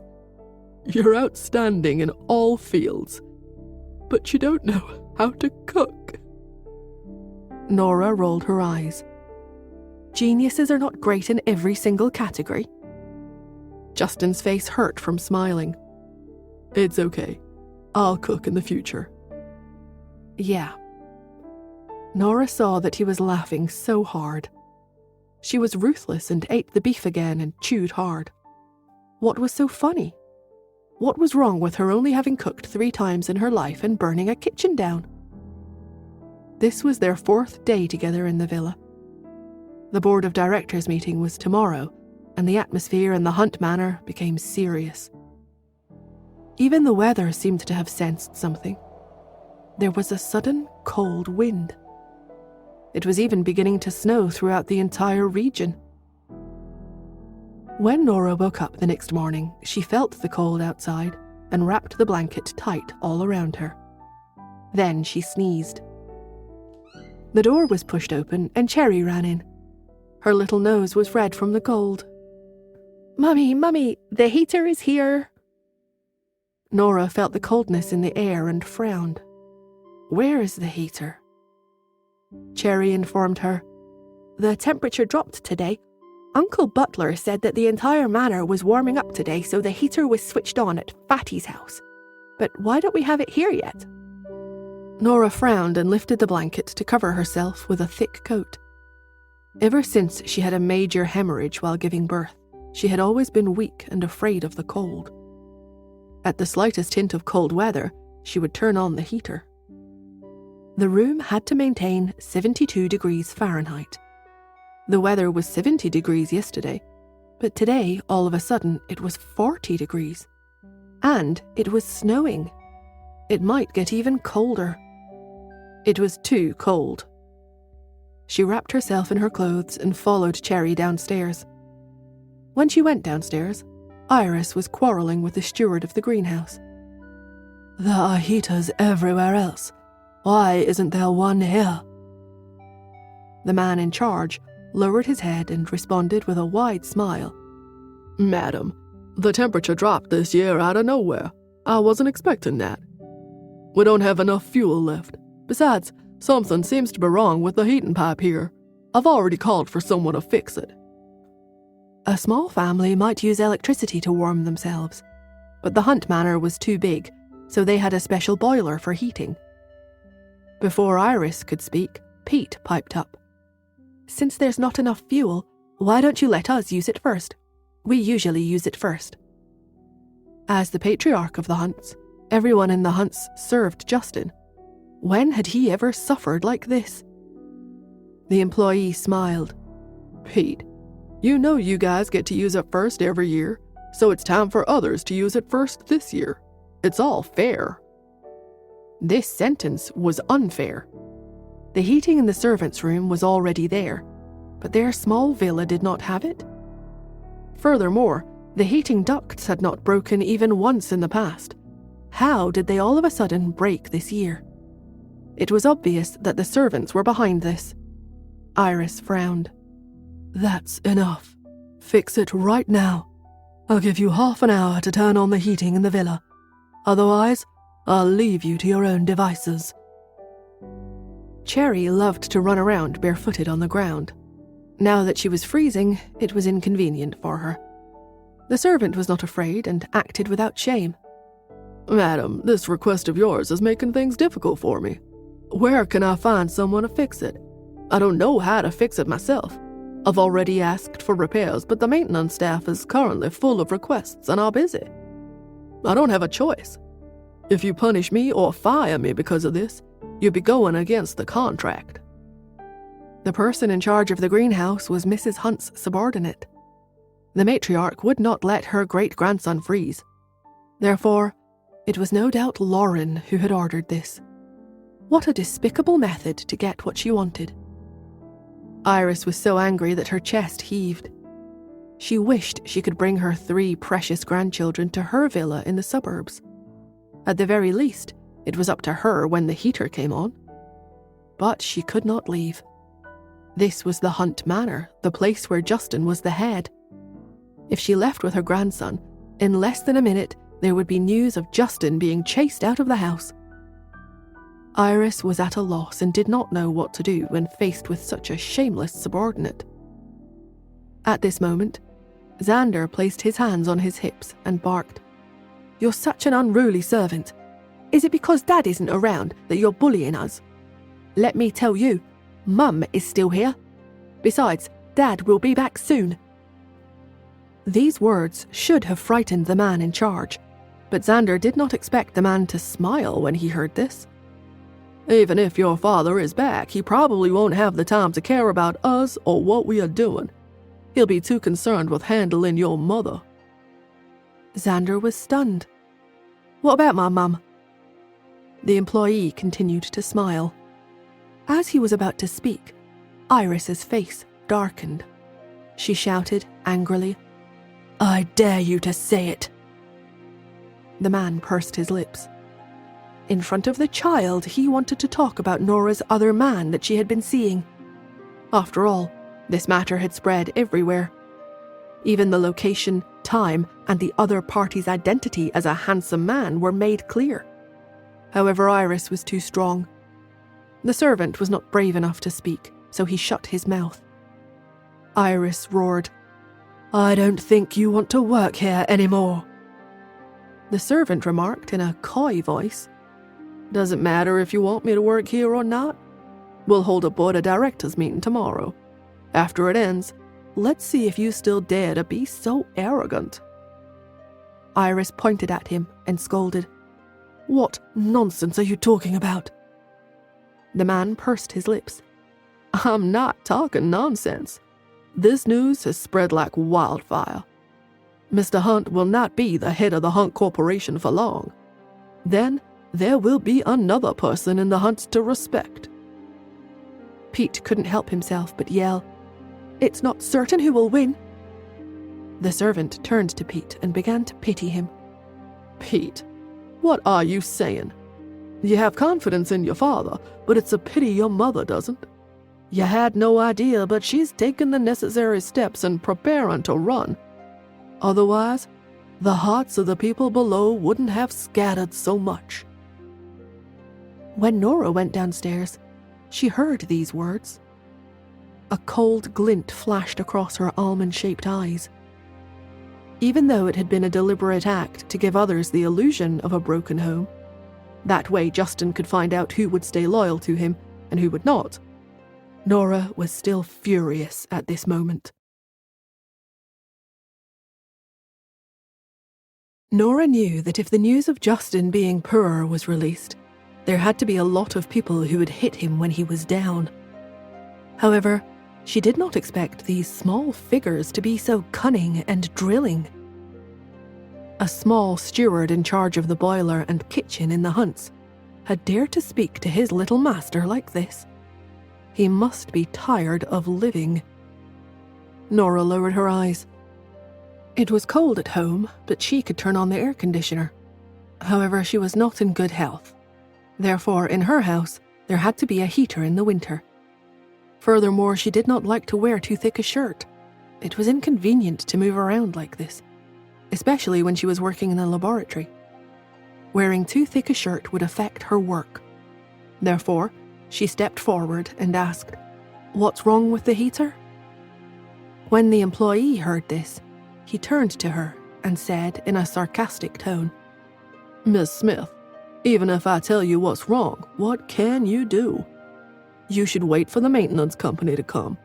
Besides, what you should be concerned about now is helping Mr. Hunt raise more money. Why are you making things difficult for a small manager like me here? Don't you see how you are making problems out of nothing?" The servant spoke in a way that pushed away all responsibility from himself. Nora lowered her eyes and sneered. "What's your name?" "Felix." The servant reported his name. "Why, is Miss Smith firing me? But I didn't make a mistake. I'm not like the 2 garden cleaners you fired the other day, and how you held evidence over them." Nora could not be bothered to speak. She looked at him and murmured, "Yes, I'll remember you." It was a casual sentence, but it made Felix feel a chill. He stared at Nora. Justin was about to be chased out of the Hunts family, so what could Miss Smith do to him? He straightened his back. "I'm a nobody. Why would Miss Smith remember me?" "You're not a nobody." Iris was furious. At this moment, no one else dares to fight in such a casual manner, except for yourself. They're all waiting for the conclusion tomorrow. You're the only one who is standing out. You're really good at seizing opportunities." Felix's thoughts were seen through by her, and his face turned red. He had been here for multiple years. He was one of Mrs. Hunt's people, and he had always been working in the kitchen. This work was idle and had no room for growth. He was really annoyed by the limited opportunities for himself at the Hunt Manor. As time went on, he requested to be transferred to other places in the house very frequently, but Mr. Hunt ignored him. When he went to look for the person in charge, the head servant said that he was too scheming and not loyal enough. Mr. Hunt would not put him in an important position. How was he not loyal? If he was not loyal, he would have stopped working for the Hunts a long time ago, right? The Hunts only offered a higher salary than other places. That was their only benefit. So, he was unwilling to accept this. He wanted to be a manager. Many people outside wanted to do business with the Hunts, and they were respectful to the stewards who went out to organize and plan things. Therefore, he had to grab the opportunity. This time, it was clear that Justin was not going to be the head of the household for much longer. As for Lauren, she was commanding others at home. Everyone agreed with her on the surface on most things, but opposed her on the inside. Only this servant jumped out. He wanted to be the first person in front of Lauren. When Mr. Herman becomes the head of the Hunts, Justin and his family would be marginalized. At that time, wouldn't Lauren be the one in charge of the household? Therefore, he listened to Lauren now and followed her lead. He was suppressing the people in this room to see if they would resist, which he had seen Lauren do multiple times. It was easy to do such a small thing. Felix retracted his thoughts and said with a smile, "Madam Iris, I don't understand what you mean. I'm just doing my job. All right, if there's nothing else, I'll get back to work." With that, he left. Looking at his back, Nora narrowed her eyes and touched her mouth. Beside her, Cherry whispered, "He's finished." Xander and Pete looked at her. "What's wrong?" Cherry swiveled around to look at them. "When Mummy wipes her mouth, it means that she's very angry. The consequences are serious." Xander and Pete tilted their heads. They had never noticed that before. The two of them raised their heads and looked at Nora. However, they felt that this woman seemed to be releasing a murderous aura at this moment. The two little guys shivered in unison. Their mother was a very intense woman. At this moment, Brenda twisted her waist and walked in. The moment she entered and saw Nora, her eyes lit up in an instant. She came over to her and grabbed her hand. "Why did I hear my mother say that you have a pretty boy on the outside?" Nora looked at where Brenda had grabbed her and snatched her hand away. "What are you talking about?" Brenda was the daughter of the third side of the family. The third household had always been Justin's supportive faction, and since Brenda and Justin had a good relationship, Justin made sure to take good care of the third household at all times. Brenda whispered, "When my parents heard about this, they couldn't sit still. They've always been in support of Justin, but now they're being tested at home." Brenda pursed her lips. "Nora, is Justin done for? If he's done for, let me know. I'll let my parents be fence sitters for once too. I don't want you to take care of Justin if he fails. If they fail, it'll be difficult for them to move forward in the hunts." With that, she sighed again. "What do you think Herman is thinking? Why does he have to fight with Justin? He and his mistress don't have a son. Won't the hunts still belong to Justin in the future? I don't understand anything that's going on. However, Nora, is your pretty boy even more good-looking than Justin?" Nora stared at Brenda and refused to warrant her question with a response. Was there something wrong with this woman? Brenda grimaced and entered, only to discover the problem right away. "Why is it so cold in here? Where's the heater?" Cherry complained. "Felix wouldn't let us use the heater. He said he wants us to get in line." "Line? What the hell is the matter with him?" Brenda was furious. "I'll go and see what's going on. A servant bullying his masters is unheard of." With that, she turned and left. Cherry, Pete and Xander signaled with their eyes, and the three little fellows followed behind Brenda, obedient as ever. When Brenda saw Felix at the end of the doorway, she made a beeline straight for him. She yelled, "Hey, you can't treat my niece and nephews like this." Felix pretended he didn't know what she was talking about. "What do you mean?" The fake innocent look in his eyes only made Brenda angrier. She swung the front door open. She pointed outside and commanded, "Get out of our house, now." Felix's eyes widened and he shook his head. "You're not the boss of me. You can't make me." Brenda took him by the shoulders and shoved him out of the front door. Since Felix didn't expect that, he was clumsy and tripped over his own feet. He fell and went flying out of the door. He landed on the ground in pain. There was snow on the ground, but the temperature was very high. The snow was melting, and with his fall, his clothes were stained with mud. Felix gasped in exasperation. "Miss Brenda, what are you doing?" "I'll give you 10 minutes to turn on the heater for my little nephew and niece. Otherwise, don't you dare say that my brother has been chased out of this family. Even if he is chased out, I'll beat you up until you're broken in half. Do you think Herman will fuss about it with me?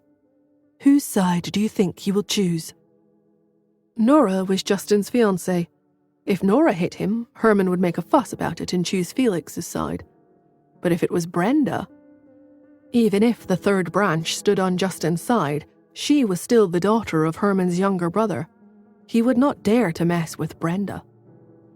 Felix gave up and held up his hands in defeat. Okay, I'll make the arrangements right away, Miss Brenda. With that, he scrambled up out of the mud and got someone to turn on the heater in Justin's villa. In fact, the heater that led to Justin's luxurious villa was operated by a metal sheet. To turn on the heater, the metal sheet only had to be opened. When the metal sheet was opened, it started to warm up right away. It was a very simple mechanism. After Felix opened it, he became angrier the more he thought about how Brenda kicked him. So when he woke up the next morning, he turned off the heater again. When another servant saw what he was doing, they asked, "Why did you cut off their heater again?" Felix sneered. Today is the company's board of directors meeting. Justin didn't come back last night? What does that mean? It means that the preparations for raising the money overseas haven't been smooth. Otherwise, he would have returned home long ago. After this meeting ends today, I want Lauren to hear that their villa has turned cold the moment she comes back. The person beside him asked, "Are you sure they'll win?" Of course. Felix spoke with a lot of confidence and smugness. After today, I won't be a mere steward in the kitchen. He was the first person to jump out and stand by Lauren's side. He was the one who supported her, so Lauren had to put him in an important position. At the same time, in Hunt Corporation's large conference room, all the directors were gathered. The board meeting was about to start. When Nora woke up, it was well past 9 o'clock. She woke up an hour earlier than usual. When she thought of how Justin was going to the company to face a group of old men's attacks today, she found it funny. After some thought, she took out her phone and hacked into Hunt Corporation's internal network. She was well versed with computers, so this was not complicated to her at all. She turned on the conference room camera without anyone knowing. She wanted to see how Justin planned to fight this group of old-timers. Since she was not a part of the board, she could not enter the meeting. But this way, she was able to see and hear everything that went on. She yawned and turned on her phone on the way to the bathroom. As she brushed her teeth and washed her face, she stared at her phone. On the screen, Hunt Corporation's office looked abnormal and huge. The rows of tables and chairs were enough to seat 100 people. This had to be the largest board meeting Hunt Corporation had held in recent years. Everyone came one after another and sat there in complete silence. Herman and Lauren had arrived. They sat at the head of the table in front and chatted with the other people. She was fortunate that this camera had an audio function. Otherwise, Nora would not have heard what they were talking about. Justin's second uncle from the side family was flattering Herman. Herman, you should have become the head of this family long ago. You don't know how much I've been cheated by that kid Justin all these years. He's too domineering and aggressive. The Hunts are operating on his word and his word alone. Just a while ago, I made a small mistake, and he punished me and removed my position. With that, he pretended to touch his eyes and wipe his tears. Nora rolled her eyes as she watched. These people were pathetic. Herman sighed. Raymond, I've let you suffer all these years. He's young and impulsive, and he's insensible. He must have done things to offend all the directors. When he comes later, I'll get him to apologize to everyone. Raymond nodded and was about to say something when the third son of the Hunts, who was Brenda's father, piped up. Raymond, aren't you exaggerating a little? How could it be that all of Justin's decisions these years were wrong? Furthermore, he let go of the project you insisted on so much. And what happened in the end? You made a loss before Justin started to retract his full power. If he let you go on with the project, you would have lost even more than you did. It's not right for you to criticize him like this. Didn't Justin treat you well enough? How many times have the Hunt's assets increased in the 5 years that he has been in charge of the family business? When Grandpa was still around and in poor health, who was the one who handled the company matters behind the scenes? Even if nobody else knows, you and I should know, right? He had long-term goals even when he was still in school. His talent in business is obvious. As soon as he finished speaking, Raymond sneered. Spencer, I think you're used to being his lapdog. Can a person only be measured with money? He's the one with a problem. Spencer was so angry that he laughed. Raymond, you're being unreasonable. We're in business.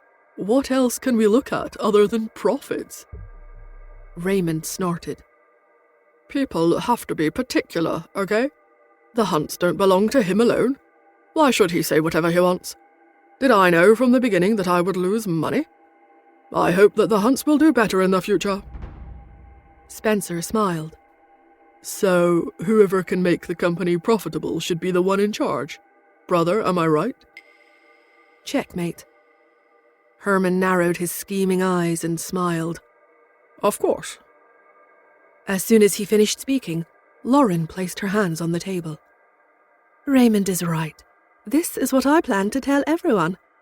Everyone should have seen how outstanding Herman was back then. Over the years, he has been living overseas as a test from Grandpa Hunt. We established Hunt Corporation overseas, and it's been a major success. If Herman manages the Hunts, then the overseas business will take the natural course and have to be merged with the main company. Of course, Herman was paid by Grandpa Hunt back then. Although it was private money, Grandpa Hunt's dividend was paid for by the company. Herman has been thinking of returning home all these years.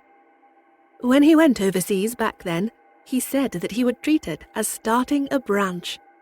Now our overseas company is valued at tens of millions of dollars. Of course, it can't compare to the Hunts, but this way, everyone's shares won't be diluted in the future. The shares would not be diluted. In other words, Herman would divide the overseas company equally with every sensible person present. $10 billion, even if it was 0.1%. It was still $10 million. Who would complain about having too much money? The people present looked at each other. Some of them were even more hesitant than before. When Nora saw this, she pursed her lips as well. She felt that this group of people's struggles were really high. Furthermore, she was really poor compared to all of them. Should she think of a way to earn more money?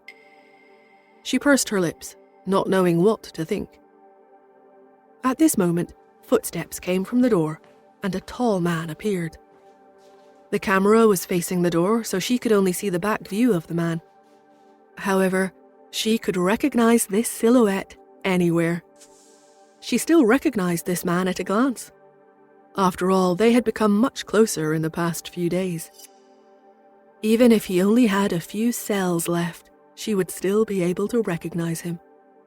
Of course, this was a bit exaggerated. Nora could recognize him because the aura of the man was too strong to be confused for anyone else. Even though the shareholders present were all elites, and Herman was a senior expert on a billion-dollar project, Justin's aura was not weak at all. As he appeared at the door, a number of his loyal subordinates stood up at the same time and greeted him. Hello, Mr. Hunt. The others took their lead and stood up as well. Even Raymond could not help but leave the chair. Just as he was about to greet Justin, he sensed that Roger was sitting still and saw that Herman was calm and composed beside him. Seeing that these two men did not move, he pressed his butt back onto the chair. Nora found it funny. She washed her face and sat on the sofa. She crossed her legs and continued to watch. She wished she had some popcorn for this show she was about to witness. When Justin entered the meeting room, those who were questioning him and even denouncing him a mere moment ago as some monster shut their mouths the instant he walked in. They were cowards. Justin took 2 steps forward and realized that his seat at the head of the table was occupied. He did not argue or make a fuss about it and decided to sit on the first seat on the right. Even though he was sitting below Herman, everyone's attention was still focused on him. Justin's body and aura made everyone know that the head chair was not the center, but where he was.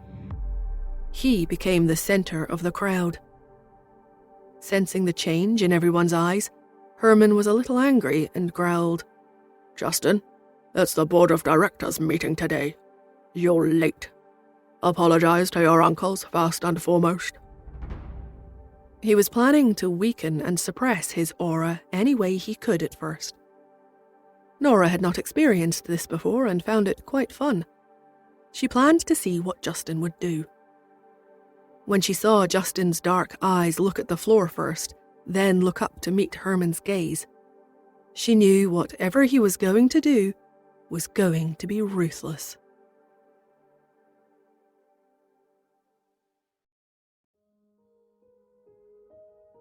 Herman's move was meant to destroy Justin's powerful aura and the effect it had on the people in the board meeting.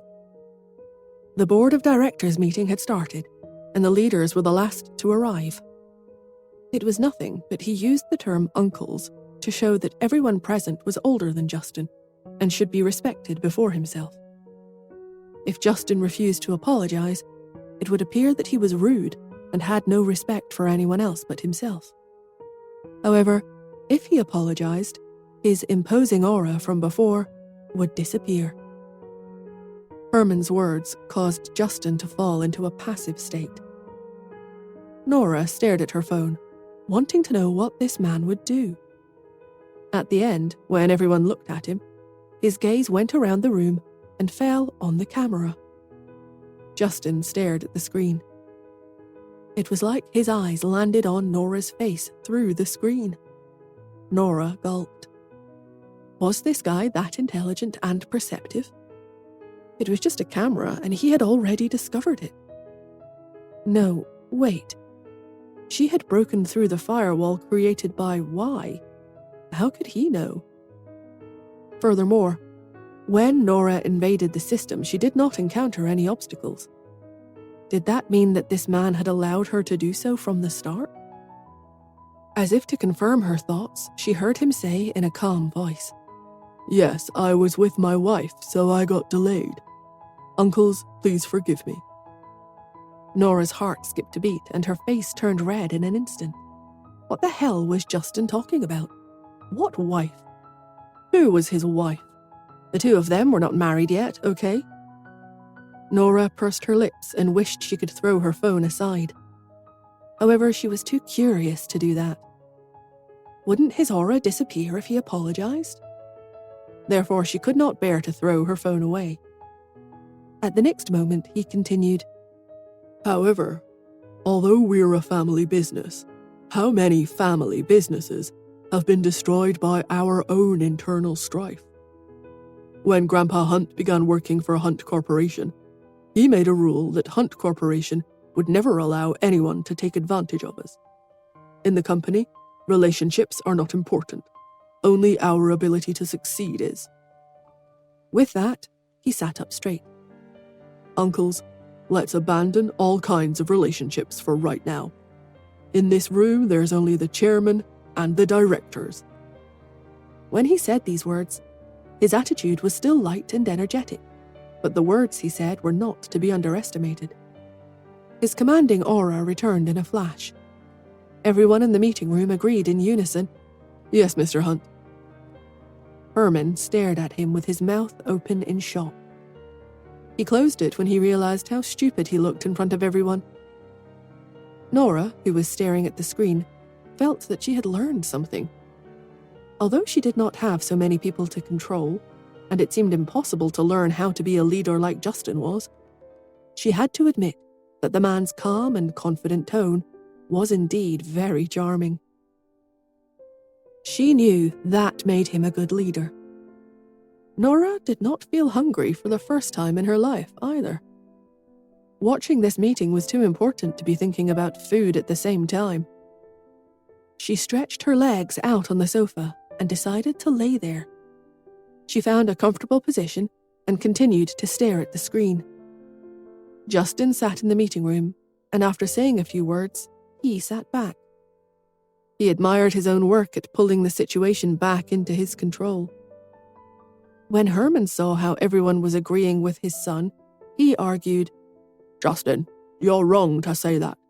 Business is business, but a businessman has to be a human first and be more loyal.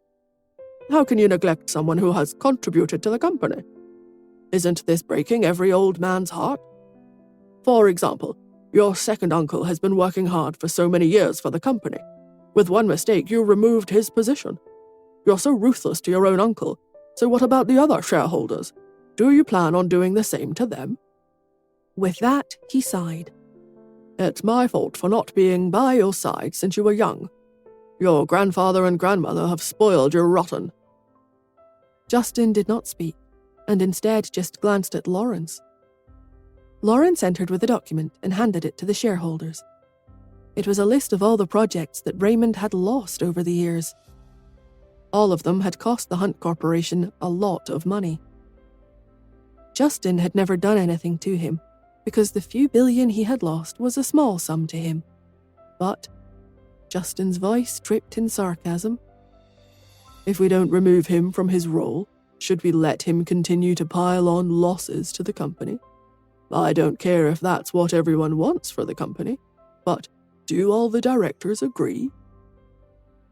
A few billion was a lot of money to these small shareholders who held a small portion of the company's shares. Herman had just distributed the money to the shareholders, but now Justin continued to use the shareholders' money to persuade them. Herman choked and glared at Raymond, feeling that his brother was really useless. He continued to smile. All right, let's not talk about this today. Our mission today is to elect a new chairman. I've seen our financial statements. Over the past 6 months, the profits have stayed the same, but the overseas market can be expanded. Over the years I've been overseas, I've begun to accumulate many connections, so I'm recommending myself.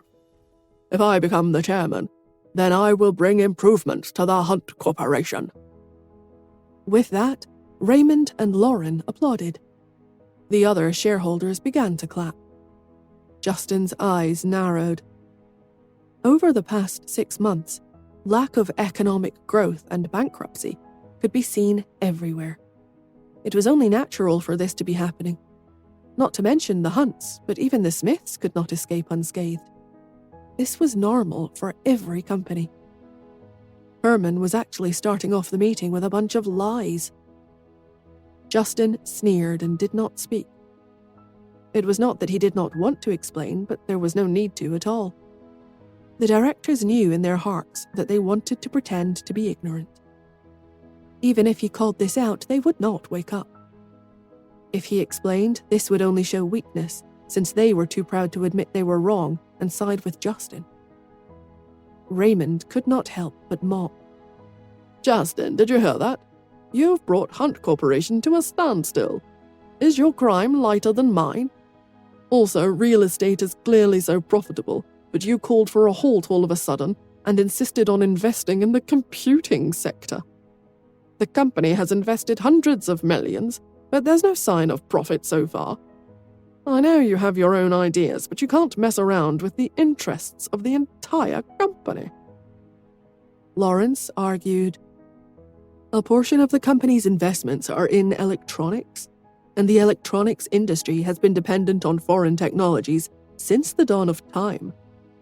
If we don't develop our own technology and our supply from overseas is cut, the consequences will be unimaginable. President Hunt is considering things from a high position for the future of Hunt Corporation. You can't be short-sighted.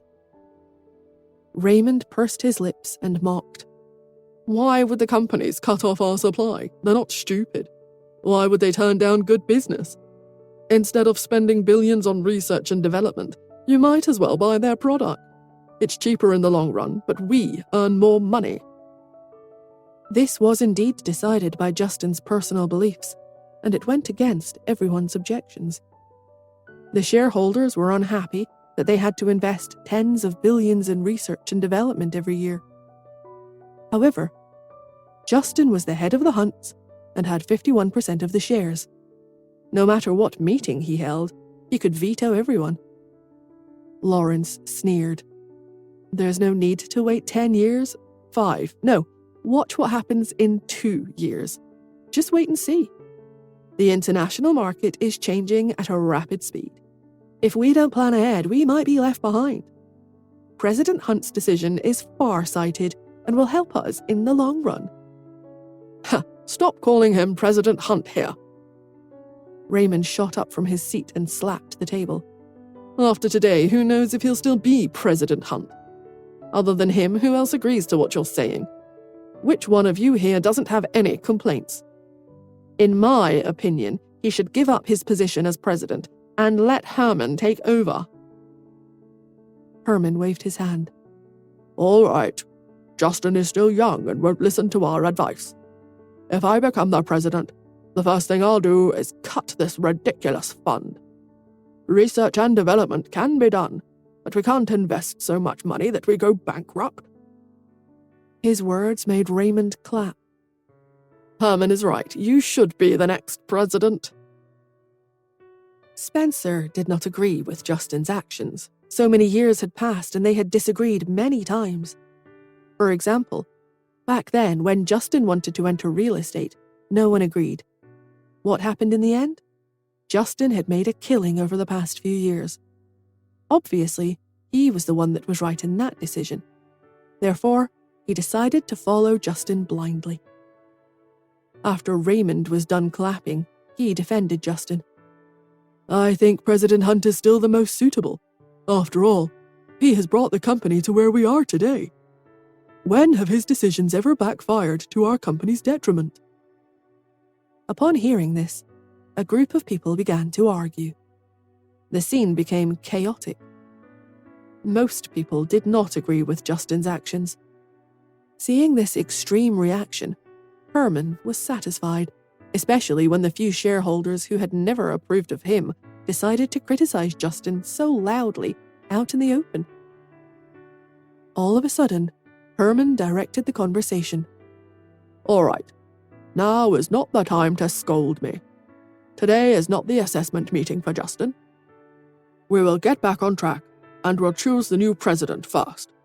Now, let's raise our hands and agree to let me replace Justin as the president. Please raise your hands if you agree. With that, he looked at the shareholders.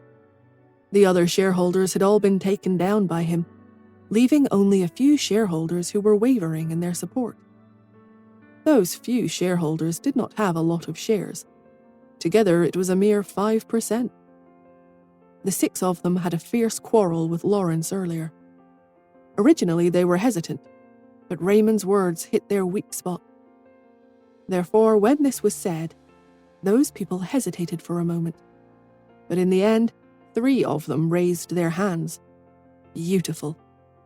The 3 of them occupied 3% of the shares, and Justin only received the support of the other 3 at most, so he was down to 48% of the shares. Even when it was coupled with Spencer's 1%, that still meant he only had 49%. Herman had won this time. He had the majority of the shares. Herman and Raymond smiled. Raymond had already begun to congratulate him. Herman, congratulations! Herman got ahead of himself and began to make an acceptance speech. What a glorious day. Now, I'll need everyone's cooperation in the future. Neither of them saw that someone in the corner had not raised his hand.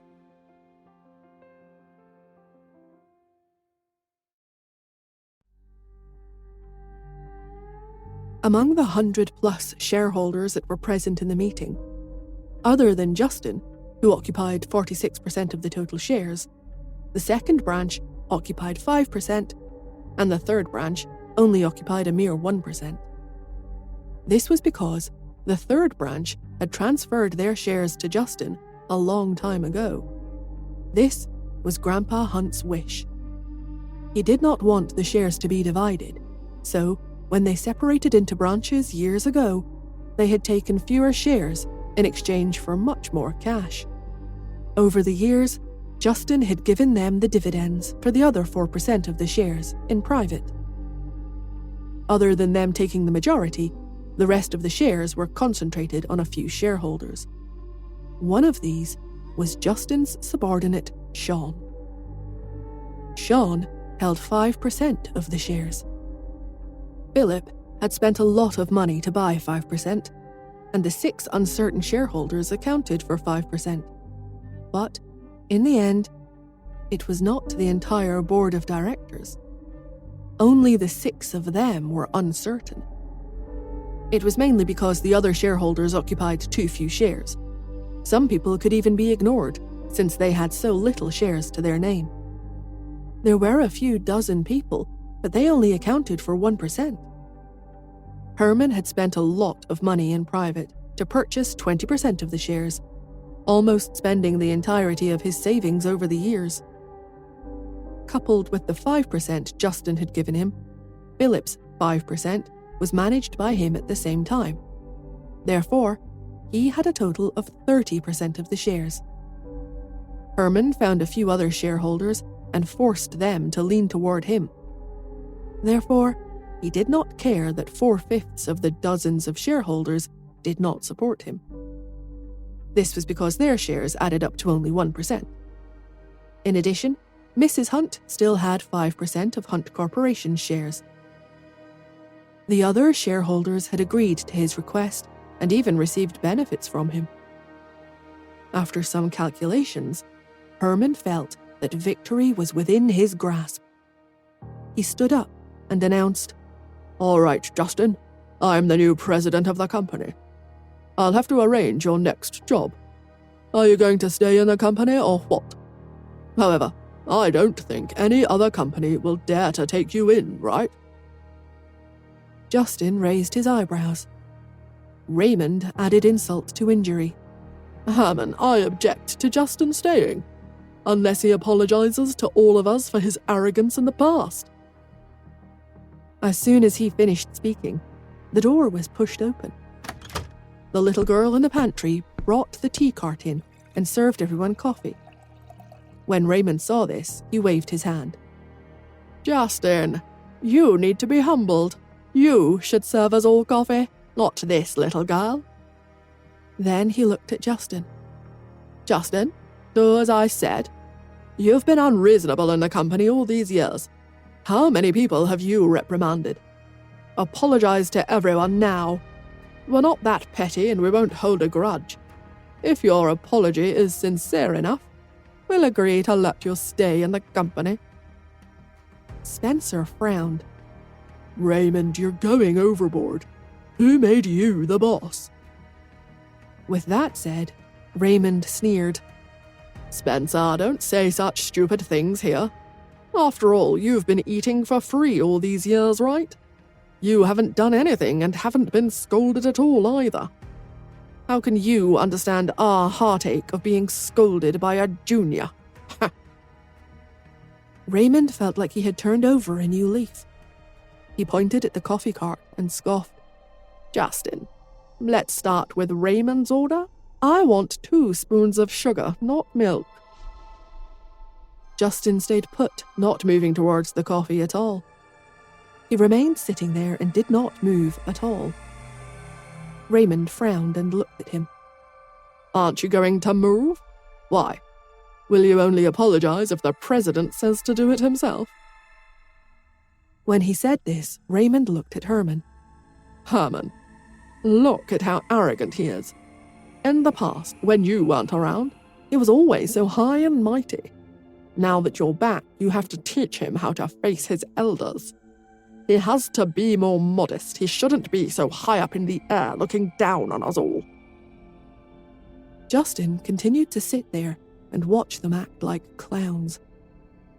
A staff member was recording the voting data for the day. In truth, there were not many people who actually supported Herman today. Statistically, it was less than 1 in 5 people. As for the shares, they had to be calculated. The conductor continued to calculate. He looked past Sean. Sean was Justin's subordinate, but he was different from his other 2 assistants. Usually, Lawrence followed beside Justin most of the time. Moreover, Lawrence was a very cheap person. He often mocked Sean and the company and liked to go against him. Everyone knew that Sean was dissatisfied with President Hunt to an extreme degree. After all, President Hunt was too biased between him and Lawrence. Justin preferred Lawrence over Sean any day. Therefore, Herman was the first to contact Sean. He knew he could convince him to do his bidding. Sean hesitated for a long time and only agreed after Herman promised him many benefits. But the conductor swallowed and wanted to say something. Sean did not raise his hand. His 5% shares, along with President Hunt's shares alone, were 51%. Not to mention the support of the people from the third household and most of the small shareholders. He wanted to remind him, but when he saw that Justin was not saying anything, he continued to calculate in silence. After Raymond made his declaration, Spencer responded, "Raymond, don't be so anxious. You haven't even taken office yet, but you're so anxious to take revenge right off the bat. Your table manners are immature and ugly. Besides, there are only a dozen or so people who raised their hands to support Herman." Raymond smiled. "So what if there are only 10 people? Look at them. Those 7 to 8 people own only 1% of their shares. Even if they all support Justin, he only has 49% of their shares at most. My brother still occupies the majority of the shares. Either way, he's won." With that, he looked at Justin with a wicked grin on his face. "Justin, are you feeling uncomfortable yet? It's just 49% or so. You lost to Herman by a little. This is your retribution." Raymond continued to rant, getting himself fired up. "Who asked you to be so domineering? That's why your relations are so bad. Look, which of these majority shareholders like you? If you were a little more respectful to them, you wouldn't have ended up like this." He stood up straight and continued, "As the majority of shareholders, we don't lack money at all. We care about our face and sense of achievement. But have you ever given them to us? You should have prioritized us more." Justin raised his eyebrows. "You should earn your face and dignity yourself. They're not given for free." "Earn it ourselves? Ha, you're funny. Don't waste what little time you have left as president and talk about me. Tell me about your favorite subordinate, Sean. He must have worked hard enough in the company. He has done a lot for you all these years, but didn't he betray you today?" Raymond swung his arm around and pointed at Sean, who was sitting by himself. With that, everyone's eyes fell on Sean in the corner. Raymond pointed at him. "Look at him. Aren't you sorry for how you treated him? Sean, why isn't your hand raised?" Before he finished speaking, the conductor interrupted him, and he slapped the table to gain everyone's attention. The man spoke for the first time in a confident voice that boomed around the entire room. "Shareholders, the calculations are done."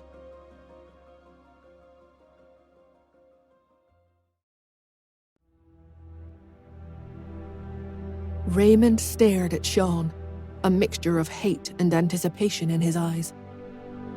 Herman had realized earlier that Sean had not raised his hand to agree, so he had shut his mouth early, with a bad feeling sinking deep in his heart. When the conductor announced this, everyone looked at him. Without the conductor having to say anything, everyone understood that the 5% shares in Sean's hands were very important.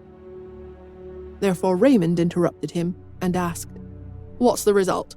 Sean hasn't agreed yet. Add Sean's shares too."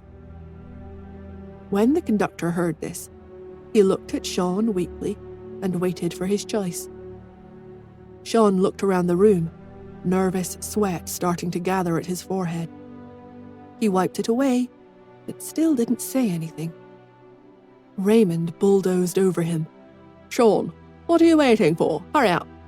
Didn't you just say that Justin was unfair to you? He trusts Lawrence, who doesn't know how to do anything and only knows how to stir the pot all day. But here he is, being more suspicious of you." Lawrence, who was shot lying down, was speechless. He was really furious as he stood behind Justin. What did he mean by only knowing how to stir the pot? Who was he looking down on? He was just trying to figure out his boss's thoughts. Lawrence was furious. Raymond smiled, seeing his reaction, and continued to drive a wedge between them. He spoke about all the dissatisfaction in Sean's heart and forced him to raise his stake. And when you bought 5% of the shares years ago, it was your family who supported you. At that time, he sold them to you at a higher than market price. You've hated this boss of yours for a long time, haven't you? Didn't you say so yourself? You're not trusted in the company. What he said was very reasonable. It was obvious that he was very dissatisfied with Justin and how he treated him. If it had been anyone else, they would have fallen out when these words were said. But since it was Sean and Justin, the corners of Lawrence's mouth twitched, but he knew it wasn't his time to speak. He could only curse inwardly. What kind of nonsense talk was this? Sean was the one who paid for the shares, okay? Boss just wanted to inject capital into Hunt Corporation. That's why he used Sean. If he did not know the truth, he might have scolded Justin for treating Sean badly with Raymond. But in reality, Lawrence knew very well Sean was the person his boss trusted the most. The reason why he was not put in an important position in the company was because he was also managing his own business, okay? Lawrence was the one that should be pitied. He completed his tasks on time every day and made sure that everyone in the company was doing what they were supposed to be doing. And this was how they treated him. As Lawrence thought about this, he felt like crying. With that, Herman put a hand on Raymond's shoulder and leaned over to Sean to assure him. Sean, don't worry. This is a public place. He won't dare to do anything to you. Besides, you're not betraying him, you're a shareholder, so you should have your own choice. At this moment, Herman and Raymond both thought that Sean was afraid of Justin. After the two of them finished, Sean nodded and spoke in a low voice. Okay. Raymond egged him on. Then raise your hand. The conductor interrupted them. Mr. Sean, do you approve of Mr. Herman being the president of Hunt Corporation? Everyone turned their heads to look at where he was sitting, anxiously waiting for his response. The entire room held their breath in suspense. Sean declared simply, "No." For a moment, the entire meeting room fell silent. In the strange atmosphere, the conductor cleared his voice and addressed all of the board members. Yes. Well, if Mr. Sean doesn't support it, then there are 17 people who support Mr. Herman as the president of Hunt Corporation, 1/6 of the total number. Everyone's shares add up to 45.3%. That is less than half the number of people in shares, so the motion is rejected. With that, the conductor concluded. Then next, those who approve of Mr. Justin's continued role as the president of the Hunt Corporation, please raise your hands. As soon as he said this, the other people in the office shot up and raised their hands. And not only did these people raise their hands, but even those who had supported Herman raised their hands again. A member explained, "Mr. Hunt, I had heard incorrectly. I meant to vote for you the entire time." Justin ignored these people, but Raymond and Herman kept their eyes on Sean. Sean raised his hand. At this moment, both of them knew that they had been played by Sean. Raymond was furious. He pointed at him and scolded, "Sean, you're good. Was this all just a plan to mess with us and sabotage our plans? Ha! You're a spineless person. You deserve to never be placed in an important position by Justin." Sean growled angrily. I can get money without doing your dirty work. Isn't that better? Raymond was speechless. Herman narrowed his eyes. The conductor chimed in at the appropriate time. There are 90 people who support Mr. Justin Hunt's continued role as Hunt Corporation's president. This totals to 65% of shares. The motion is passed. Mr. Justin Hunt will continue to be the company's president. With that, everyone in the meeting room stood up and started clapping. Justin sat there steadily the entire time. When he raised his hand slightly, the clapping crowd instantly fell silent. Then he looked at Herman and spoke with a straight face. You gathered all the shareholders together to see how you embarrass yourself? Herman felt his throat start to close with anger as he exclaimed, You! Meeting dismissed. Justin's cold words blocked Herman's useless sentence. Then he stood up and strode out. He could not be bothered to speak with his father. However, Herman saw him walk out the door and stood up to follow him. He shouted angrily after him, Justin! Justin stopped in his tracks and looked at him. Herman walked up to Justin, his footsteps echoing in the narrow hallway. A person close to 50 years old had no chance of comparing to Justin's regal stature. Justin's figure was straight and commanded a certain respect as he looked at Herman. An unfamiliar pressure and depth exuded from his dark eyes, making him difficult to read. Seeing his son in this light, Herman stopped dead in his tracks. Herman suddenly understood that the son in front of him was not someone he could control. Ever. However, Herman was still as arrogant as ever. He narrowed his eyes and tried to bully Justin in a low voice. Do you think you can protect Iris just because you beat me? I'm not half as good as Philip. He is not stupid. You can continue to be the chairman, but I advise you not to fight Philip head-on. If he wants Iris, you'll have to send her over. Otherwise, the Hunts will be ruined in your hands sooner or later. When Justin heard his words, he only felt mocked. He could not even be bothered to look at his father as he strode forward. Without responding to his words, he turned around in one swift motion. He went downstairs and got into the car, driving toward the Hunt Manor. Lawrence and Sean had helped him clean up the people in the company. Now it was time to clean up the people at home. Brenda and Felix, one of the head servants in the kitchen, were still fighting outside. Felix, what's wrong with you? Why did the heater stop again? Brenda grabbed Felix in exasperation and questioned him angrily. Felix sat there calmly and fiddled with his fingers. Miss Brenda, I advise you not to interfere. Brenda grabbed his collar. I dare you to say that again. Felix was one of the most arrogant servants. Miss Brenda, I advise you not to make a move either. Otherwise, when the board of directors meeting is over, there will be just one family left. Your third branch is gonna be chased away. Justin's car rolled in and stopped at the entrance of the villa. Felix and Brenda both whipped their heads around and turned to look. Felix smiled. Look, he must have lost. Only those who lose scurry back to pack. Mr. Herman and Madame Lauren are still in the company. They must be busy with the handover of power. Felix pointed at her and cackled. Your days of bossing me around are over. You threatened me yesterday, so I'll remember this. Ha! Brenda raised a finger and glared at Felix, intense hatred in her eyes. But she didn't fight anymore. She had to find out what happened during the meeting, so she walked over toward Justin. As Justin entered, the servants at home all looked over, wanting to know the final outcome.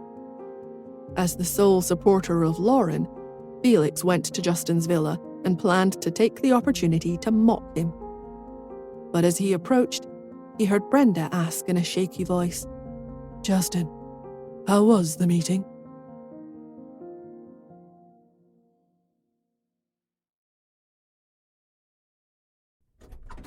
Justin got out of the car and prepared to go home to see the 3 children. After all, it had been 3 days since he pretended to go on a business trip. He had missed hearing their sweet voices and playing with them like he usually would do. He did not stop walking towards the villa, even when Brenda asked her question in a frightful voice.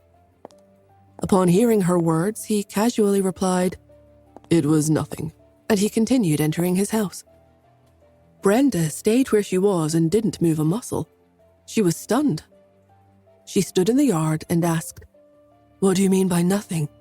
Justin, you didn't really lose, did you? Are we really going to have to move?" When Felix, who was at the door, heard this, he became even more pleased with himself. He said with a smile, "See, Mr. Hunt has indeed seen the world. Your position as president is gone, and you still say it's nothing. Huh, talk about being a sore loser." As soon as he finished speaking, the chauffeur who had returned with Justin explained to Brenda, "Miss Brenda, you're mistaken. Mr. Hunt won. Lawrence and Sean are currently handling some matters in the company. Mr. Hunt was worried about his family, so he came back first." With this sentence, Felix's heart skipped a beat. For a moment, he felt that he had heard wrong. What did the driver say? Justin had won. Then that would mean... Felix stood there stiff as a board. He was in deep trouble now. At this moment, Justin, who had entered, came out with a cold expression. His gaze swept across the room and stopped on Felix. "You broke the heater." Felix's head shot up. He was so frightened that he hurriedly took a step forward. His legs went limp and he fell to the ground. He shouted, "Mr. Hunt, I didn't do it on purpose. Before he could finish speaking, Justin pushed him. Bang. It sent Felix flying and slammed him into the wall behind him before he fell to the ground with a thud. His entire body hurt, and he felt like his organs had been jolted out. "Bring him down and teach him a lesson."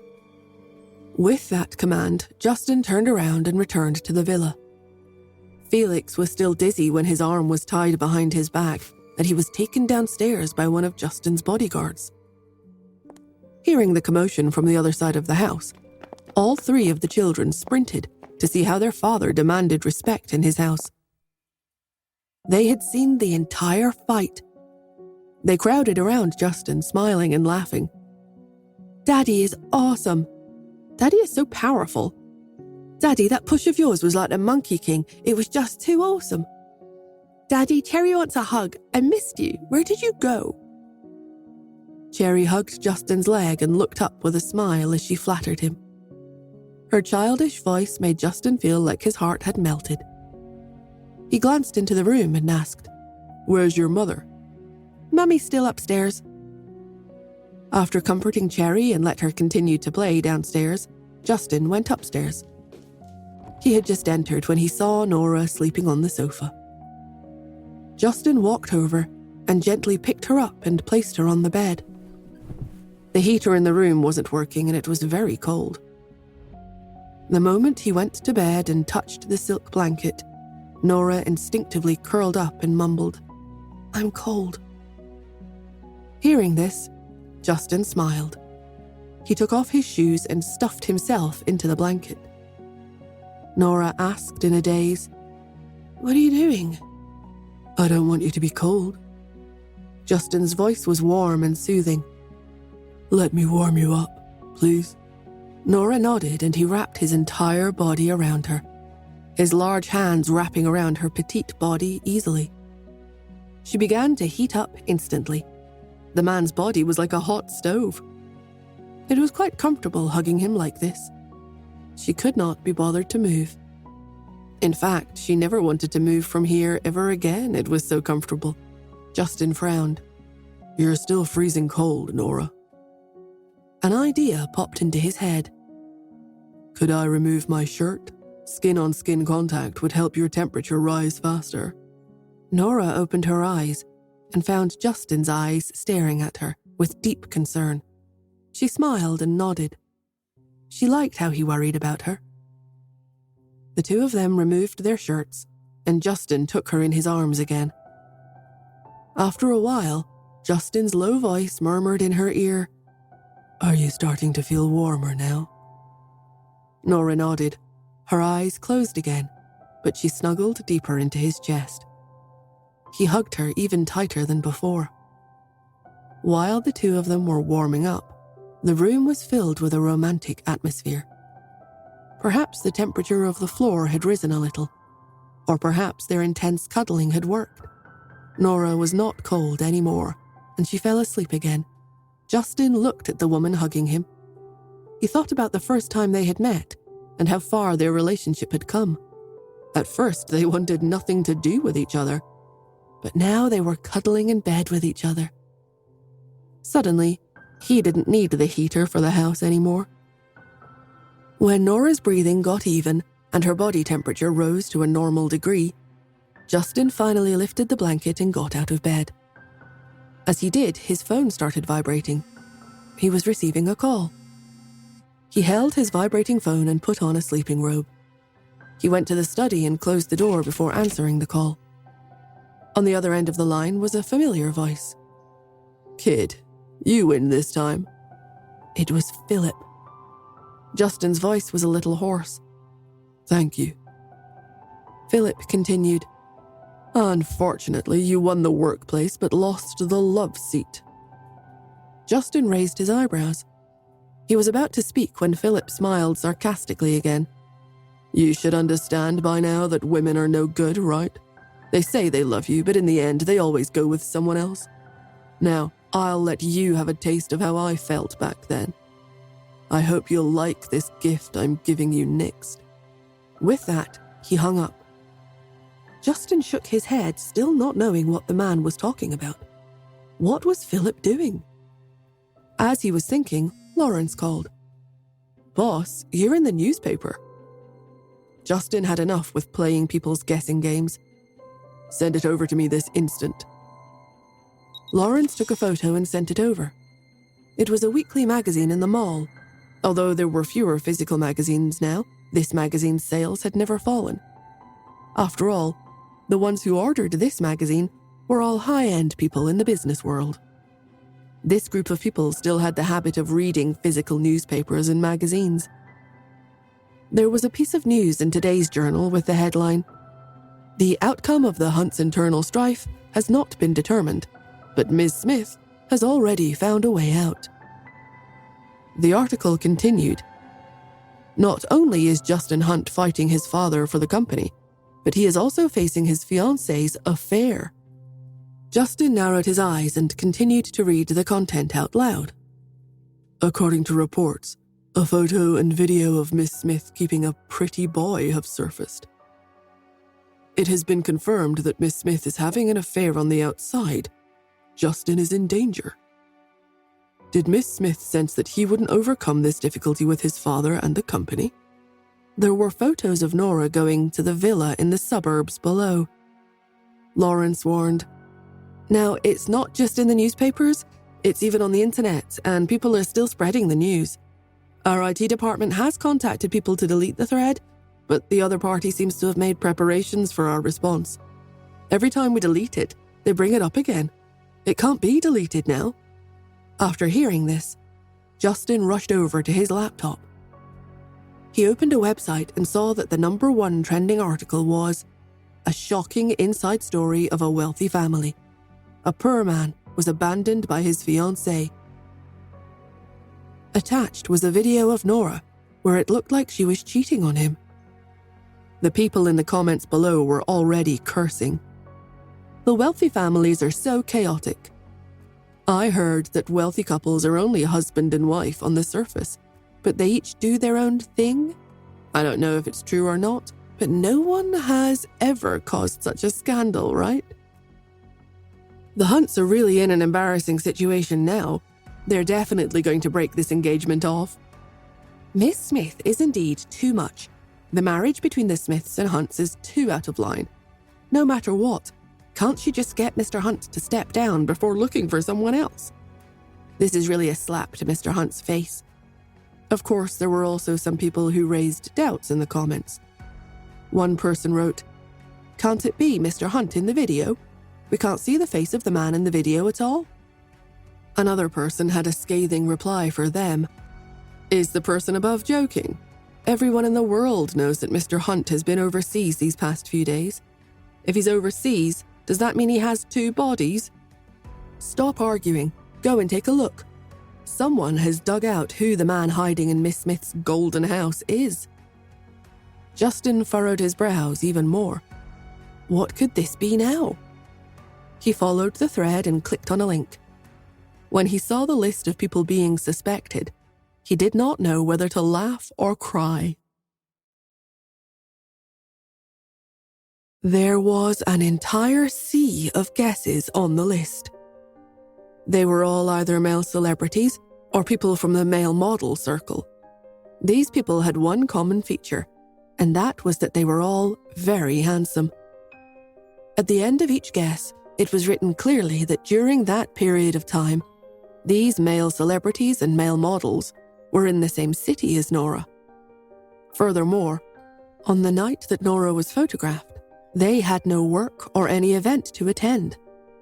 Among these people, there were some artists under the entertainment company employed by the Smith Corporation. They were all saying that these artists had a secret tie to each other. Now it seemed like the truth was out. The connection was Nora. Justin shook his head in disbelief as he read the gossip column. The internet was really imaginative. They could think of everything. He lowered his eyes and sneered. At this moment, Brenda walked in without Justin knowing. When she saw him, she instantly stepped back and planned to escape. But Justin's ears were sharper than most people's. He didn't need to turn around to know that Brenda was in the room with him. Before she could leave, Justin stopped her. "Where are you going?" Brenda turned around and looked at him awkwardly. Her voice was graceful and charming.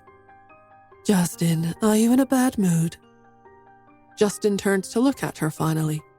"No, not yet." Before he could ask why Brenda was questioning him, his sister continued, "I actually understand you very well, but I also understand Nora quite well. It would be impossible for Nora to give up the entire fish pond just because you're here." Justin shook his head. He should have known this is what his sister wanted to talk about. Brenda tried to persuade him. "You have to be happy and go with the flow in life. Sometimes you have to be carefree. Justin, you should understand Nora. It was so difficult for her to give birth to 3 children for you. She just made a small mistake that any woman can make." Again, Justin didn't know if he should laugh or cry. He didn't say anything to Brenda, hoping that his silence would stop her from ranting. But Brenda went on rambling. "Oh, Justin, why don't you understand? Nora definitely loves you the most. But think about it. When the most outstanding male celebrities in the entertainment industry gather together and ask you to choose, would you be able to stop yourself? Nora has been keeping herself to you all these years. It has been very difficult." The more Brenda spoke, the more she felt Justin's expression darken, and her voice gradually became softer. Actually, she knew that her sister-in-law was in the wrong. After all, Nora had let her brother down. However, as a person who liked handsome men from all walks of life, she really did understand her sister-in-law's cheating. Brenda sighed. "Well, if this is the reality of your situation now, why don't you two decide to call off the engagement?" Lawrence, who was standing beside her, thought that Brenda was speaking up for Justin. He was about to point out that Ms. Brenda was usually unreliable, and he did not expect her to support her brother at the critical moment. However, as this thought flashed across his mind, he heard Brenda's next words. "That way, Nora will be free." Lawrence's eyes widened in shock. He turned his head toward Justin to see how his boss would react to that comment. Justin was looking straight at Brenda. After holding back for a while, he finally barked, "Scram." "Okay." Brenda winked at him. Then she looked at the 3 little cuties walking down from upstairs upon hearing her voice. She nodded at Cherry and reminded her, "Don't be naughty for these next few days, okay? Your father is in a bad mood."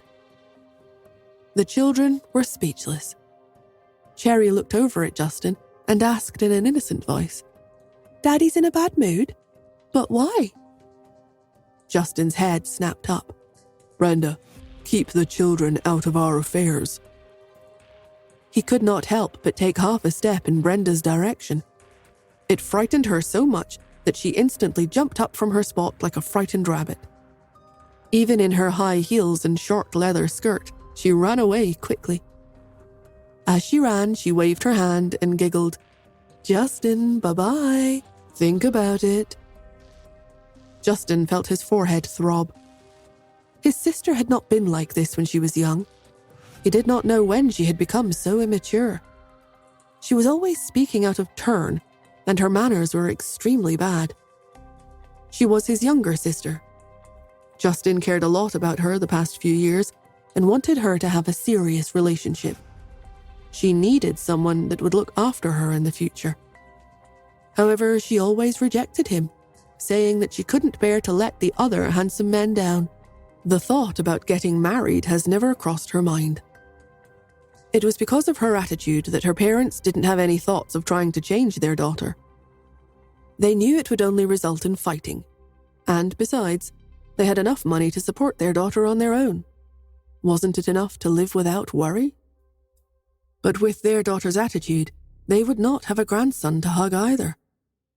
Brenda was 24 years old. She was at the peak of her life, but she dolled herself up only to work at the police station. It gave Justin a real headache. But what gave him a headache was not the thought of how to help Brenda, but the worry that she was setting a bad example for his daughter. The corners of Justin's mouth twitched before he lowered his head to look at Cherry and said sincerely, "Cherry, you can't learn anything from your Aunt Brenda when you grow up." Cherry tilted her head and looked up at Justin.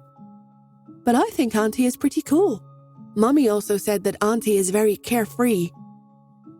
Before Justin had a chance to respond, Pete, who was beside her, heaved a silent sigh. He stepped forward and held Cherry's hand. "Cherry, it's not good for you to act like that." Cherry blinked innocently at him. "Why?" Pete took her tiny shoulders into his hands and explained, "Look, Mummy only has us because she has Daddy. How could Auntie have a baby if she doesn't find an uncle for us?" Cherry shrugged. "It would probably be pretty hard for Auntie to have a baby without an uncle." Pete continued, "And if everyone stopped having children, wouldn't humans become extinct in this world sooner or later?" Cherry's mouth dropped open. "Humans are going extinct, and it's up to Auntie to stop it." Pete put his head in his hands. He gave up trying to explain. Xander pursed his lips by the side and added, "Hey, but Mummy and Daddy aren't married yet, and there's still the 3 of us, right?" Cherry thought about his words. "You're right. And does this mean I have to stop humans from going extinct one day?" Hearing this, Pete choked on his words. Pete covered his tracks. "No, having a child is very dangerous, and Mummy has already given birth to all of us. There's enough children in the world right now." Xander chipped in. "Besides, if you did that, you'd have to leave our family to raise your own, and we'd be lonely." Cherry nodded. "I'd be lonely too. I don't want to save the human race. I want to stay here with you guys and Mummy and Daddy." Pete tried to calm his sister down. "You don't have to save humans from going extinct. Just do what Daddy says, and don't act like Auntie Brenda. Right, Daddy?" This was too much for Justin to handle right now. He did not have the time to care about what the children said. After all, it was all just childish babble. He could not take them seriously. There were more important things to do now. He sped by the children in the room, still on the phone. Justin commanded Lawrence over the phone, "Go and clarify these sources, now." Philip must have found someone to flame the news. Furthermore, the matter had already blown up. It concerned Nora's reputation. He did not want to accept it. He had to make things clear.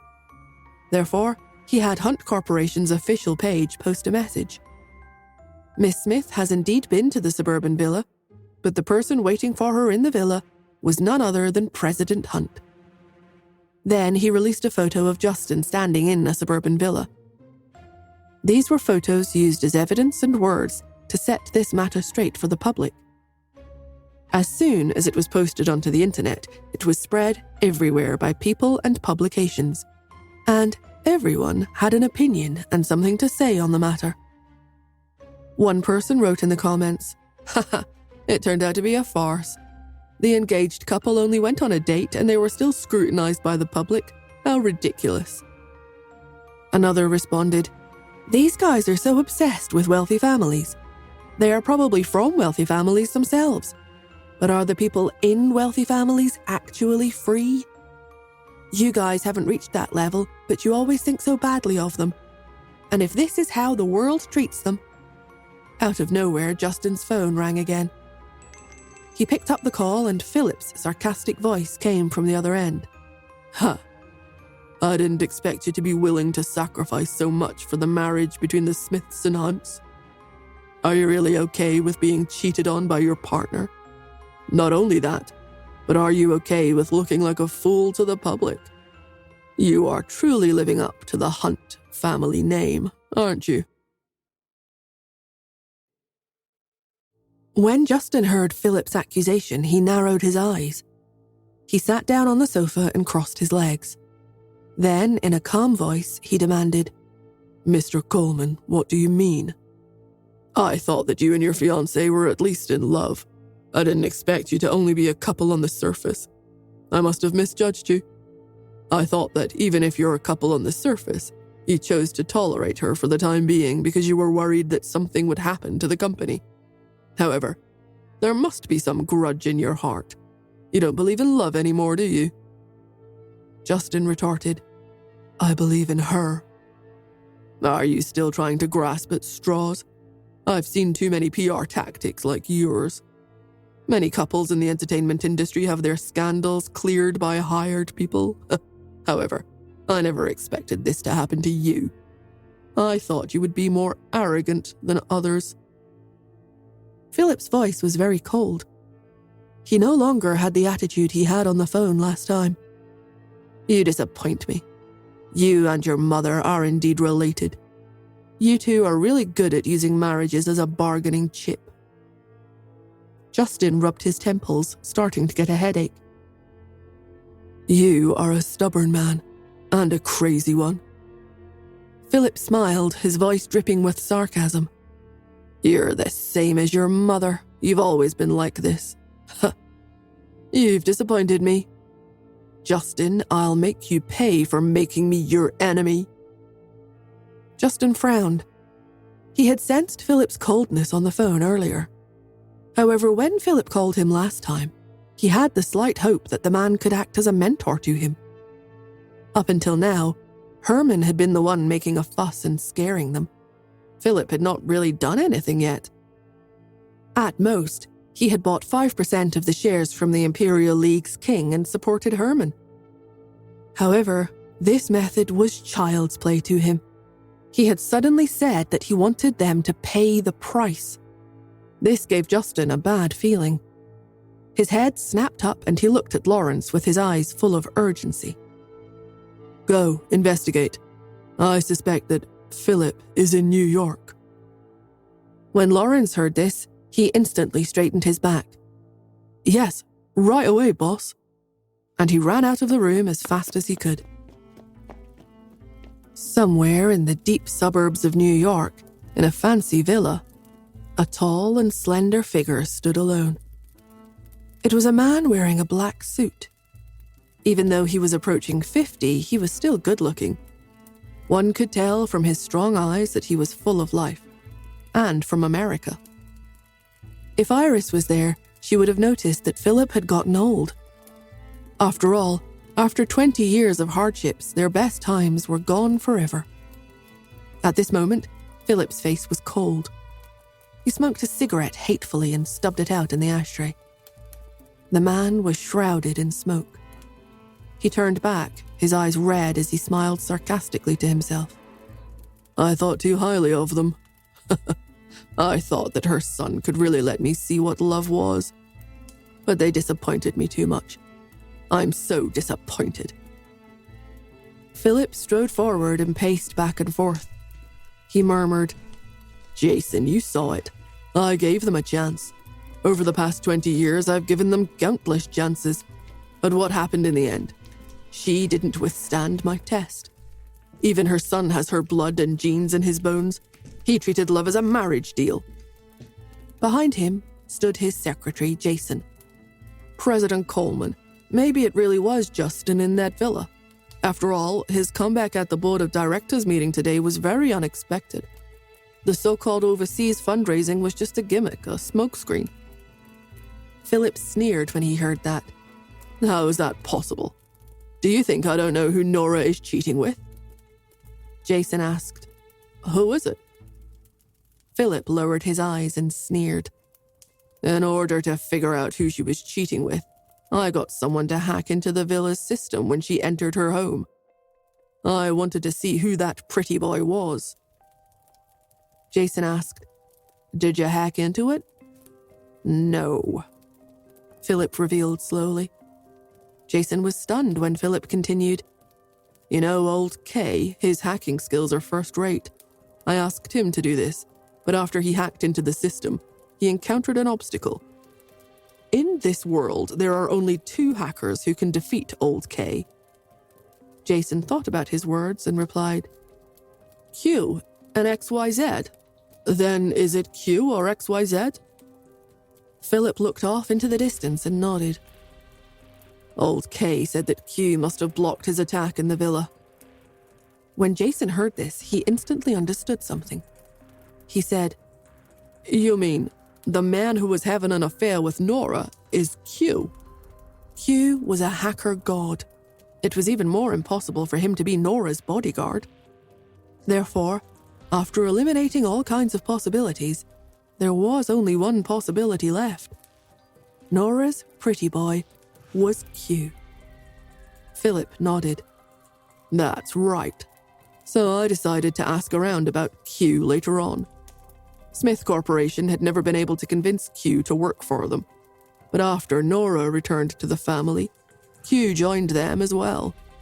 I don't believe that these 2 people don't have any feelings for each other. Jason nodded. There must have been some private relationship between Nora and Q. No wonder Q had been hiding his identity all along. It turns out that he was being locked away in a golden house. Philip's eyes were filled with disappointment. Even I realized it.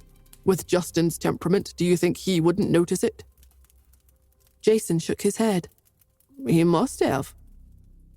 They had to admit that Justin was talented. Philip clenched his fists. Therefore, I've been waiting to see what Justin would do when he landed himself in the same situation I was in back then. However, I never expected that he would be willing to be cheated on for the marriage between the Hunt and the Smith Corporation to work. Business is important, but is it that important? He really disappoints me. Jason lowered his head and sighed in silence. He had been with his boss for so many years. How could he not understand his thoughts? The boss had always loved Iris so much, and he still wanted her to apologize to this day. As long as she lowered her head, the boss would give in and forgive her completely. There was no other explanation for why his boss was still single after 20 years. Even after Iris and Justin violated the agreement from back then, the boss did not plan to kill them all. He had always adopted a loud but simple method when it came to dealing with problems. Even during this fight for the position of chairman, the boss had given them a way out. He had even said to himself that if Justin could withstand his test, he would consider letting them go. After all, he had never seen such a smile on Iris's face when she was with her granddaughter and grandsons. But he did not expect Justin to disappoint him so much. Jason did not know how to persuade his boss to let all of this go. At that moment, he heard Philip bark an order. "Let them do it." Philip had thought that he and Iris had been punished for 20 years for holding back. But he did not want this strife to continue. He wanted to let go. If Justin had given him an answer and told him that he should stop probing around too much, then this matter might have ended for good. What he never expected was that they would end up fighting for as long as they had. When Nora woke up, it was already the next day. She stretched in bed and sat up. She realized that Brenda and the 3 little heads of her children were staring right at her. When they saw her, Brenda heaved a sigh of relief. She held her chin with both hands and murmured, "Nora, you're finally awake." Nora rubbed the sleep away from her eyes and yawned. She could have slept for the entire day if they had let her. She raised her eyebrows and continued to stretch before asking, "What's wrong?" Brenda giggled. "You honestly kept a pretty boy outside. Nora, you're too much." Nora tilted her head at her. It was too early in the morning for this. Then she heard Brenda's next sentence. "How could you not tell me about your pretty boy? No matter what, you should let me help you choose. Also," Brenda was very nosy. Her eyes were very bright as she asked, "Is that person handsome compared to my brother?" Nora narrowed her eyes and the corners of her mouth twitched. She ignored Brenda and looked at the 3 children. When the 3 children saw that she was awake, they automatically walked to the sofa and sat there to play. Nora lifted the blanket and got out of bed in her pajamas. She yawned and entered the bathroom. She was about to enter when her hand was grabbed by Brenda. She turned around and saw Brenda sigh. Brenda was normally very playful, so this was odd. "Nora, why don't you give up that pretty boy of yours?" She lowered her eyes. "I can tell that you and my brother are in love. Why do you need someone to interfere between the 2 of you? Go apologize to my brother. He has already helped you cover up the matter. He wouldn't mind, right?" It was the first time Nora had seen Brenda acting so serious. She was about to explain when she saw Brenda change her attitude from before. "But if that's the case, won't that handsome man you have on the outside be left helpless? He's so pitiful. I think you should give him to me." Nora rolled her eyes. "Leave me alone, Brenda. It's too early for this." Brenda whined, "But Nora..." The corners of Nora's mouth twitched. She decided to ignore Brenda. This woman was never reliable. She entered the bathroom and closed the door on her. After entering the bathroom, she washed up and walked out. She played with the 3 children for a few hours before leaving in the afternoon and continuing to the suburban villa. She was at her wit's end. She had just read the message when Solo said that he wanted to come to look for her and ask her to find a place to stay. They were fortunate that there were 2 villas. Otherwise, thanks to Justin's petty character, the villa they lived in could not be lent to Solo. He wouldn't allow it.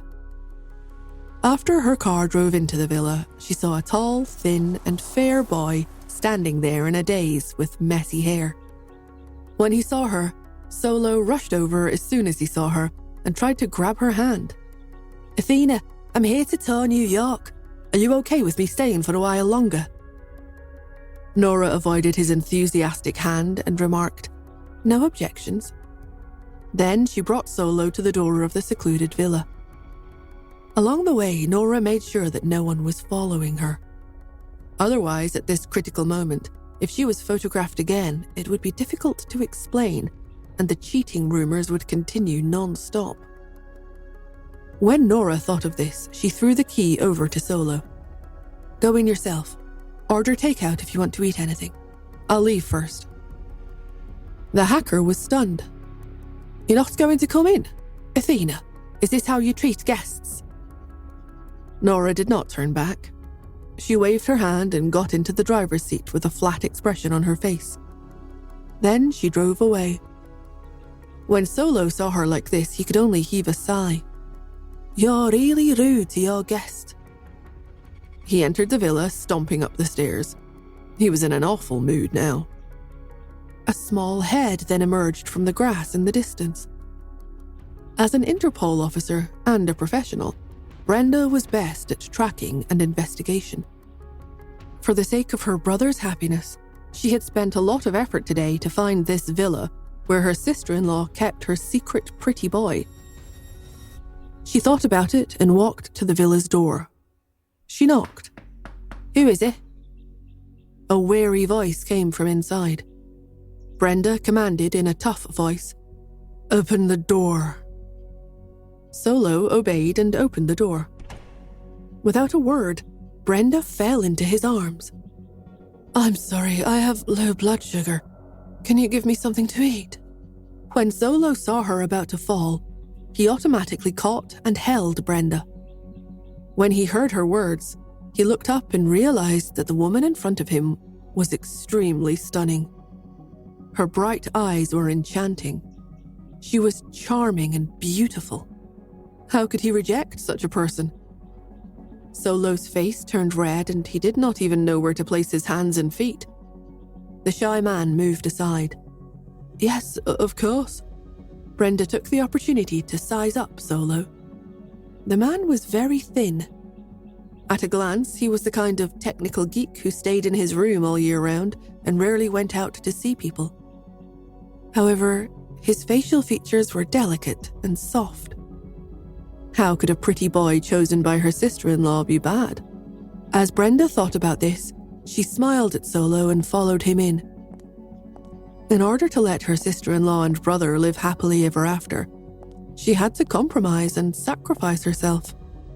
She had to steal this pretty boy away from Nora. In the president's office, the tall French windows illuminated the room. The black and white color scheme made the room look very majestic and regal. Justin leaned back in his chair. Lawrence and Sean stood in front of him as they reported. Philip Coleman attacked several of our clients within a day and interrupted all our projects from the past quarter. Boss, what's wrong with Philip Coleman?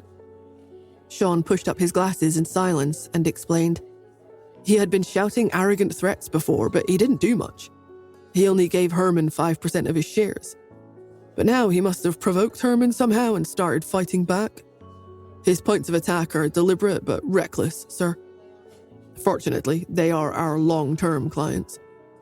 Due to Philip Coleman's pressure, the clients don't dare to continue working with us, but they haven't agreed to work with Philip Coleman either. After all, they still trust us a lot. Lawrence sneered. Of course they trust us. How much have they earned from following us all these years? If they leave us so soon after being threatened, then we won't work with them in the future. Hunt Corporation might still care about their little money. What does Boss think? Lawrence had trouble hiding how irritated he was. Sean was silent for a moment before saying, I don't think it's a good thing for us to continue arguing. After all, Philip Coleman happens to be a member of the Imperial League. He must have misunderstood something to launch such a huge attack at random. It's almost a lose-lose situation. I think the best way is to figure out why. Why is he so sure that Nora has someone outside? Lawrence was dissatisfied. Sean, are you afraid? What are you afraid of? We need to attack. The corners of Sean's mouth twitched. Lawrence, we need to think about this. We can't shrink back to investigate. And, in my opinion, I don't think we need to engage in a business battle. After all, the Hunt Corporation can't handle his level of sabotage yet. Lawrence snorted. Well, where does that leave us? We sit back and do nothing? Sean shook his head. No. But if this continues, Hunt Corporation will either go bankrupt or King would have to invest in it. If we did that, it would be too obvious. Boss's identity might be exposed. Therefore, We need to consider every possible situation to this problem right now. Sean's words made sense. It was to the extent that Lawrence didn't even know what to say anymore. He lowered his head and muttered to himself, "But if we take the initiative to contact them, then it will look like we have accepted defeat." Taking the initiative to contact the enemy would make it look as though they were begging for mercy. Sean looked at him. He didn't know what he should be saying to him anymore. In the end, he looked at Justin and asked, "Boss, what do you think?" Justin would never decide against investigating what exactly had happened just because he didn't want to be embarrassed and end up making enemies for himself everywhere he turned.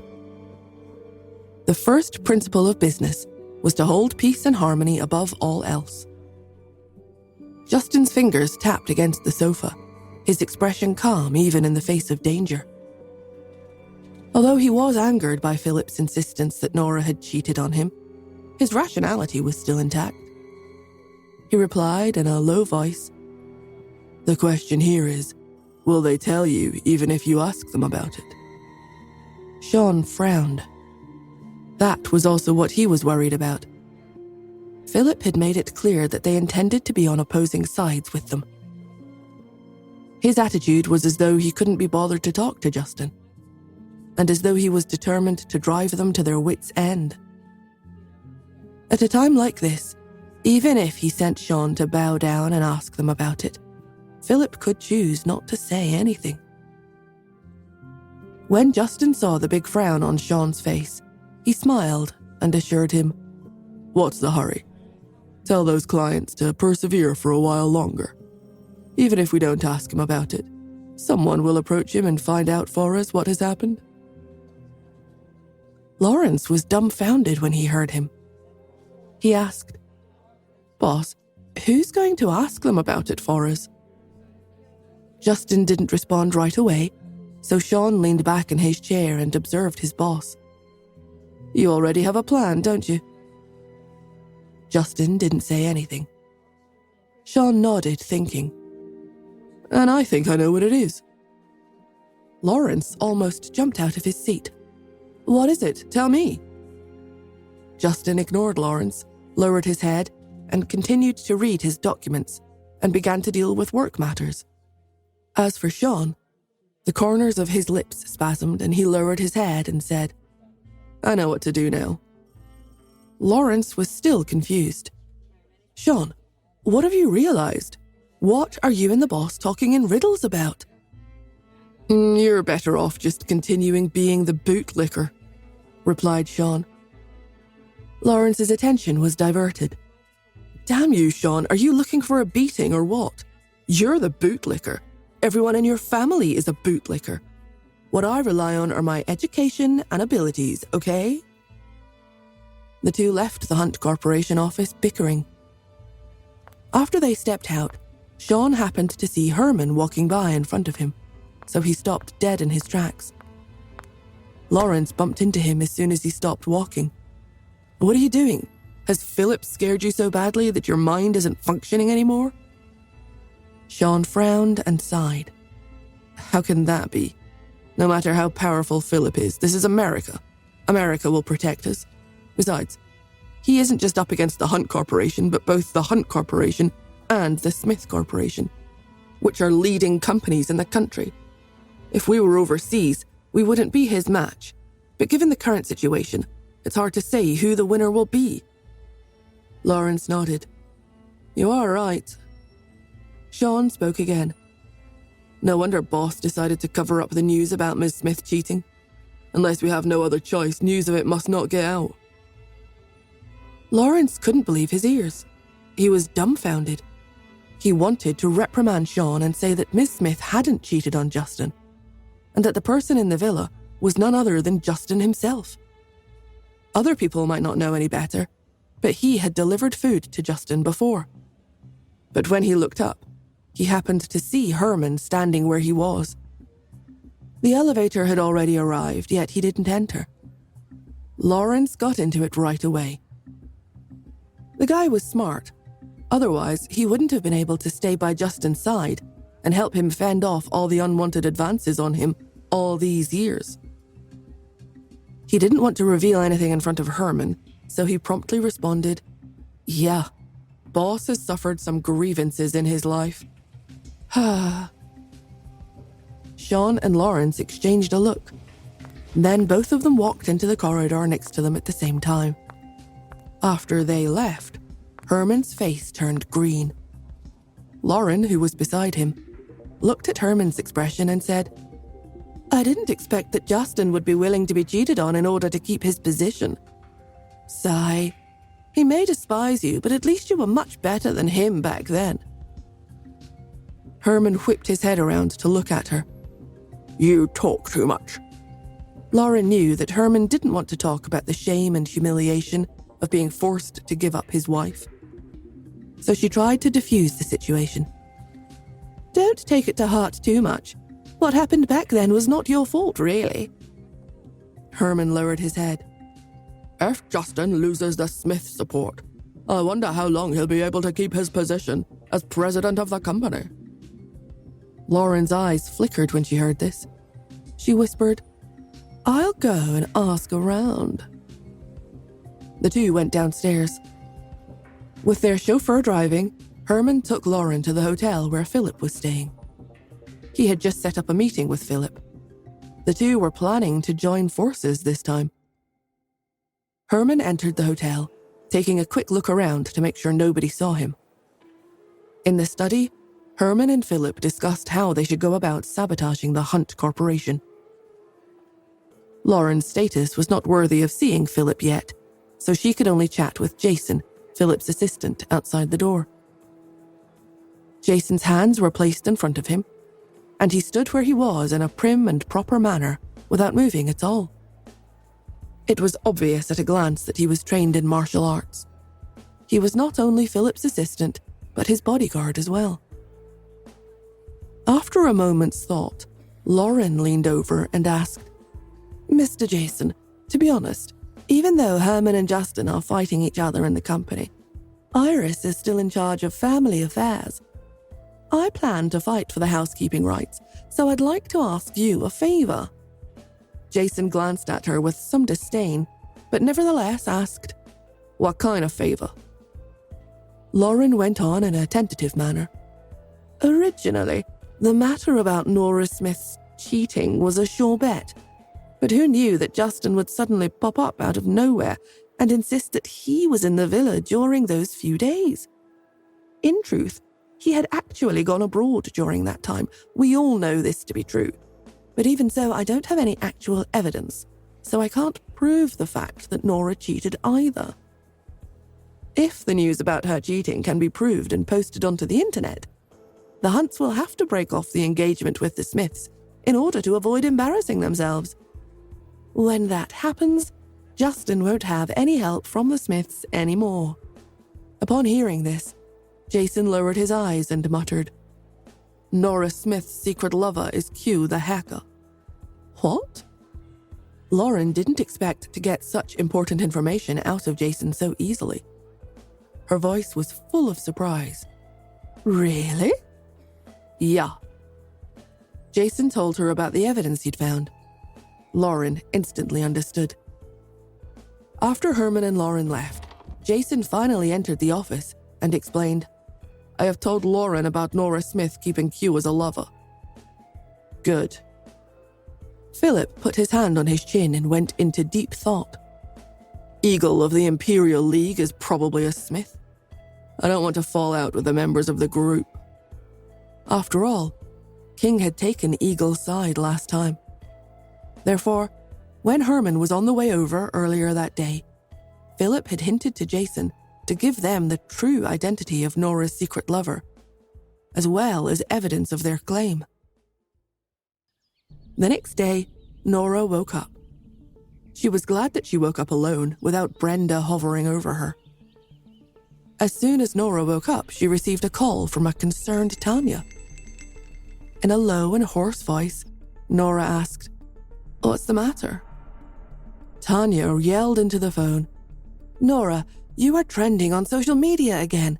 They are saying that they found out who the pretty boy you're keeping as a lover is. His identity is all over the internet. Nora's head was swimming with multiple thoughts. Hasn't the news about her having a secret pretty boy lover already been covered up? They had already determined that the so-called lover was Justin. Why were they saying that they had discovered her lover's identity again? The corners of her lips spasmed, and she reiterated, "The so-called pretty boy is Justin." Tanya gasped into the phone. "I knew it had to be fake news. With your personality, Mr. Hunt alone is already enough to affect your sleep. How would you possibly ever handle another lover?" Nora sat up. She was wide awake now. "Can you send me the article that you read?" After she hung up on Tanya's call, she opened the link that her friend had sent her. The headline of the article was, "Rich engaged couple fills in loopholes for each other," while the subheadline was, "Poor Mr. Hunt." The article's content, however, was ridiculing the man for being willing to take a loss, such as his fiancée cheating on him, just for the sake of his political marriage with another wealthy family. According to the person writing the article, Justin was too quick and decisive in accepting the fact that he'd been cheated on, showing that a certain Mr. Hunt was not as badass and domineering as what everyone thought after all. In the comments, a group of people criticized the author for lying through his teeth and spouting nonsense when he didn't even have any evidence. The author then dished out tough talk. How was there no evidence? To find out who on earth was staying in the villa, Kay, the hacker, decided to hack into the system, but he was met with unexpected friendly fire. Although he didn't manage to see what the other party looked like, Kay was sure that the person who had blocked his invasion was Q. Q was the Smith Corporation's network consultant. It could be said that ever since Q took up the position, the Smith Corporation's firewall had improved further, and that there had been no major problems so far with their mainframe. As everyone knew, Q only became the Smith Corporation's network consultant after Miss Smith returned to the Smiths. From this, one could conclude that the pretty boy whom Miss Smith was keeping as a lover was none other than Q. It was no wonder that Q never accepted private gigs from outsiders. As it turned out, it was because he already had such a huge client. The evidence presented on the internet was complete and comprehensive. On top of that, a video of Kay hacking into the villa's network system that day was also posted.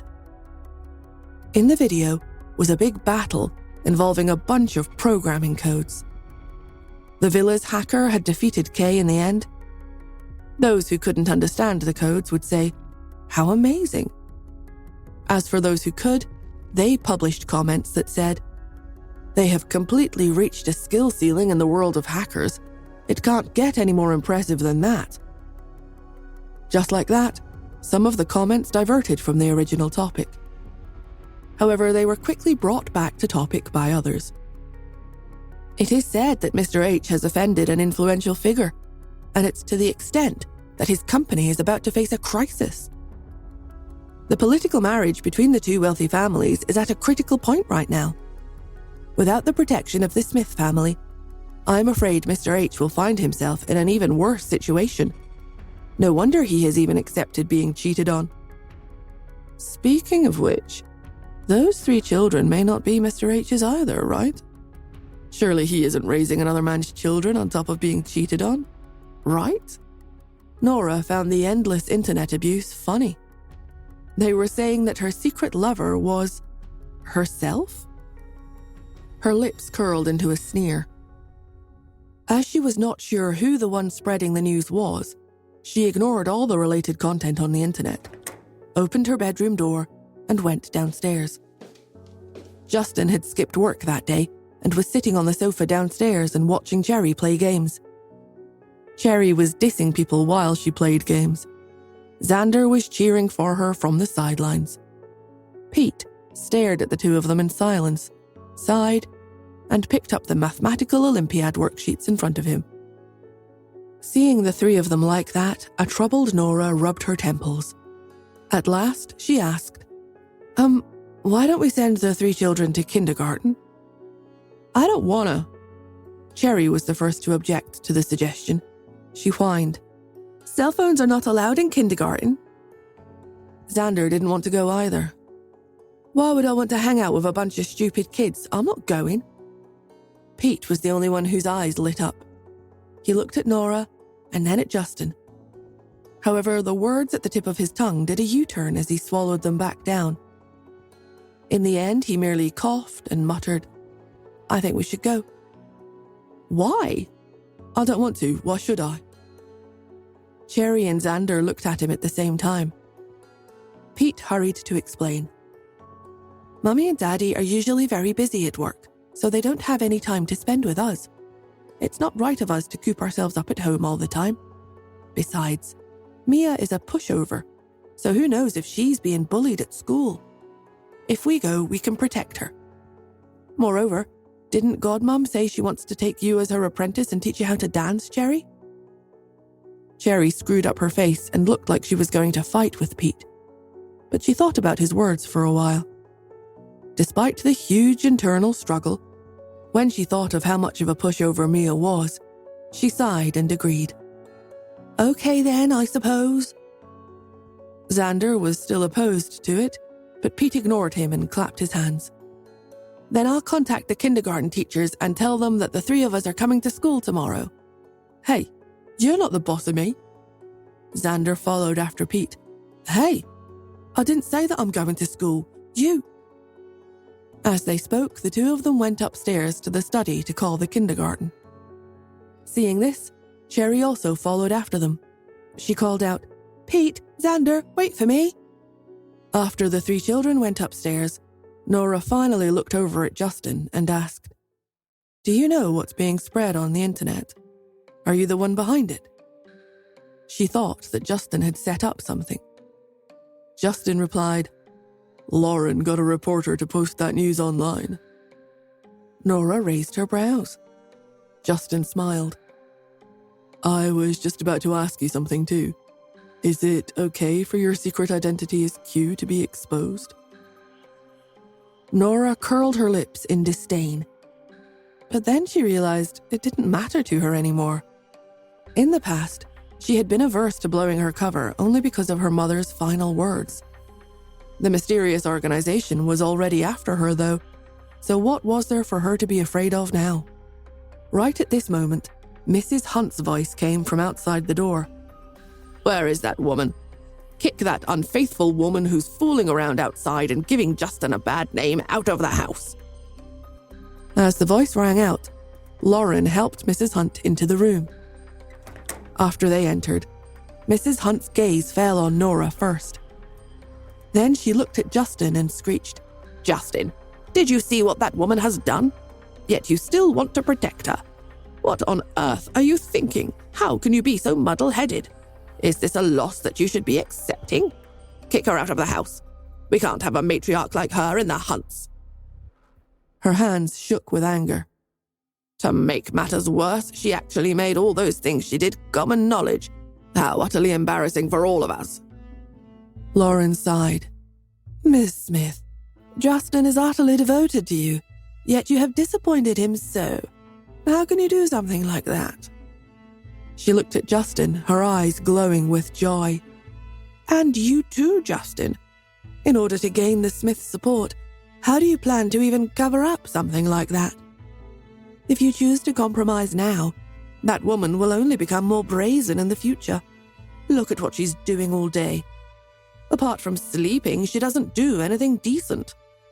Break off the engagement, Justin. You deserve better. And I demand that the Smiths give us an explanation for this. If they insisted on an explanation from the Smiths, then the Hunts and the Smiths were bound to fall out with each other. A proud Lauren thought to herself that she had done some excellent work for Herman this time. Mrs. Hunt rebuked Lauren angrily. What kind of explanation do you want from them? Nora didn't grow up with the Smiths at all. What kind of responsibility would possibly lie with the Smiths? Don't talk nonsense. Even if the engagement is called off, the cooperative relationship between the two families will not change. After all, the children belong to both of them. They are also the Smiths' grandchildren. The Hunts weren't trying to stir the pot with the Smiths for no reason. However, if her grandson had the Smiths' support, then he would have a much easier time in the future. The moment Justin defeated Herman, Mrs. Hunt had sided with Justin. Although she knew that a rift had formed between her and her grandson the moment she stepped forward to defend Herman, everything she did was for the good of the Hunts. After all, Justin was brought up by Mrs. Hunt and raised by her. Her feelings for her son and grandson were the same. Now she would support whoever she believed was more capable. Take, for example, Raymond. He was also her son, but she had still sided with Justin without any hesitation back then. Lauren curled her lips in disdain. However, she did not dare to refute Mrs. Hunt. In this family, only with the old lady's approval would she be able to go further. She backed down. Yes, you're right. Nora is not equivalent to the Smiths. I'm just afraid that the Smiths will fight for the custody of the children once they call off their engagement.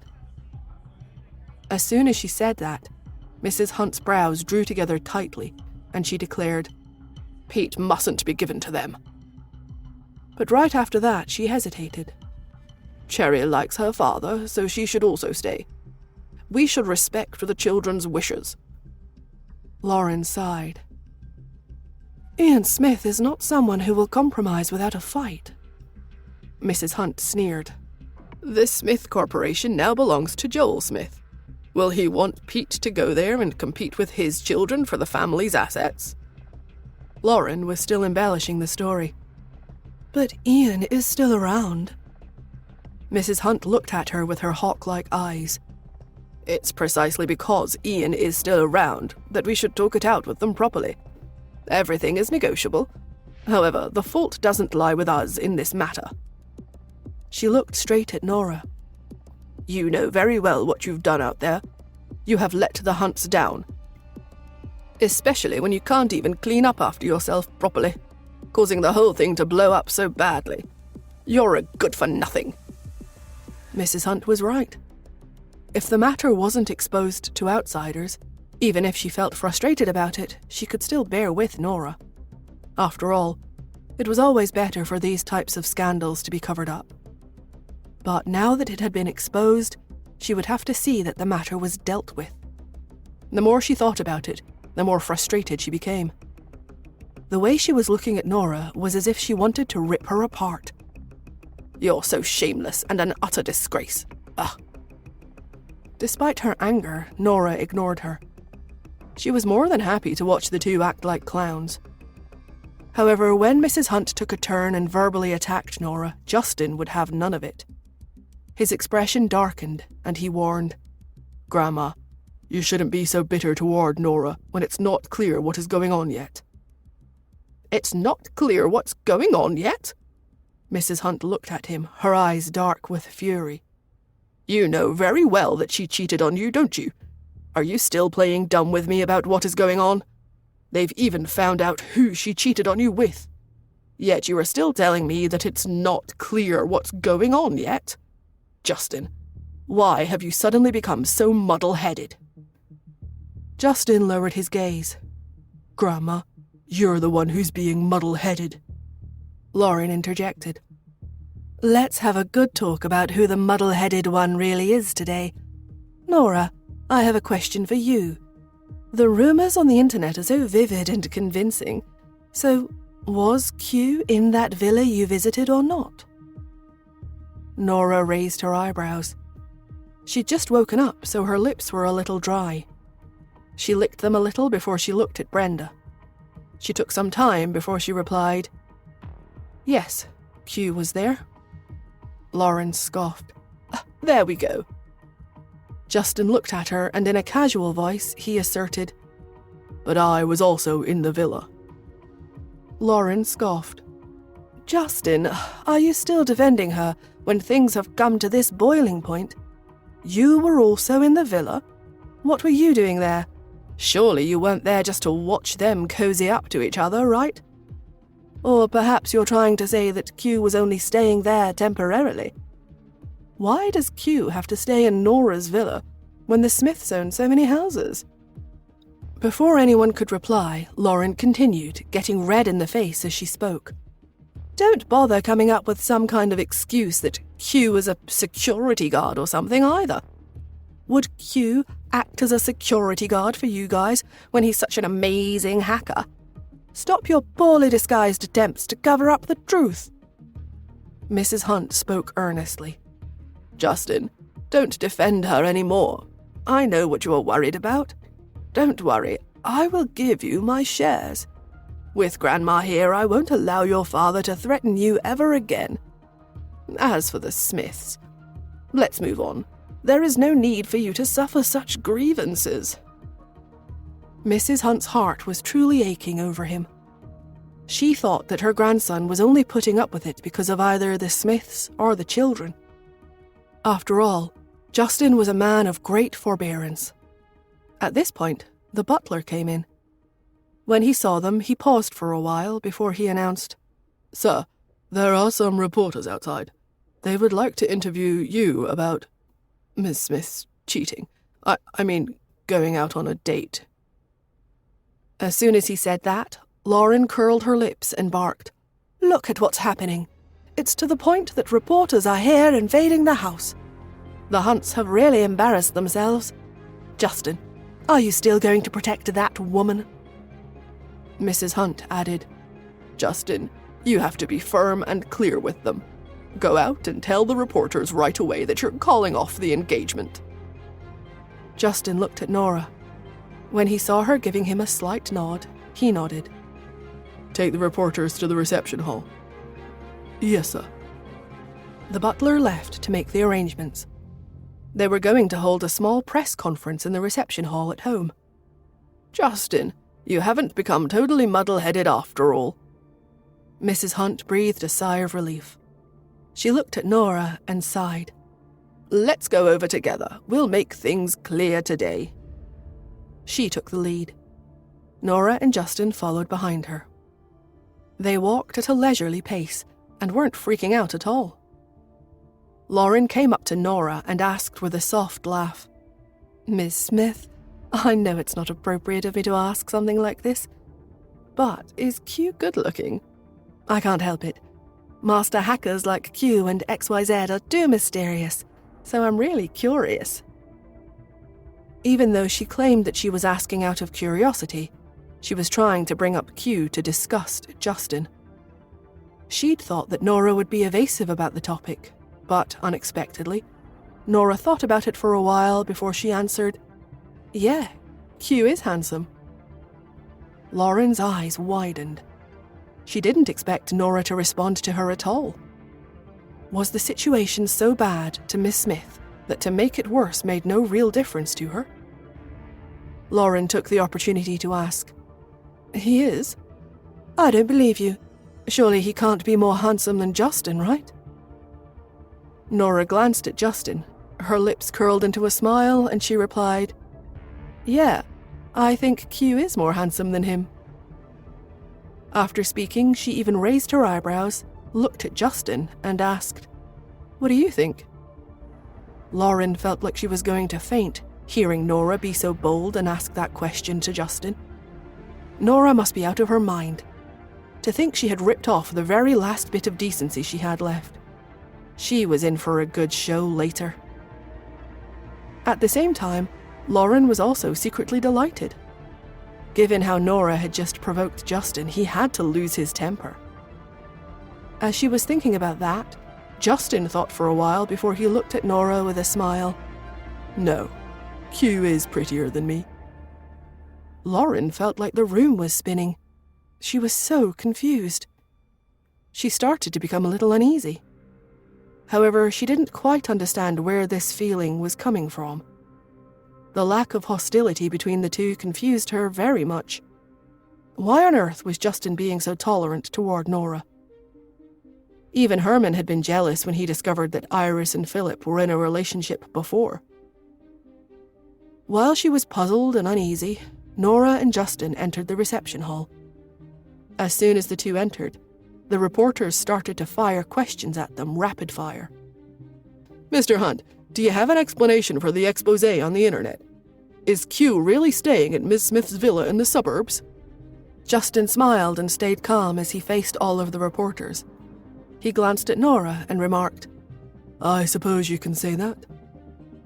His words caused an uproar among the reporters. Was he planning to admit to the cheating? Should Nora be revealed to be cheating, then Justin would be forced to break off his engagement with her. So, are the two of you holding this press conference to announce that your engagement has been called off? A bold reporter voiced a question. The Smiths and the Hunts' political marriage impacted the New York business circle, so everyone was concerned about it. Mrs. Hunt nodded when she heard the question. Unexpectedly, Justin instead answered, no. Everyone gasped. As everyone looked at him in puzzlement, Justin explained, I am indeed the one my fiancée was on a date with at the suburban villa. As soon as he said that, one of the reporters there let out a soft laugh. Mrs. Hunt also glared at him. Lauren frowned. Right away, she responded with sarcasm. So, the three of you were on a date in the suburban villa? Surely it can't be that you and Ms. Smith were playing host to Q in the suburban villa, right? And then by chance, you guys encountered someone planning to hack into the villa's network to see who Ms. Smith is on a date with. If so, then what a huge coincidence that is. This was the only possibility that Lauren could think of. The reporters snickered even more. That excuse couldn't get any more hilarious, all right? On top of that, it was an utterly brainless one as well. One of the bolder people among the reporters spoke up. Mr. Hunt, are you still protecting your fiancé at a time like this? Is the Hunt Corporation done for? Has it come to the point where you have no choice but to rely on the Smiths? Justin's gaze did not falter, even as the reporter continued to ramble on and on. Or is it not that the Hunt Corporation is done for, but rather Mr. Hunt has suffered too great a loss from all of the infighting? You can't break off the engagement with the Smiths, so you're making this your excuse. Even so, this is a hilarious excuse. Q is obviously staying at the Smiths' villa, yet you are still saying that you're the one on a date with Ms. Smith? Surely it can't be that you are Q himself, right? His last sentence was supposed to be a joke. However, it alarmed Lauren. Her head whipped toward Justin, and she suddenly thought of something that Herman had once said. Justin is very smart. He has demonstrated a high level of understanding of computer technology before. Could it be that Justin really was Q? No wonder he and Nora had been unusually composed. The thought made her raise her head and look at Justin. Her eyes were full of anxiety and fear that he would say that he was Q. If so, wouldn't their upcoming plans be disrupted? While she was thinking, a stern and serious Justin replied, Of course I'm not Q. Lauren let out a huge sigh of relief. Everything was fine as long as he wasn't Q. As long as he wasn't Q, the allegations of Nora's cheating would be cemented in stone. The reporter was just joking, but unexpectedly, Justin had answered him so seriously, which made him pause for a moment. Just as everyone was about to continue with their questions, a low but clear voice rang out, I am Q.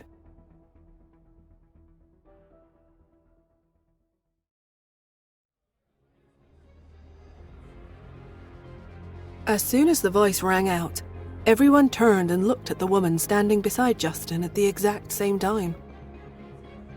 Nora was dressed in casual black streetwear, with her hair loose behind her. She looked calm and relaxed as she stood where she was, even though she was still half asleep.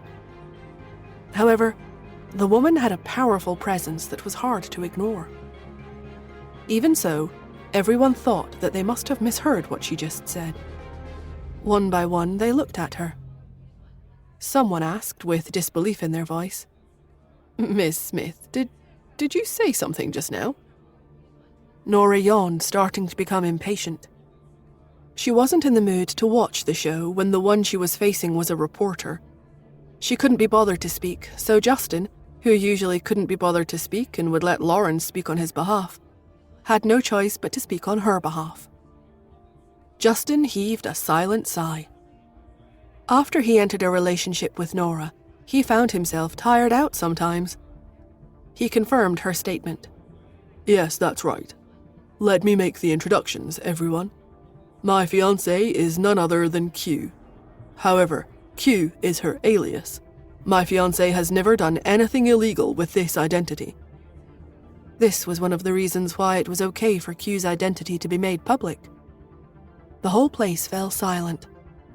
However, someone soon spoke up. No wonder. Q was the one who counterattacked when that person invaded the network during Miss Smith's visit to the villa. And no wonder Q was the one who built the villa's internet firewall. Another reporter gasped. My God. People even said that it was because Q was having an affair with Miss Smith that he started to work for the Smiths after Miss Smith returned to the family. But Miss Smith is Q herself. No wonder Q became the Smiths' network consultant after she returned to the family. And a different one exclaimed from the back of the room, "So that's how it is. No wonder Mr. Hunt said that he's the one that went on a date with Miss Smith the whole time.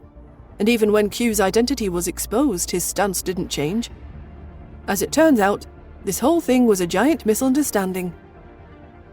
While everyone was questioning Nora's claim, Lauren's shrill voice interjected them. She exclaimed, That's impossible. How can she possibly be Q?"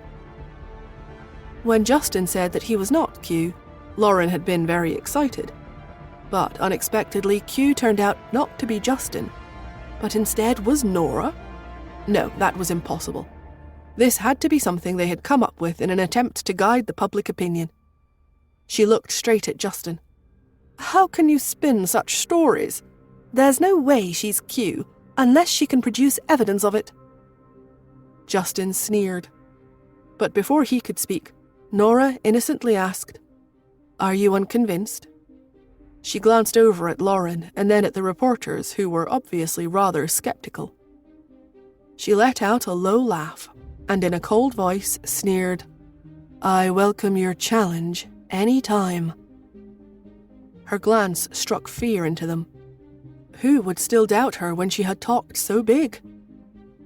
A video of Nora saying that, as well as the look in her eyes when she looked at the reporters, happened to be filmed and then posted on the internet. For a time, Nora became the target of everyone's worship and admiration. In fact, some even thought that the look in her eyes was simply too cool, too alpha, and way too sassy. A group of people started to call her their husband in the article. And just like that, the public opinion crisis was resolved. It was almost too easy. After the reporters left, Mrs. Hunt looked at Nora with a complicated look in her eyes and swallowed. Suddenly she stuttered, Are you really Q?" Nora did not speak. However, Mrs. Hunt went on by herself. Her voice shook as she said, "Not only are you Athena, but you're also Dr. Zabe's direct apprentice.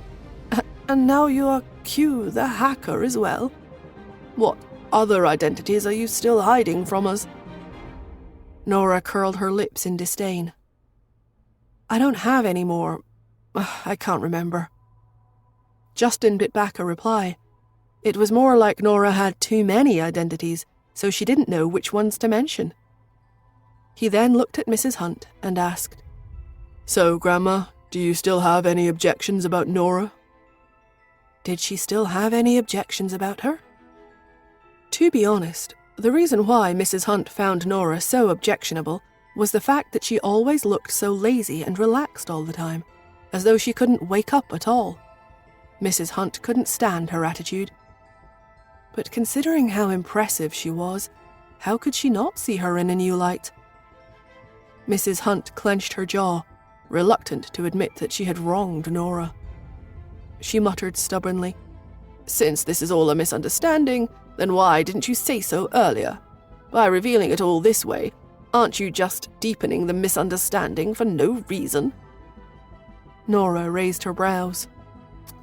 The old lady was still trying to justify her actions by force. However, the old lady was a little stuck up and not honest with her feelings, so she couldn't change her way of thinking just yet. She didn't want to bother herself with her. Justin interrupted and asked a question instead. "If I don't pretend to be muddle-headed, then how would I be able to make you see certain people's true colors?" Mrs. Hunt was stunned. Bewildered, she asked, "What?" Justin sneered. "Who do you think spread the news that Nora was keeping Q as a lover to the outsiders? Also, do you think ordinary people can afford to hire a hacker like K to investigate Nora? Or are you saying that he was just being nosy, so he wanted to check it out himself? Then he happened to find out that it was Q and, coincidentally, happened to tell you about it. Am I right about this, Lauren?" When Justin saw that Lauren was planning to leave, he looked straight at her. He said that last sentence and called her out. Lauren stopped. Mrs. Hunt suddenly understood what he was talking about. At once, she looked at her and exclaimed, "It's you? Didn't I already tell you? We can resolve the Hunt's family matters by ourselves. We shouldn't hang our dirty laundry out to dry in public. Yet you actually blew the matter up for your own interests." Lauren wanted to explain herself. "Mum, Don't call me Mum. I don't have a daughter-in-law like you. Get out. Get out of the house. You're not allowed to enter ever again." Mrs. Hunt slammed her walking stick onto the floor and ordered in as loud of a voice as she could muster. Lauren and Herman could come and go as they pleased in the Hunt's manor only because Mrs. Hunt had agreed to let them into the manor. No matter what, Justin couldn't stop a son from visiting his mother, right? But now that Mrs. Hunt had given the order, Lauren could forget about ever entering the Hunt's manor again. With that, Lauren had been kicked out of the Hunts completely.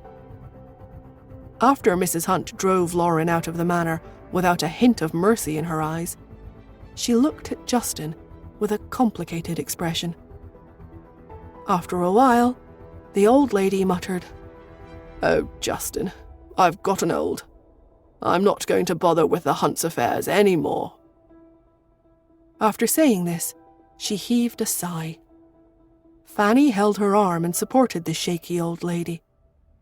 Then the two of them left. As Nora stared at the old lady's hunched back, she knew that the old lady would never make trouble for her again in the future. She looked at Justin. Just as she was about to speak, the butler walked in. With a big frown, he reported, "Sir, Madame Iris went grocery shopping this morning to pick up some ingredients for Pete and the others, but she is still not back yet. I just called her as well as the men who went with her, but none of them answered. I fear Madame Iris has gone missing." Justin frowned at once.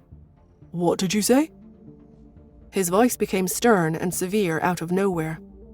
Iris was missing. He looked straight at Nora. Nora instantly put the details together and understood the situation. It must be Philip. Philip had come to New York not too long ago, so all of them had been very careful. However, Philip's focus had stayed on the business disputes the whole time, so it had given them the false hope that he intended to defeat them in their fight through financial gain. Who would have thought that he would abduct Iris out of the blue? Deep in the remote part of New York, far away from her family and from anything she had ever known, a cold Iris looked at the man in front of her. She was glaring at him, and her frosty exterior gave nothing away. 20 years later, this man had become both familiar, yet undeniably a stranger to her.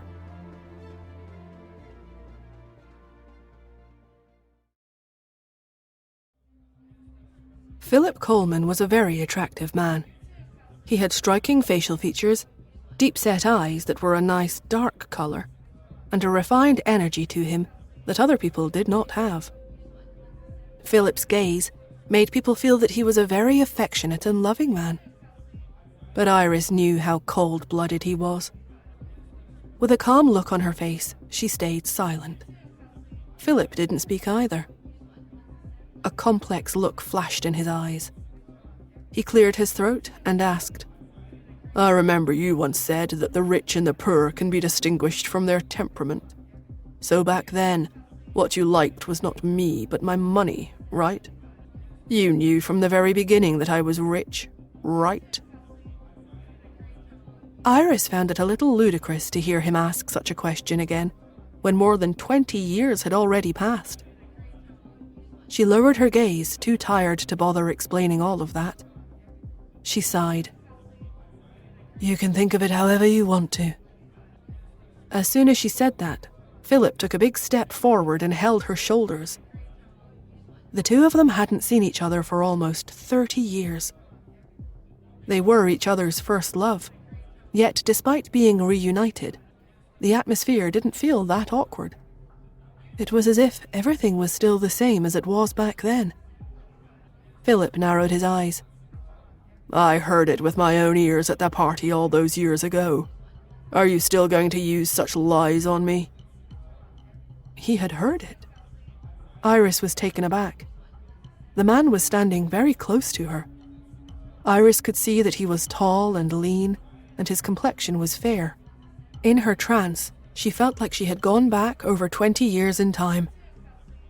Back then, he was not very eye-catching in school. He wore ordinary clothes and kept a low profile. It was not because of how he had chased her that Iris had noticed him. Rather, it was because when she was in college, she noticed that he had been studying in the library ever since he enrolled in the school. He had a lot of self-discipline. Most people who had started college after their SATs would relax for a while, but he hadn't. Ever since he became a freshman, he had been diligent and working hard. Once, Iris had noticed that she couldn't understand the books he read. It was at that moment that Philip became such a powerful and mysterious figure to her. After that, despite many boys chasing after her, she didn't take a fancy to any of them. It wasn't that they weren't hard-working enough, but it was because none of them were as hard-working as Philip. The way he behaved, as though there was no tomorrow, as if he wished he could break time into pieces and absorb knowledge as much as he could. Therefore, when he started to chase Iris, she couldn't imagine how a man like him would have time to date someone. She had agreed. At that time, she didn't know that being curious about someone and paying attention to them was the beginning of love. She only knew that every time she saw Philip studying hard, whenever he was not with her, she never felt that he was wasting time when he was with her. She would only feel a sense of accomplishment and contentment. At that time, she was a talented girl from the Evanses and a well-known figure in the school. Once, at a party, someone next to her couldn't resist asking her, Iris, what on earth do you like about Philip? It certainly can't be because he is handsome, right? At the mention of him, a confident and high-spirited Iris had raised her eyebrows and replied, Why, I'm dating him for other reasons, of course. The classmate rolled their eyes. What kind of other reasons can it be? It can't be because his family is rich, right? Iris, what on earth makes you think that he's from a rich family? All the rich second-generation heirs who hung out with Iris looked down on Philip. But Iris knew that Philip was no ordinary person. Although she had never been one to care about such things, as she interacted with him, she found the man unusual. He was like no one she had ever met before. Upon hearing the others ridiculing him, she couldn't help but retort, How are you so sure that he's poor? Iris remembered now. After she said that, she had seen a vague but familiar figure in the distance that disappeared when she looked more at it.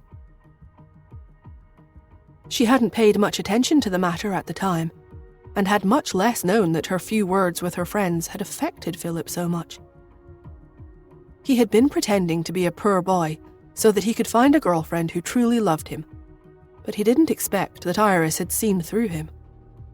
This became Iris's sin, as well as a hurdle that Philip couldn't overcome after all this time. For so many years, he had been asking himself, why on earth had Iris entered a relationship with him in the first place? It must be because she could tell that he was not really a poor boy, right? So, Iris loved him for his money after all. Well, that made sense. His family was ranked among the top 5 richest families around the world. It was like how his mother had married his father because of his money. When he was 5, his mother's infidelity was discovered. When his pained and agonized father demanded an explanation from her, his mother screamed, "Who do you think you are? If you weren't rich, I would never have married you." She said a lot of nasty things. In the end, his father killed her. After killing his mother, his father looked at him and told him this: "Don't ever expose your wealth to anyone. Only the woman who loves you for who you are, not for your money, is the one that truly loves you." After that, his father committed suicide. He simply couldn't bear the pain of his mother's betrayal, so he chose the easiest way to resolve everything. Philip, who had been an orphan since he was a child, had long known that the people around him only treated him well because he was rich. Take, for example, his uncles in the family. They fought in the open over the right to raise him, but he overheard them saying in private that whoever raised him would be able to get their hands on the family's money. He then locked himself in a room all by himself. He told his uncles that he didn't need anyone to raise him and that he could grow up by himself. Since then, the only thing he trusted in this world was profits. He didn't believe in love. Until he met Iris in college. He loved her, like how his father had loved his mother. However, he didn't dare to trust her, so he'd kept his family background a secret from her the whole time. This continued until the end, when she came to him and revealed that she knew he had money, and asked him to give her $80,000 so that she could pay for her mother's medical fees. Her mother's medical fees. At that time, Philip thought, if she had to choose between her mother and him, if she stayed with him even if he couldn't produce any money, then it would mean that she truly loved him. He would not refuse to have her mother's illness treated. The moment she chose him, her mother would receive the best medical treatment in the world. Ultimately, she had disappointed him in the end, because Iris did not choose him.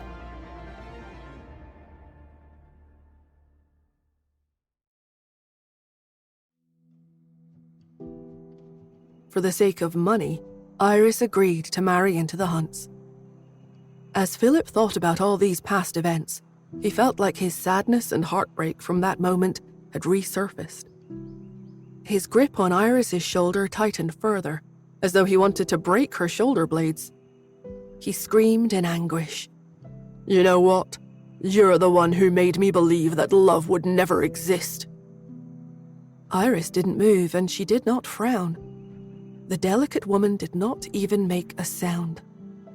She endured the pain in her shoulders and assured him, "Love does exist. It's just that the two of us didn't pass the test." Philip sneered. "Yeah, right.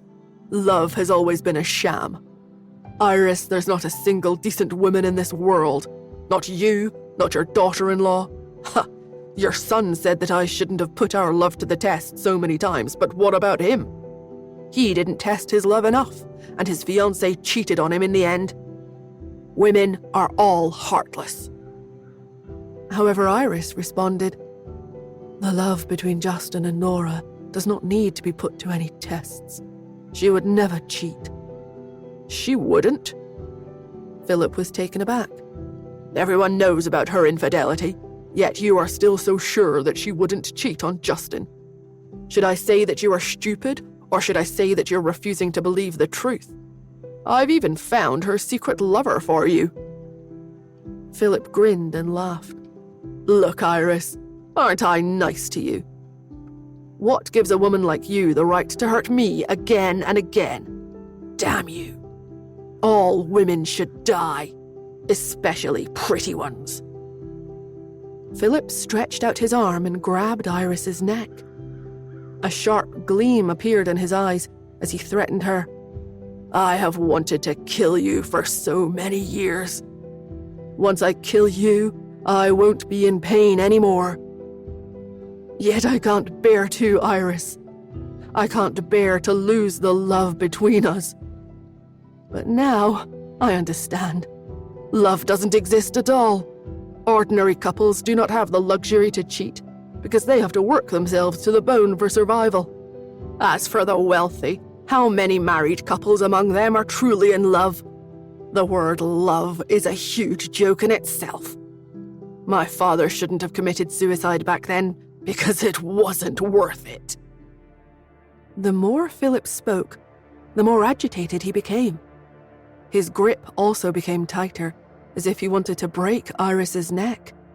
He rambled on in a crazed manner. "Once I kill you, I will be freed, and I will never believe in love again.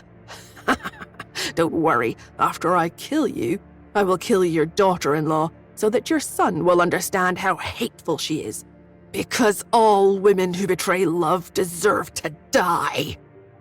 The hysterical man's voice was hoarse as he shouted at the top of his lungs.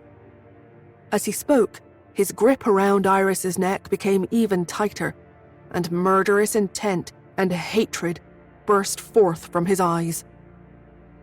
For how much he loved her all these years was also how much he hated her. The love and hate did not disappear with the passage of time. Instead, they slowly fermented and became more and more intense. In this instant, Philip felt like all his years of persistence and compromises were just a big joke. Kill Iris. I will never believe that love exists. Those were the only thoughts left in his mind. The woman he was strangling grabbed his hand with both hands and hit him hard. Her nails scratched the back of his hand, yet he didn't let go. Then she slowly stopped moving. Right at this moment, the door was pushed open and Jason walked in. With his cell phone in hand, he looked at Philip anxiously and reported, "Boss, Justin Hunt has held a press conference and clarified everything. All of this is a misunderstanding. It turns out that it really was Nora Smith and Justin Hunt who were in the suburban villa. And Q is Nora Smith." Philip was stunned. He lowered his head, only to see that the woman in his grip had already stopped breathing. "Justin, Nora, Philip and I have too much history that needs to be sorted out. I've left with him to see the world and say goodbye. Don't look for me. I will come home once all our grievances have been resolved." In the Hunt manor, the voice message rang out from Justin's cell phone again. Justin listened carefully to the information inside. Nora sat next to him nervously.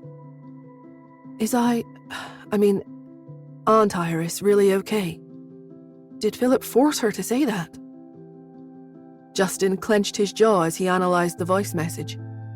"You can tell from her tone of voice, it doesn't seem like she was forced to say that.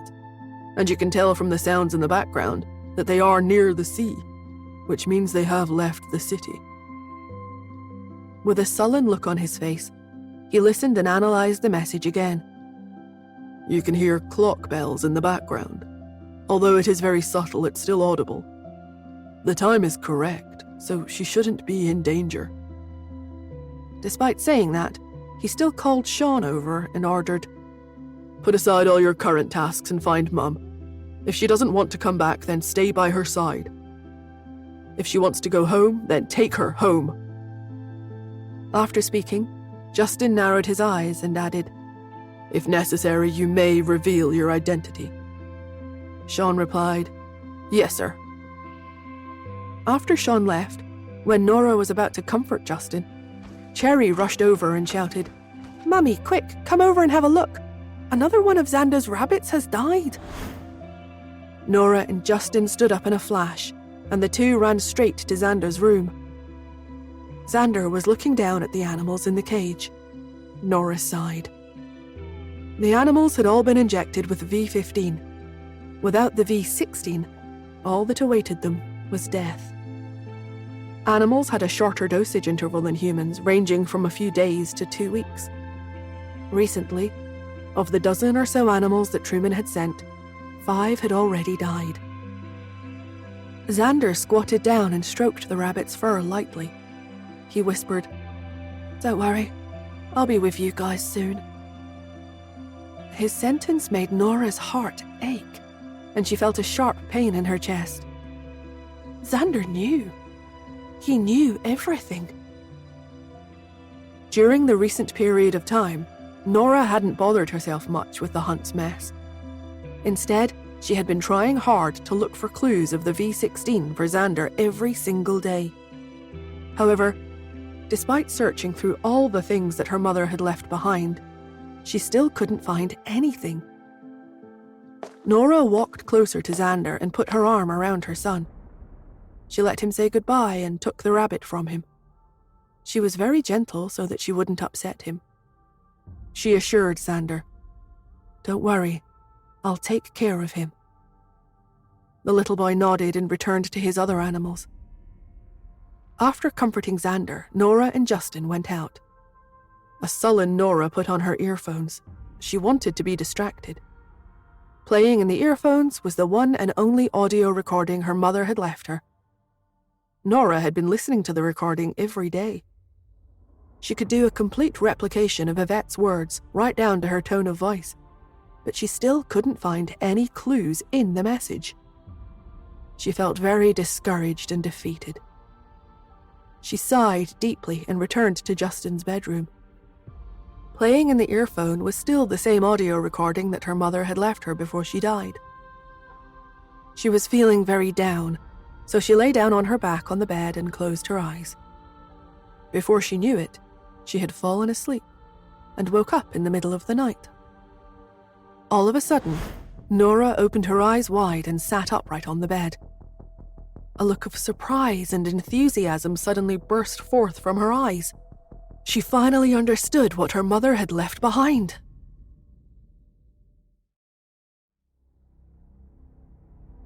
Nora jolting up in bed woke Justin up. The moon was still high in the sky when he got out of bed to see what Nora was up to. His voice was clear as he asked, "What's wrong?" He did not look like he was asleep. Nora could not be bothered with how she had woken him up. She stood up and rushed to the study room. Then she put on her earphones. Her mother's last words started playing on them. She took out a pen and paper and listened carefully. After a while, she looked up at Justin and asked, "Do you have good hearing?" Justin hesitated. "Quite." "Here, you do it." Nora stood up and got Justin to take her place on the seat. She handed both earphones to him. "Listen carefully to the background noise. There's a metronome. Help me decipher the difference between the beats." Justin did not understand what she wanted to do, but he did as she asked. He frowned and listened attentively to the recording. After listening for a few seconds, Justin realized something. How was this a metronome? It was a noise created by someone knocking on the table. After studying the intervals between the taps, Justin looked up and gasped, "This is Morse code." "Yes, that's right." Nora picked up the piece of paper and began to decipher the content on it. As she read, she explained, "I don't have very sensitive hearing. In the recording my mother had left behind, the background noise was too rhythmic and soft. I always thought it was the sound of a tap or a clock." In fact, she had sensed it the last time she heard the voice inside. However, before she could figure out what was going on, she had been distracted by something else. When she returned to it, she could not find it. She was born with a terrible voice and sang out of tune. That was why she had missed this after so many years. Today, Justin was analysing the voice message Iris had sent. When he mentioned a clock in the background, Nora caught on to it. Now she had finally figured it out. Justin raised his eyebrows as he learned one of Nora's few flaws. He walked to Nora's side and held her shoulder. He joked, "I helped you. Do you want to reward me?" Nora's attention was all on the Morse code. She replied without glancing at him, "What reward do you want?" He couldn't help but laugh. Sing a song for me?" Nora resisted the urge to roll her eyes at him and turned her back to him. She continued to look at the Morse code. Justin walked over and sat beside her. 5 minutes later, Nora rubbed her forehead. Justin looked over. "You can't solve the cipher?" The Morse code was encrypted. Nora nodded and asked, "How do you know?" Justin sighed. "If the evidence your mother left behind could easily be cracked by others, it wouldn't have taken so many years. This secret could only be discovered by you. So I guessed that the Morse code must have been encrypted. Your mother must have hidden a key to the cipher." Nora nodded. She put down the piece of paper in her hand and could not help but feel a little discouraged. She had discovered the secret after all this time. She thought that the clue to the V16 would be in her hands, but she did not expect it to be another mystery. Her mother's password book. The corners of her mouth twitched. "There are many books left in my mother's study. How can I tell which one it is?" Her mother had always loved to read. There were even many books back home in California. California? Nora stopped what she was doing and announced, "I'll go back to California tomorrow." Justin nodded.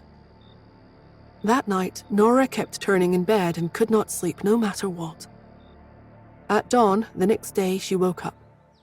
When she went out, she bumped into the 3 little children who were about to eat breakfast and go to school. When they saw her, the 3 little kids revealed shocked expressions. Cherry tilted her head. "Mummy, did the sun rise in the west today? How are you up so early?"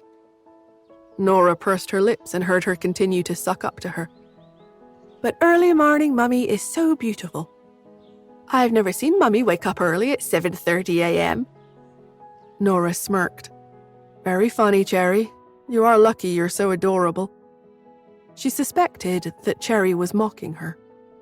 She rubbed the heads of the 3 little fellows and took out some breakfast to eat a few mouthfuls. Then she explained, "I'm going to California today. I'll go in the morning and return in the afternoon." Cherry nodded. "Okay, Mummy. Don't worry. I'll miss you. I'll take good care of my brothers, too." Pete's voice was full of anxiety. "Find a chauffeur. Don't fall asleep on the way." Xander nodded and grinned.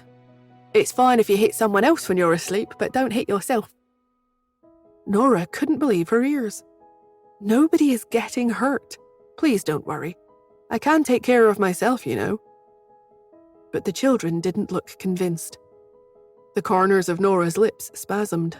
Was she that worrying? She walked out with a piece of bread in her mouth. As she left, she saw that Justin, who she did not see when she woke up, was sitting in the front passenger seat of the car, peering at her through his sunglasses. His black car was parked at the door. Nora got in without a word and said while chewing a piece of bread, "I thought you went to work." "How could I?" Justin added. "I'm going to accompany you to California. Fasten your seatbelt." Nora stuffed the bread in her mouth. The car rushed out with a whoosh, raising a cloud of dust. Nora didn't need to find a chauffeur. No one drove faster than her. If not for the fact that it was too dark last night, she would have gone to California overnight. On the way, Justin handled matters on his phone. Sean sent a message. "I still haven't found Iris." Justin replied, "The sound of the sea might be giving us false information on purpose. Contact our men at the airport and see where they went." Sean, "Yes." Justin put down his phone and hid the worry in his eyes. Where was Iris? Was she alive or dead? No one knew. Yesterday he was confident that they would find her, but now he was worried. However, on one side was his wife and son, and on the other was his mother. He could not do anything. He was forced to have Sean to find his mother. Nora and Justin had just left when Brenda drove home. She got out of the car feeling exhausted. She yawned and asked the butler, "Did Justin and Nora seem all right?" The butler nodded. "Yes." Brenda heaved a sigh of relief and, with a big smile, declared, "This is all thanks to me." The butler looked at her, his eyes full of confusion. "Are you sure, Miss Brenda?" Brenda pursed her lips. "You don't understand. If not for me, Nora wouldn't have returned to her family. She might have run off with that pretty boy." Brenda had pestered that pretty boy the entire day yesterday. He didn't even have the time to pick up his phone, let alone go on a date. Later on, when he was asleep, she stole his phone and found Nora's chat to send her some mean messages. Nora must have felt the coldness of the pretty boy and returned to her family. She was really the savior of her brother's family. When her brother returned, she had to let him know that she had sacrificed too much for him. The butler was speechless. Just as Brenda was about to speak, the butler silently opened his phone and showed her the news about how Nora and Justin had cleared up the matter. The situation was not at all what Brenda thought it was.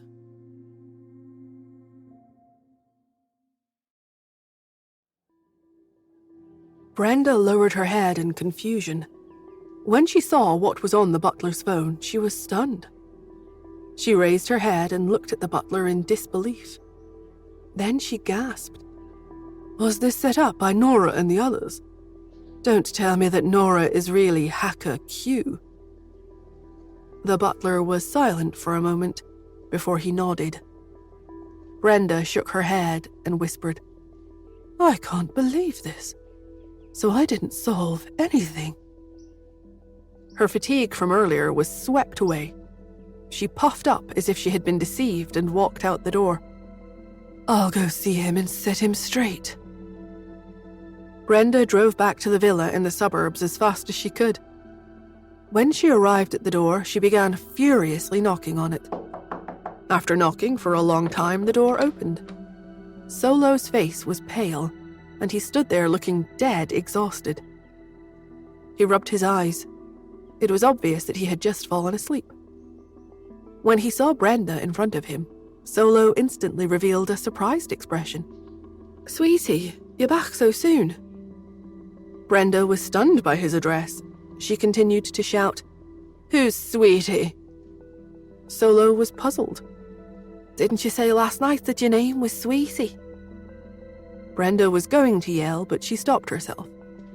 "I think so. Forget it. I won't pester you about my name.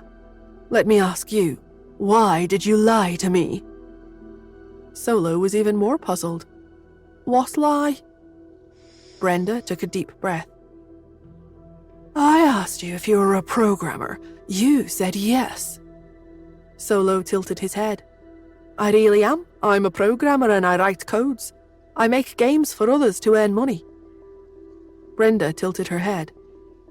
"Is a programmer not a hacker?" Solo shook his head. So this man was not Q and wasn't even a hacker. He was a true programmer. She choked and asked after a moment, "Then when I asked you if you were from Switzerland, you said yes to that too?" Solo felt like he was being interrogated by the police.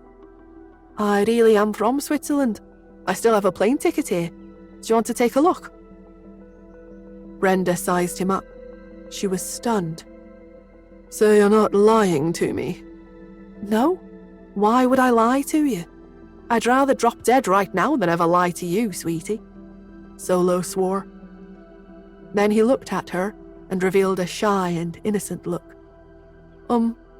You came over so early. Did you miss me?" Brenda gave him a desperate look. She finally understood that she had made a mistake. She had found the wrong person. Oh my goodness, she had suffered a huge loss. At the thought of this, Brenda looked at Solo again. She did not expect to have sacrificed so much for her sister-in-law and brother. No, she could not take this loss. This meant only one thing. She had to sleep with him a few more times. At the thought of this, Brenda grabbed his collar and pushed him into the door. It would take 5 hours to drive to California. After driving for 2 hours, Nora switched places with Justin. She could rest in the front seat. She picked up her phone and realized that last night, Solo had sent her a few baffling messages. He sounded like a lunatic. One of them said, "I just wanted to let you know that I only want your money. I don't like you at all. I have someone else I like." And another said, "It's over between us. Let's leave it at that." Nora squinted at his messages. Was he hacked? No, that wasn't possible. The corners of her mouth twitched as she replied to Solo.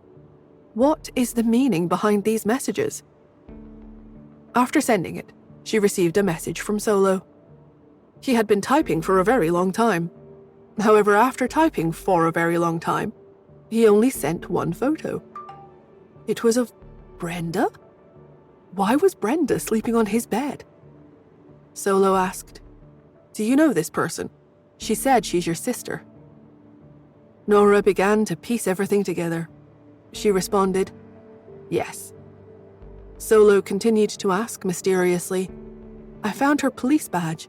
She said she was a cop, but she's not Interpol, right?" She thought about it. "No, but why does that matter?" Solo took a long time typing out another message. Finally, he sent, "I committed a crime overseas and returned to the country to hide. It's good that she's not Interpol. I'm afraid the Interpol will catch me." Nora thought about it. It seemed to line up with what Morris had said when he introduced Brenda to her in the special department. Was she sent by Interpol? Could it be? Her lips twitched, but she decided she could not expose Brenda's disguise, so she did not say anything. At the next moment, Solo sent another message. "By the way, I told her that I'm a programmer. I lied and said I make games and stuff. Don't tell her that I'm a hacker. Thank you." Nora rubbed her forehead. This was going to cause a huge headache for her. What were the two of them up to? Why were they hiding their identities from each other? She shook her head in confusion. Justin looked at her and asked, "What are you doing?" Nora thought about it and replied, "Being a Cupid against my will?" Justin huffed, but he didn't press her anymore. The corners of his mouth twitched. He wanted to say something, but Nora leaned back and closed her eyes to sleep. Justin turned his focus to the open road in front of them. The two of them arrived in California very quickly. Justin drove steadily. After entering California, he turned around and saw that Nora had already woken up at some point. She was looking far off into the distance. She didn't say a single word. She grew up in California. Nora was very familiar with this place. She looked at the street silently. When she was young, she had not attended school because she was fat and weak. She had been locked up at home. However, her master lived next door and taught her martial arts. That way she could sneak out. Sometimes she would walk along this street and see how other parents and children interacted. As she watched, she would become tired. Then she would find a random place to take a nap. After sleeping, she would wake up and continue walking. There were a few times where she did not go home after walking the entire night, but Henry and Wendy at home would not notice. She did not feel sad. Instead, this made her feel more free. The two of them returned to the Smiths' house in California. Henry had not returned. When Wendy came back, she had taken away all the family assets. The villa belonged to Henry. Without him, they could not sell it.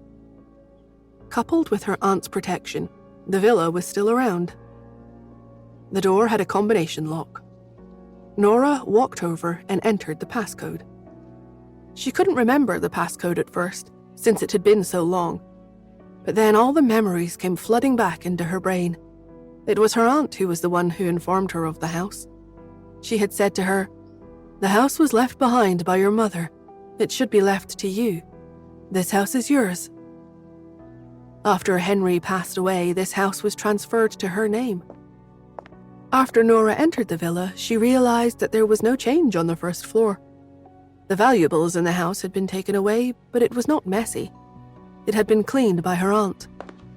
She went upstairs and realized that the door to the study was open.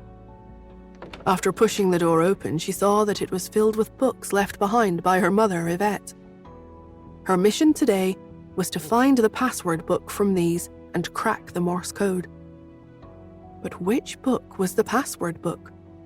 There were hundreds of books on the walls. It would take days to go through all of them. Nora wandered around the room thinking. Suddenly, something dawned on her.